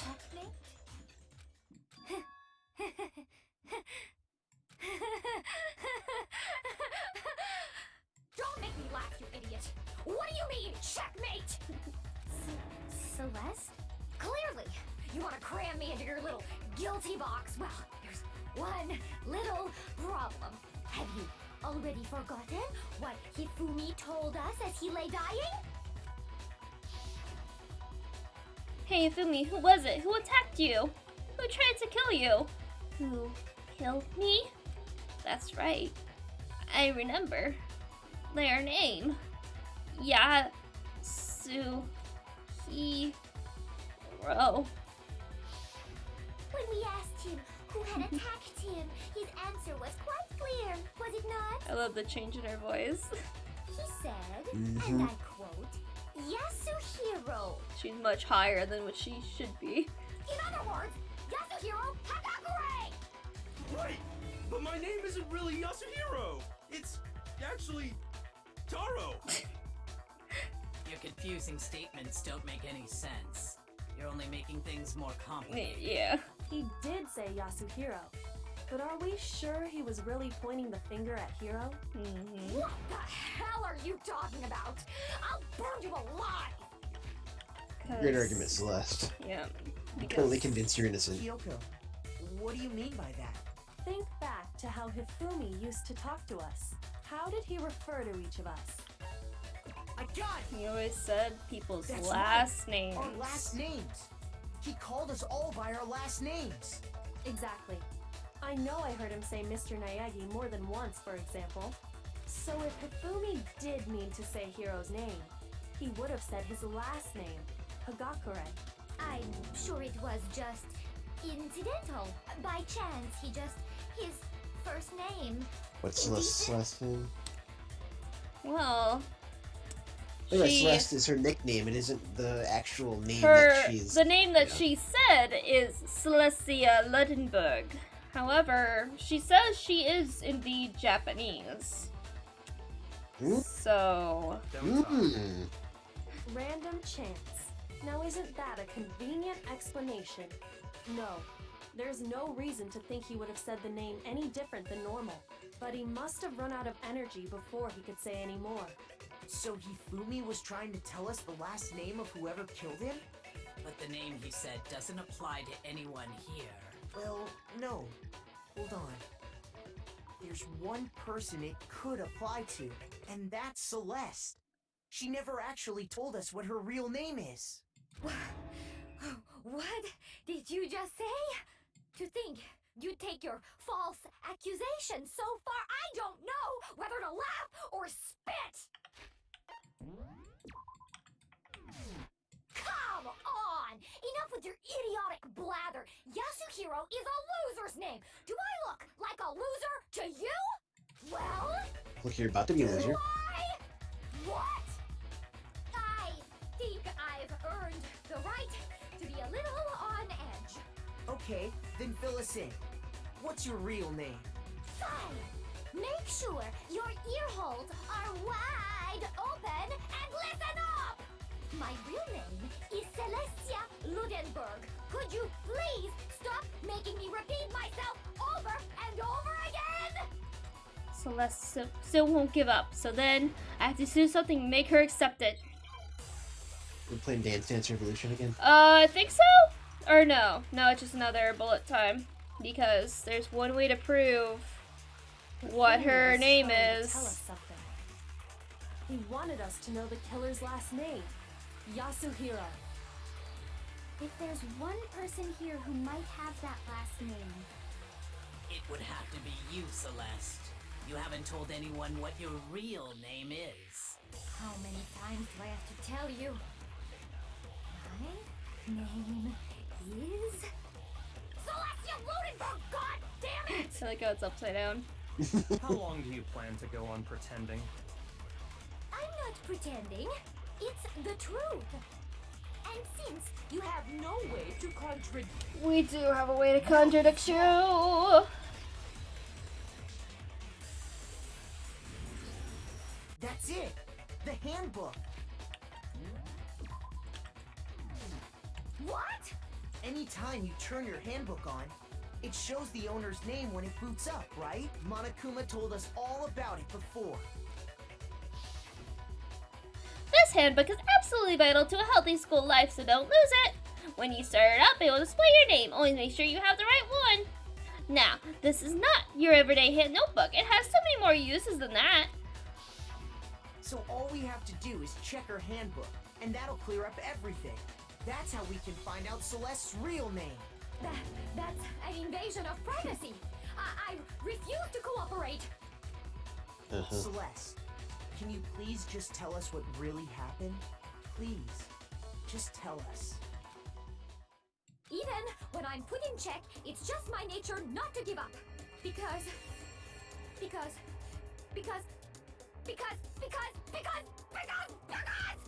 until the game's over, you never know what might happen. Fine then.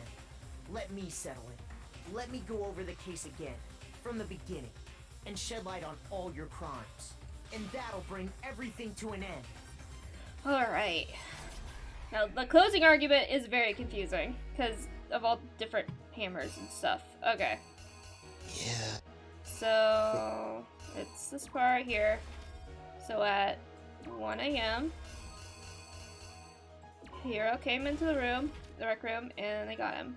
And then got the camera ready, took the picture, and then at 6 a.m., Taka was taken out with Justice Hammer 4. And when we first found him, he had Justice Hammer 2. And then the second time we found him, he had Justice Hammer 3. Found him dead. He wrapped up Taka's body, brought him out, but then he was killed with the other mallet. Before anything, the killer persuaded someone to help carry out the murder. And that person was... Hifumi. With an accomplice, the killer was able to execute a number of otherwise impossible schemes.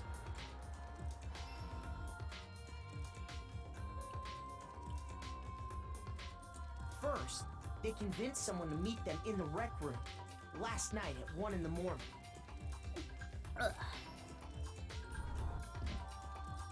That someone they met with was Hiro. The murderous duo intended to pass Hiro off as the prime suspect. So when they met up with him, they drugged him, knocked him out, and stuffed him into the Robo Justice suit.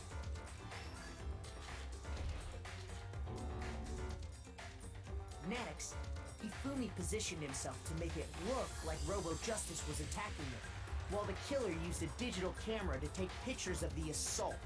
They did all this just to create evidence that would put the suspicion on Hiro. When they were done with him, they shoved him, still unconscious, into the pool room locker. And then finally, at 6 a.m., they moved into the murder phase of their plan. They called Taka to the equipment room.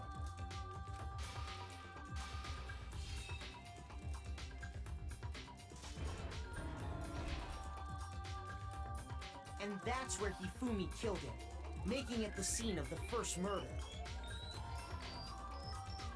The murder weapon was Justice Hammer 4, which was left there in the equipment room. The reason Hammer number 4 was used was to create confusion about the order of the crimes. So, next they falsified 2 more assault incidents. For these attacks, the killers pretended to be the victims, to solidify Robo Justice as the suspect. The first fake incident was the attack in the rec room. There, the killers wanted us to see Justice Hammer 1, and the Robo Justice pictures they'd taken. They wanted to make sure we bought the surprise attack story. The second fake incident was the attack in the library. This time, they planted Justice Hammer 2 and an injured Hifumi to sell us that story. With these two incidents, the killers were able to create a certain preconception in our minds that the suspect was increasing the size of the hammers and attacking people in order as they did. We fell right into their trap and started looking for the suspect based on that. But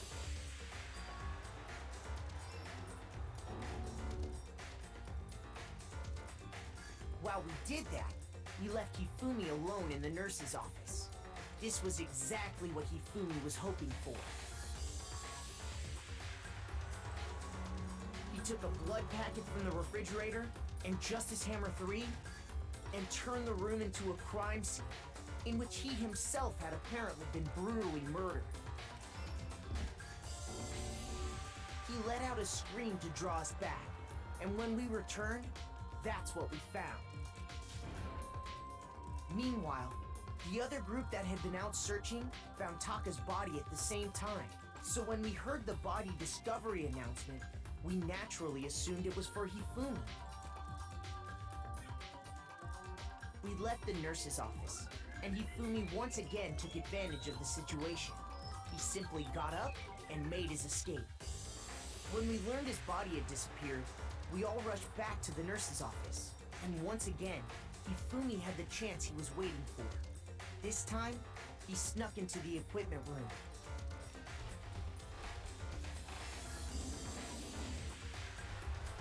He wrapped Taka's body in a tarp and used the dolly to move it all the way down to the repository.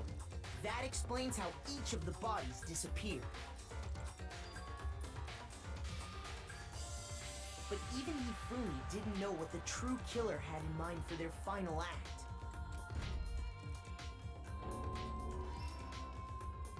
Their plan all along was to kill Hifumi and get rid of the one person who could betray them. And they did it using an ordinary, everyday hammer from the repository. That should cover everything that happened in this case. And the villain behind it all is...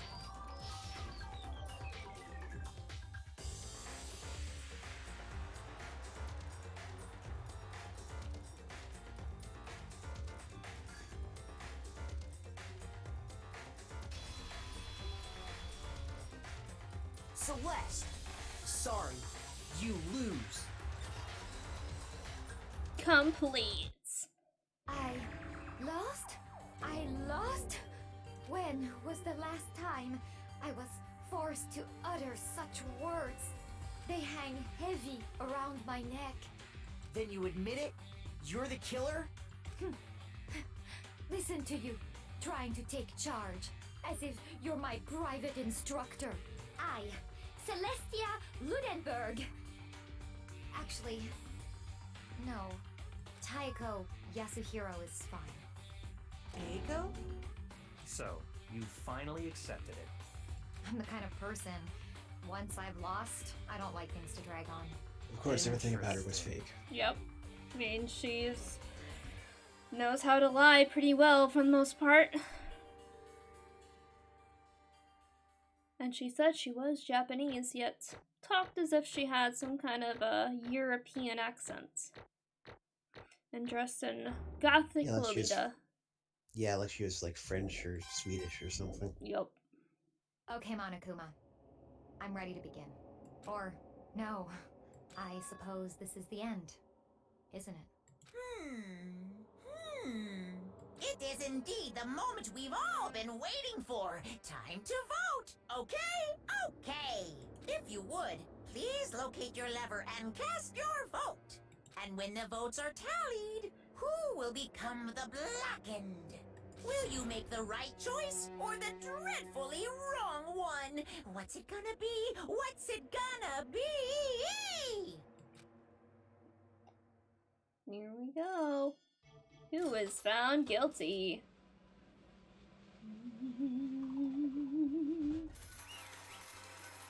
Guilty! What? It's basically a formality at this point, but once again, you're totally correct.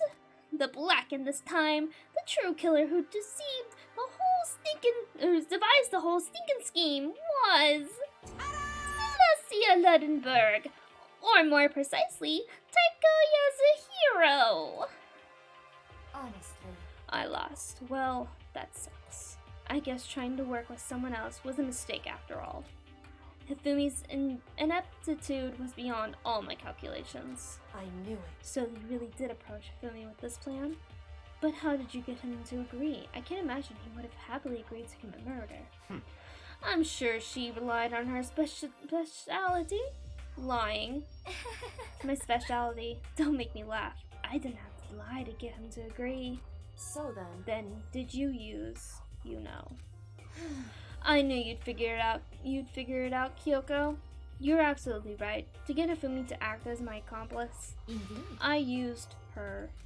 For everyone who's still left, I'll avoid mentioning it by name, but it was the one thing Hifumi and Taka were both super into.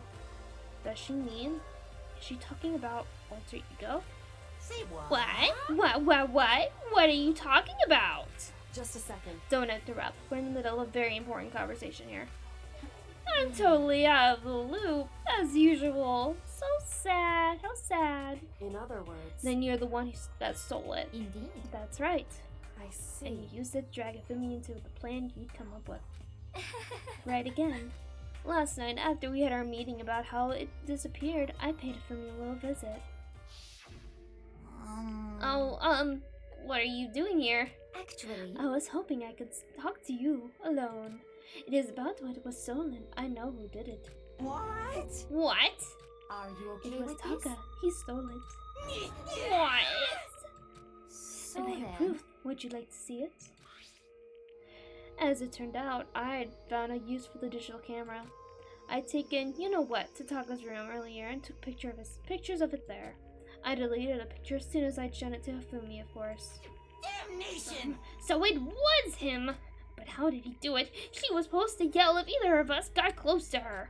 You are correct, which is why Taka forced me to steal it. Say what? What? As for Please me... forgive me. He threatened me. Oh. He did? As for He me... came to my room last night unannounced, and then it's hard for me to even say. He abused me.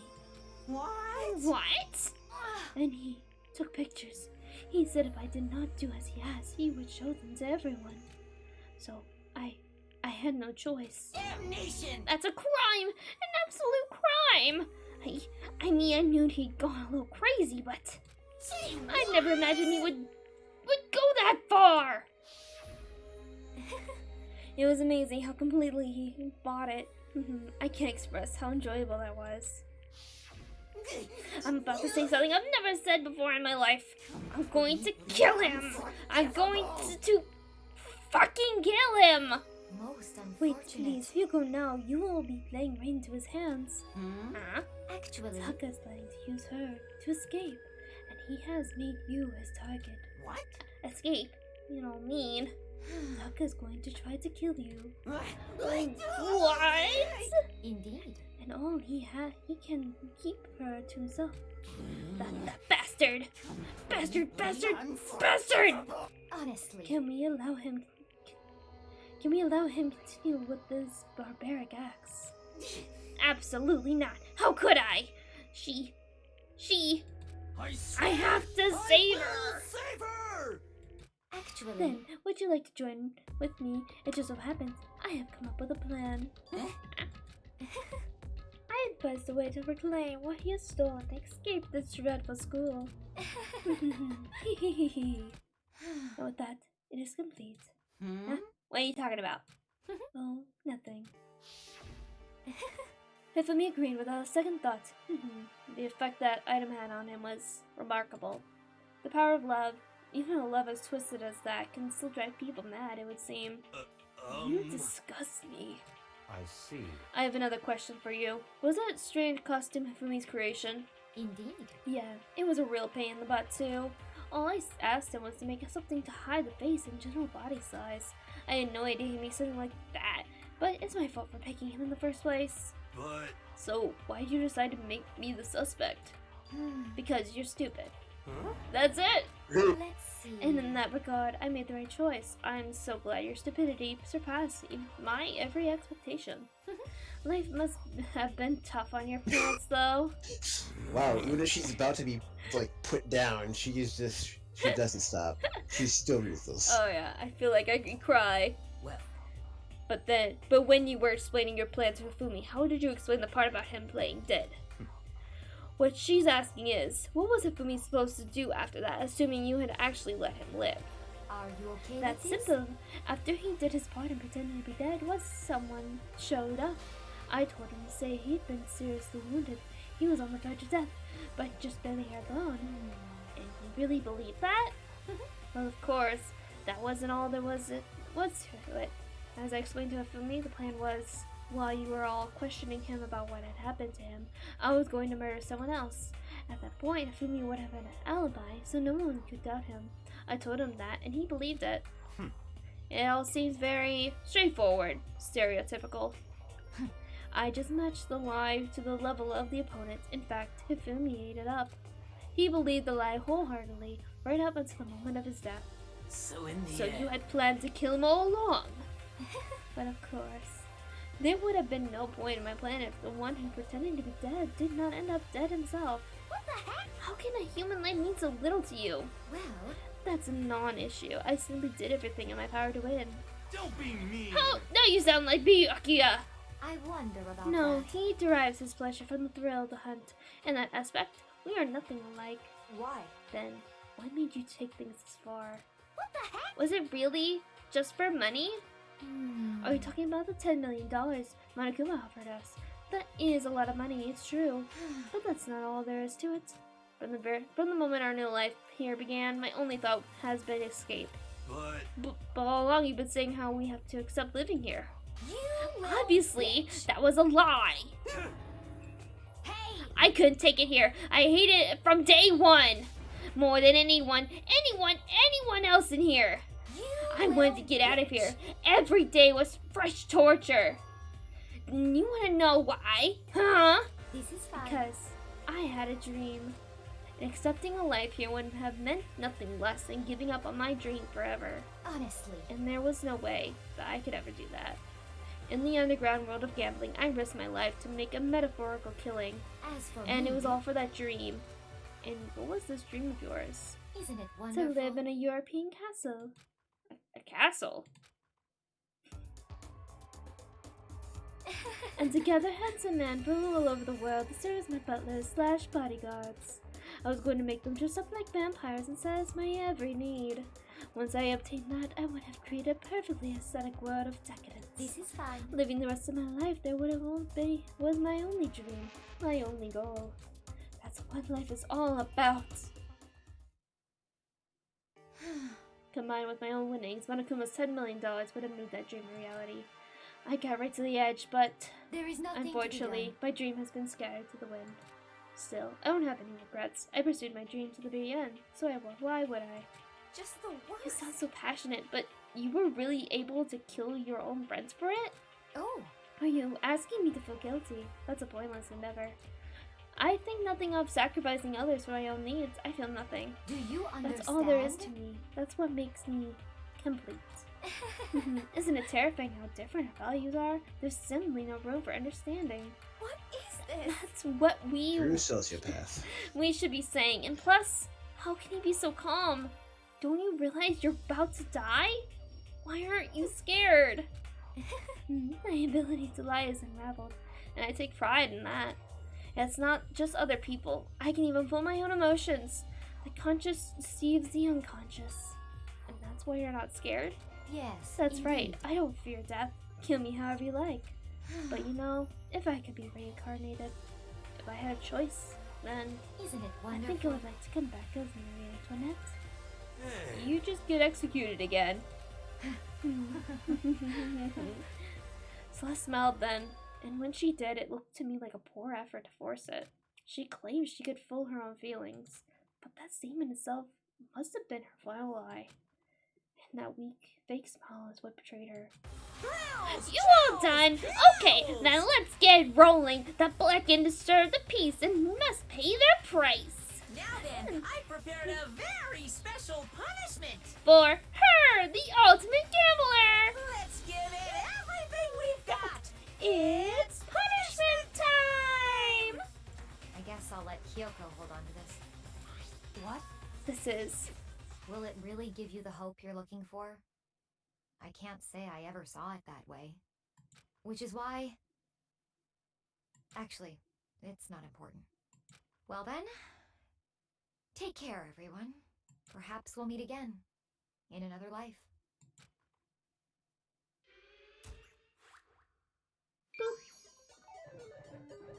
Celeste has been found guilty. Time for the punishment.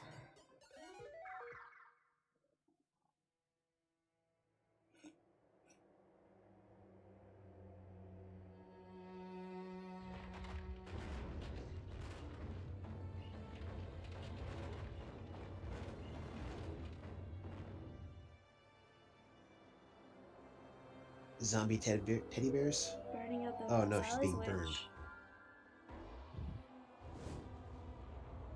She's being burned like a witch. It's very dramatic. I mean, being burned alive is probably one of the worst ways to die. Yeah. Especially in front of a bunch of people. And especially because it's outside, you're not dying from the carbon monoxide. Or, yeah.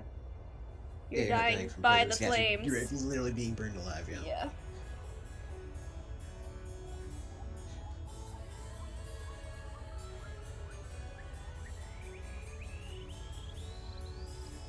Oh, wait. Help, help, there's fire! Wait, what? Yeah. Oh, she's not gonna get a graceful ending.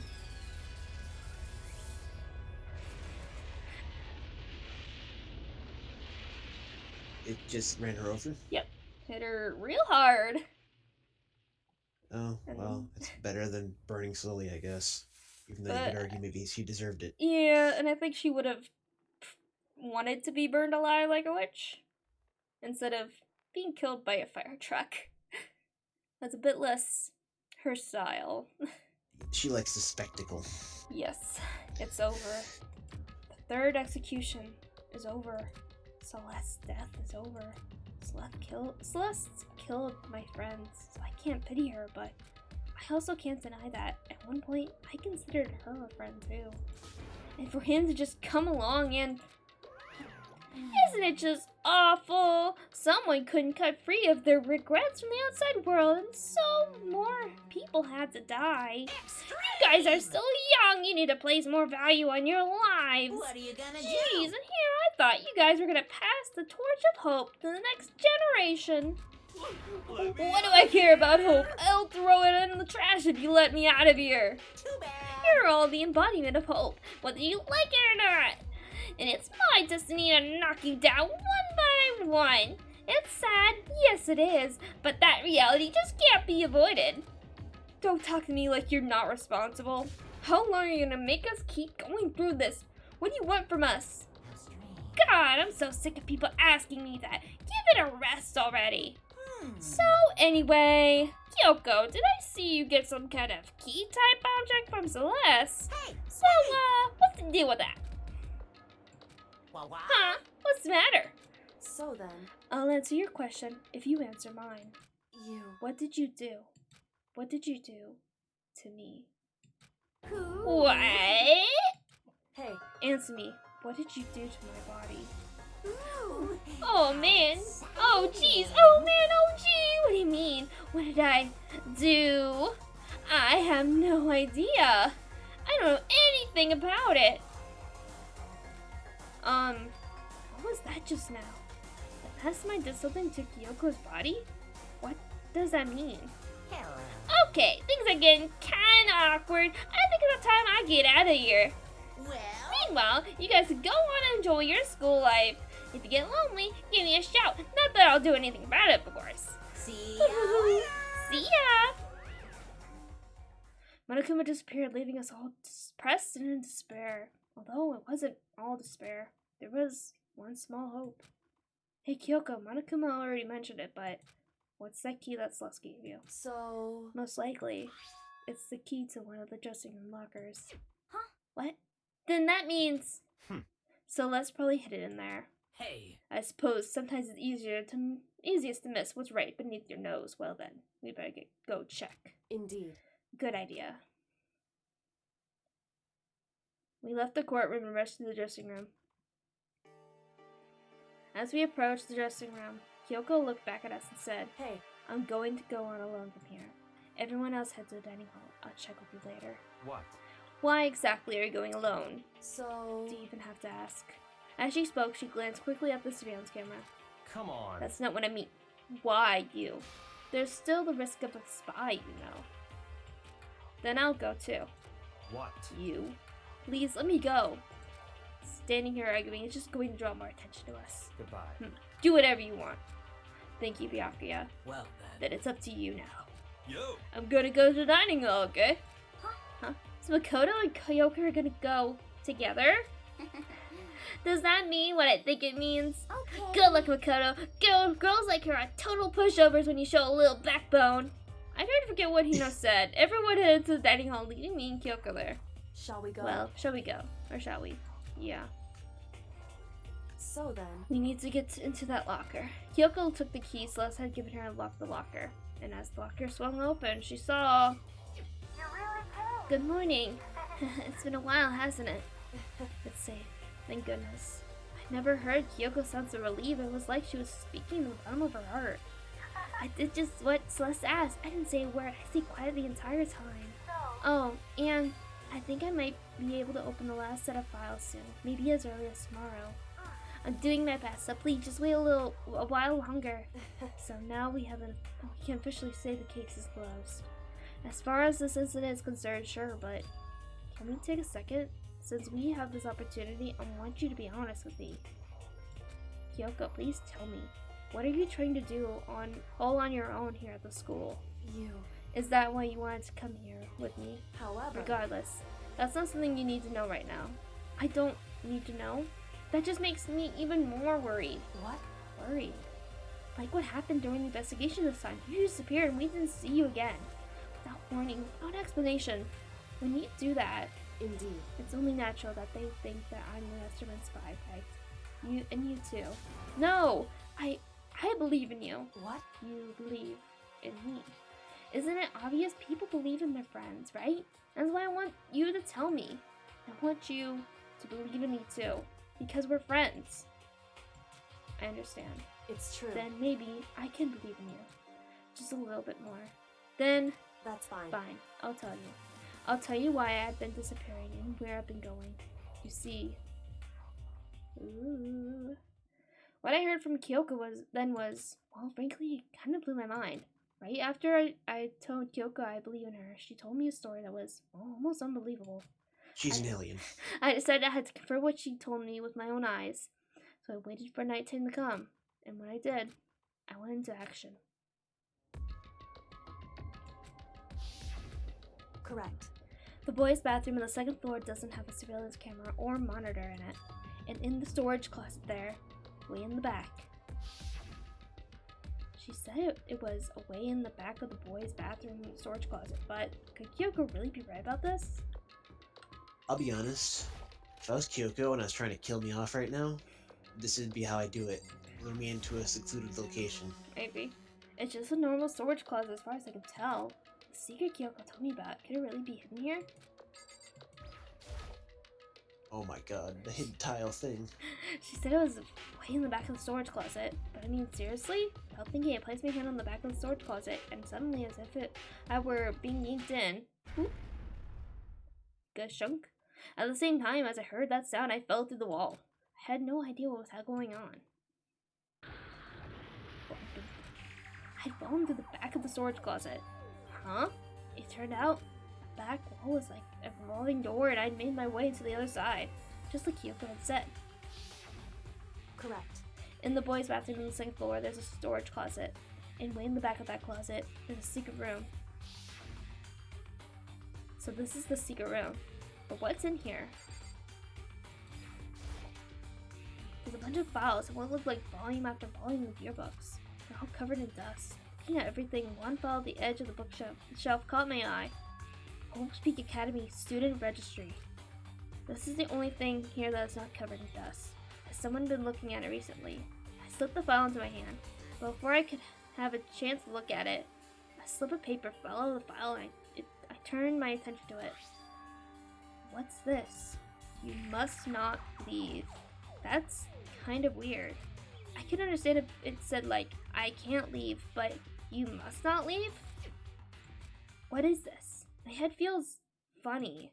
This strange sensation. It's like deja vu. Those words. You must not leave.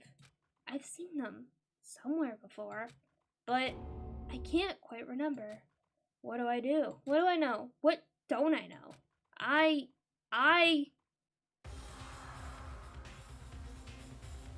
Uh-oh. A strange sound rang out through my head. It felt like I was shaking my brain back and forth. And then, darkness. I don't understand what's happening. I don't know what started it. It's all over. And with that, I opened my eyes. I didn't know how long it had been. Ow! Apparently something hit me and I lost consciousness. That's all I understood. The dull, throbbing pain in my head probed that much at least. An empty bookshelf. Huh? Empty. Gone. It's all gone! The yearbooks, the student registry, and even the note that had fallen on the floor. It's all gone? What does this mean? But my brain refused to do any more work. The insistent pain in my head began to spread across the rest of my body. Well, for now, I should go back to my room. Get some rest. Not over yet. My body was heavy with pain, my mind heavy with thought, and I dragged myself back toward my room. Somehow I made it to the first floor of the school. The farther I walked, the more I felt. Things are getting blurry. Can't see in front of me. I couldn't stop myself from collapsing right there. After that... Huh? As if from a vast distance I heard a sound. It was faint, but undeniable. That sound. It's coming from the gym. As I desperately hauled my shaky frame toward the gym, the sound got stronger and stronger. Drunk. Good junk. But yeah. What's going on? It can't be nothing. Here in the gym? What could it be? Take a little peek. I didn't make a sound as I opened the door to the gym. The sounds coming from inside, meanwhile, only intensified that much more. Ka-cha, bakyo! Hi-ya, ya, paching! Sha-sha-sha-sha-sha!